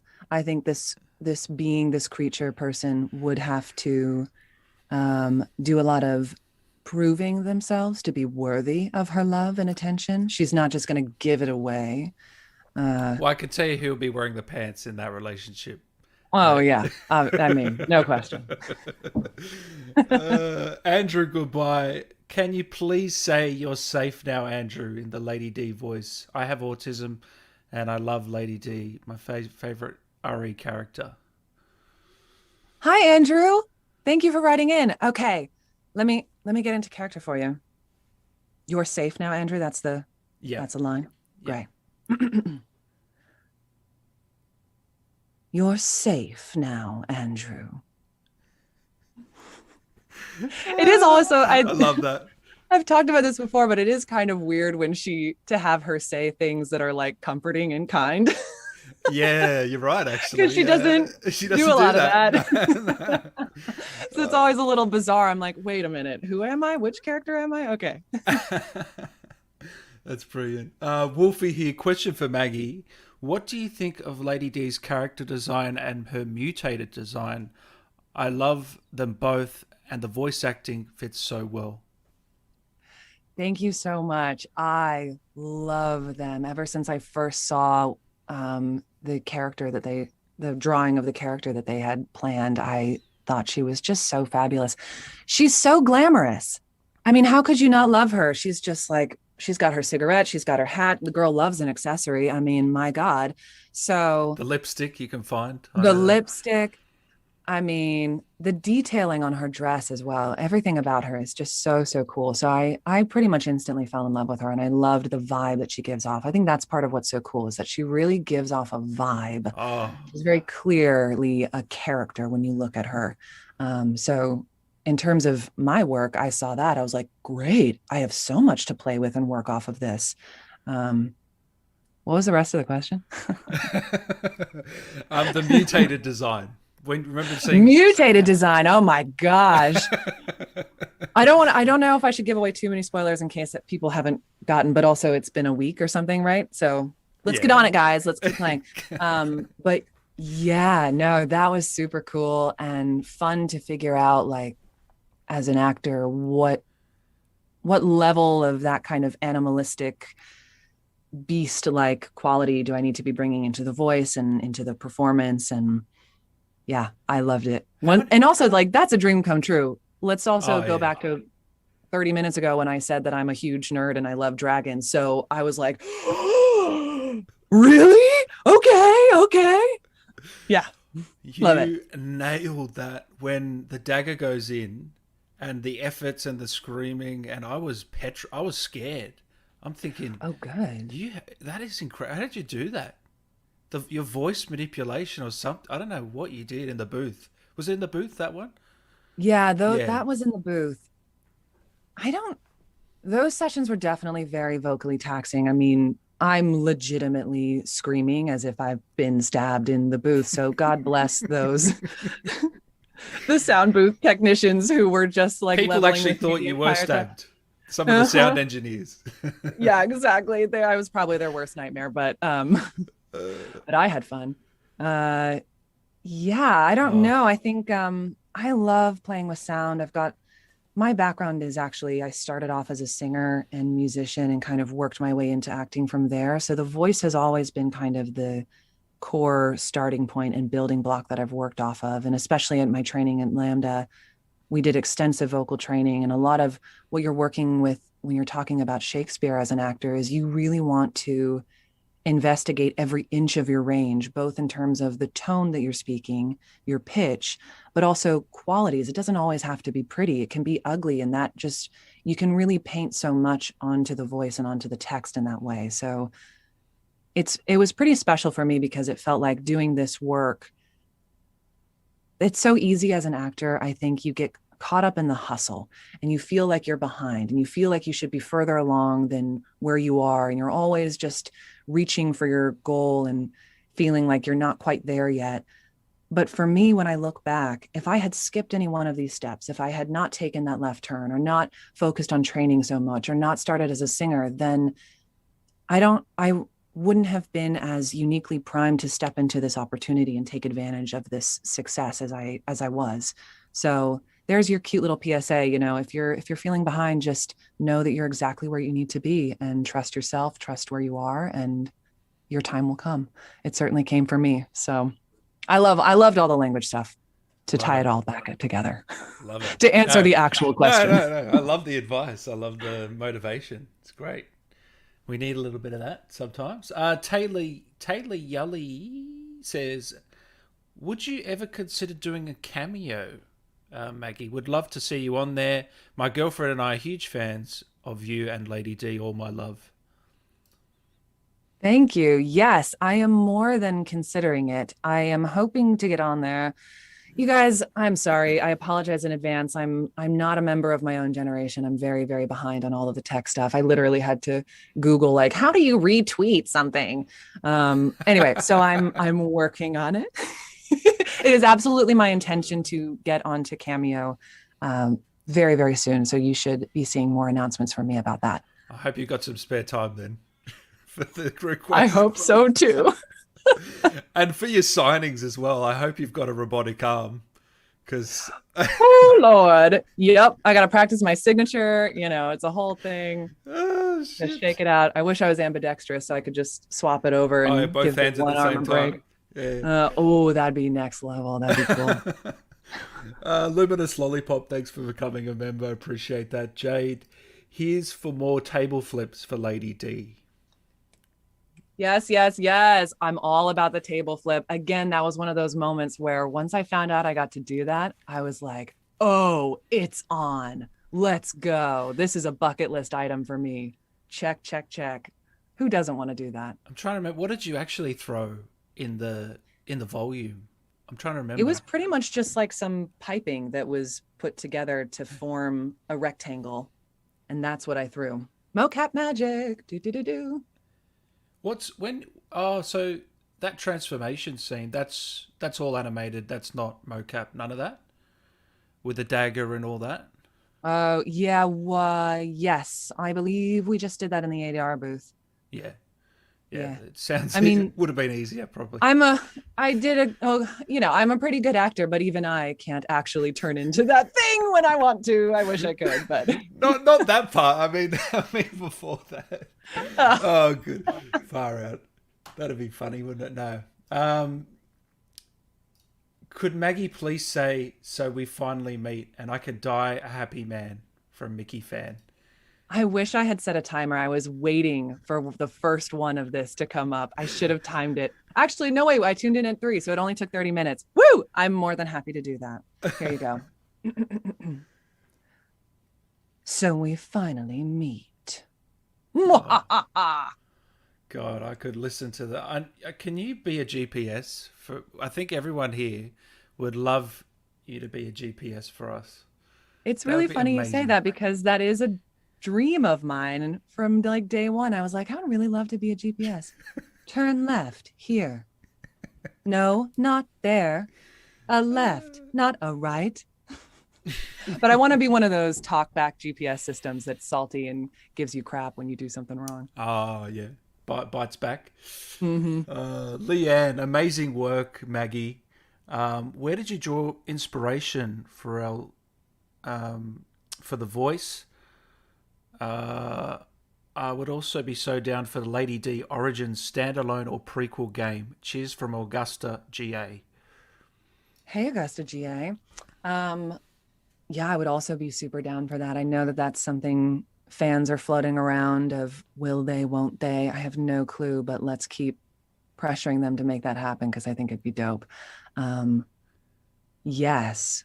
What was the first question? Inspiration for the voice. Right. Okay. Oh God. I got you back. Don't worry. I got you back. Listening comprehension. Yes, the voice. She's not too far away from me vocally, so that it wasn't too far of a step for me to find the voice itself. The physical movement quality. What I'll say to that is, one of the things that was cool when I saw that she had the hat. And especially once they created that super sexy helmet hat situation for me on set, then I was able to play with movement qualities about a hat. So, is she looking under the brim of her hat at people? And then from there, I was able to kind of mimic the brim of her hat, which slopes a little bit. So then I was like, okay, that's kind of a curve. I think every movement that she does is pretty fluid and curvy. Nothing is ever in a straight line. So that's kind of what I started to play with physically for her, and helps give her that regal stature, especially if you're playing a character that's high status. Typically, high status characters are more judicious in their movements. They're not going to give away all of their energy. They have a lot of stillness. So there's specificity about what they do. Whereas low status characters are a bit more like everywhere. Blah, blah, blah, blah, blah. So I wanted to make sure that she was very still. And so if she's going to walk around, or if she's going to look at that person over there, it's not a straight thing. It's very rounded and curvy and takes her time to get there. So yeah, those were the things that I was playing with physically. I love it. Absolutely love it, Maggie. Escobar here says for the GPS, we'll call it Lady DPS. I love that. I love that. Let's make it happen. Far out. Drive-by commentator, congrats on a stellar performance. Maggie, Jack, Maggie the Bard, is that a D&D reference? You're not the first person to ask me that. It's a Shakespeare reference because I'm a Shakespeare nerd, but I ain't mad at the D&D cross reference. I ain't mad. So I'm gonna say it's both.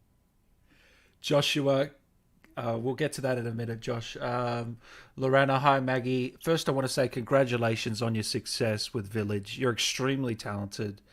Can you tell us about any upcoming projects you might have on?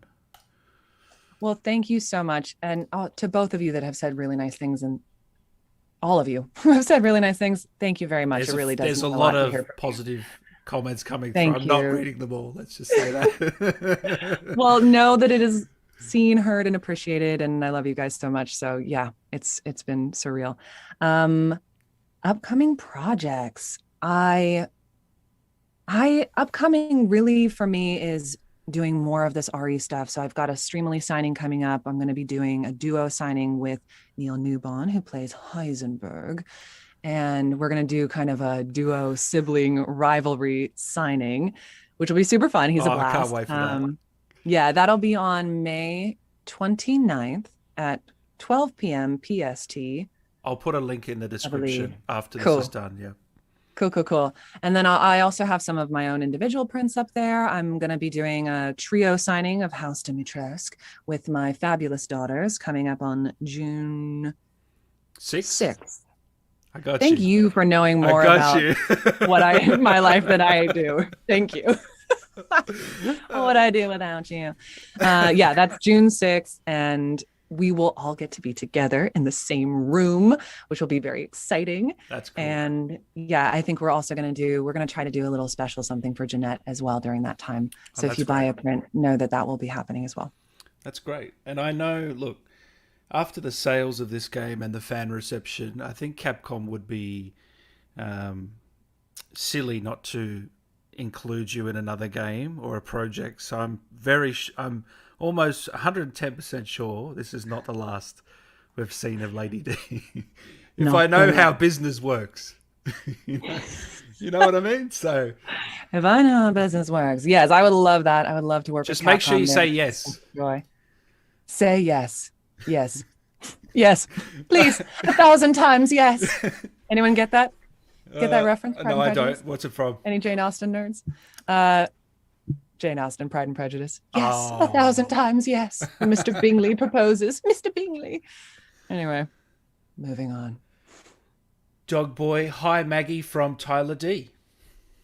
Hi Tyler D. Sinister CD. Hi Maggie, what's your favorite Lady D line? Ooh, that's tough. There's so many. Oh, she has so many good ones. They really gave me some freaking gold in this writing. What is a good... I don't even know. I think there was one, I'm not even sure if it made it into the final thing, so I don't know if I can say it out loud, but there was something where I was being crazy in the ADR booth and laughing maniacally. Pretty much any time where she gets to laugh maniacally, that's a dream come true for me. I'm like, okay, great. But yeah, I did my whole thing, and then I look over and Rosanna and Steve are sitting there and just shaking their heads and laughing. And Steve looks at me and he's just like, Maggie, you're crazy. And I was like, yep. Thank you, Steve. Yep. Totally crazy and insane. So we finally meet is super fun. I don't know. What are y'all's favorite lines? I like you ruin everything. I know it's a basic line, but the delivery is so good. But that's why I'm talking. She operates so late. She's so melodramatic, and I love that stuff. Yeah, I love all doing all that stuff. There's so many. What about in the meeting scene? Circuses and what's the line? Don't I say so gauche? So I love gauche. that word. That's it. Yeah, I like that one. I'm gonna go with that. Yeah. Gauche. Yeah, that's fun. Oh, so good. Watson. We'll get to that in a second, mate. Thank you, Taylor. I just want to say, Maggie, would you be interested in seeing a tattoo inspired by the game? Also wanted to tell that she helped me through a lot, so thank you. Oh my gosh, thank you. I'm so happy to hear that. It is so inspiring to hear stories about the impact that this game and this character have had on so many people. It's really, really special, so thank you. Hell yeah, I want to see a tattoo. Hello. I think that stuff is so cool. Let your creativity shine. I love all that stuff. It's awesome. Have you seen a Lady D tattoo yet? Because I know there's plenty of art and cosplays, but I haven't seen one, but soon, I'm sure. I'm here for it. Yeah. Josh Wright, greetings from Tompkins Twitch land. Were there any parts of Lady D's character that got added or fleshed out during production further from the start? I don't remember. How long ago was it that you did it? Was it 2020 or 2019? We started in 2019, and I did do some stuff. I was still working through COVID a little bit, coming in for ADR sessions. But the majority of my work was done in 2019. So it's been a minute and I don't remember. Fair enough. Sorry, enough. But I love you. Sorry. My memory's not great either, so don't worry. Carl, can Maggie please say, be careful what you wish for, Carl Johannesson? Oh, that is another fun line too. Okay. But doesn't Heisenberg say that, or do I also say that? Do I also say that? Be careful what you wish for, Ethan Winters. Do you say that? Is that what I say when I string him up? Yeah, I think so. Oh, okay. Maybe. Okay. Oh, let's see what you're really made of, Ethan Winters. That's his thing. And then mine is be careful what you wish for. Great. What's his name again? Carl Johannesson. Carl Johannesson. Great. Be careful what you wish for, Carl Johannesson. Throw the desk. I'm trying to not do too many because there's a lot of these requests coming through. I don't want to strain your voice too much. Chris, I just want to say I love you so much, Maggie. Your voice is so beautiful. I'm totally getting a tattoo on my arm. Yes, now that the tattoos were brought up, everyone's going to get one. Let's all get one, guys. But thank you so much. I really appreciate it. Francesco, will there be more Lady D in the future? We touched on that. We'd love to see more Lady D. Dogboy Maggie, you're too much of a legend. If Capcom offered you to come back, would you? I think I know the answer to that, Maggie. 100%, 1,000 times, yes. Shit. Were you aware how tall she was when you first auditioned from Jack? I don't think I knew how tall she was when I first auditioned.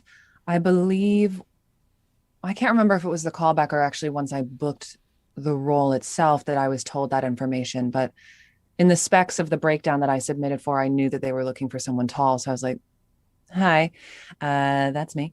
So I knew that she was tall. I just didn't know quite how tall she really was. You're over 6 foot, aren't you? I am 6 foot. Oh, there you go. Yeah, there you go. So there you go. There's some straight facts. There you go. Mm-hmm. Straight facts. You've been knowledged. Drakari Zargon says, big hug to you, Maggie. Big hug to you. Thank you. Princess Queen, hi Maggie. Thank you so much again for being a huge inspiration for me pursuing acting again. My question is, any ideas on DLC for Castle Demetress? What do you think it should be about? That's such a good question. There's so much good material. And also, first of all, congratulations on getting back into acting. You absolutely should. If that's where your dream is, keep going. Love that journey for you. Yeah, you're fabulous. You've got this. Secondly, I would love to get more of the origin story of, what even made her want to have daughters in the first place? Did she go to Mother Miranda and have a convo, or, what brought her to the point where she was like, I need something more in my life. I need family. I need children. I'd like to see that. I'd like to investigate that. Love it. Love it. Meryl fan, Maggie, I'm curious as to whether or not Lady D enjoys drinking blood in order to sustain herself, or if it's all just a front for her and she absolutely hates it despite her dialogue within the game. From Meryl fan. That would be a really funny plot twist. She certainly does not enjoy drinking Ethan Winters' blood. It's a bit stale, but I do think she enjoys drinking blood because she's a fancy, classy lady. She's got these fabulous goblets and whatnot, and so I think it's a whole luxurious experience for her. But even her calling him stale, it makes sense once you've beaten the game, doesn't it? just good writing. It's almost like they knew what they were doing. Da, da, da, da. I know you're a singer too. I've seen some of your on your YouTube channel. Shout out to that. Make sure you subscribe, guys. You're pretty damn good. Thank you. This is embarrassing. I feel awkward. Boo, boo, boo, boo, boo. But thank you. Have you ever performed live in front of a crowd, or have you ever? Yeah. I was in an a cappella group in college and high school, and I was the musical director of that. So we did a lot of performing. And then obviously I did some musical theater as well. I was actually in a production of Beauty and the Beast where I got to play the wardrobe, Madame de la Grande Bouche. So I've always been playing these larger than life women, it seems, but she was really fun. And she's got this operatic thing where she's like, oh, going up into the stratosphere. She's cuckoo for Cocoa Puffs, and I love her. Almost opera. Yeah, a little bit of opera in that, or not? Yeah. She's pretty operatic and classically trained, and I started off classically trained as well. So you're born with all the talents, aren't you, Maggie? Hey, I'm very envious. V. Matthew, oh boy, Lady D is my favorite character in the game because she's such an interesting person, and your performance sure made her that way. My favorite line is, "What have you done to my daughter?" That's another good one. Another really good one. How can I pick a favorite line when they're all gold? Like, crazy. Whoever wrote those lines, you are a genius. Ceiling fan, how would Lady D feel about someone? Love your name, Ceiling Fan. There's some brilliant names. I mean, Luminous I'm just Lollipop. imagining them trying to pick their username and being like, "Oh, what should it be?" Oh, Ceiling Fan. Okay. We've had some great names. Luminous Lollipop's one of my favorites. Jack and the Beanstalk. Love Luminous Lollipop. The question was, where am I here? How does Lady D feel about someone actually wanting to work for her? I think she would eat them eventually, wouldn't she? Or kill them? Yeah, I think they all serve a purpose, even if it's not like, yeah, I'll hire you to get you into the fold, to get you into my home. But my ulterior motive, I have ulterior motives for hiring you, or she has ulterior motives for hiring you. It's not just to do the job. There's something else, and you'll find out later. Yeah, some sort of vessel, I think. Mm-hmm. The Hyrulean Queen. Is there any advice you could give the viewers that has helped you a lot in your life? Love your work. Love this question. Yeah, what I will say, what I'm currently trying to work on,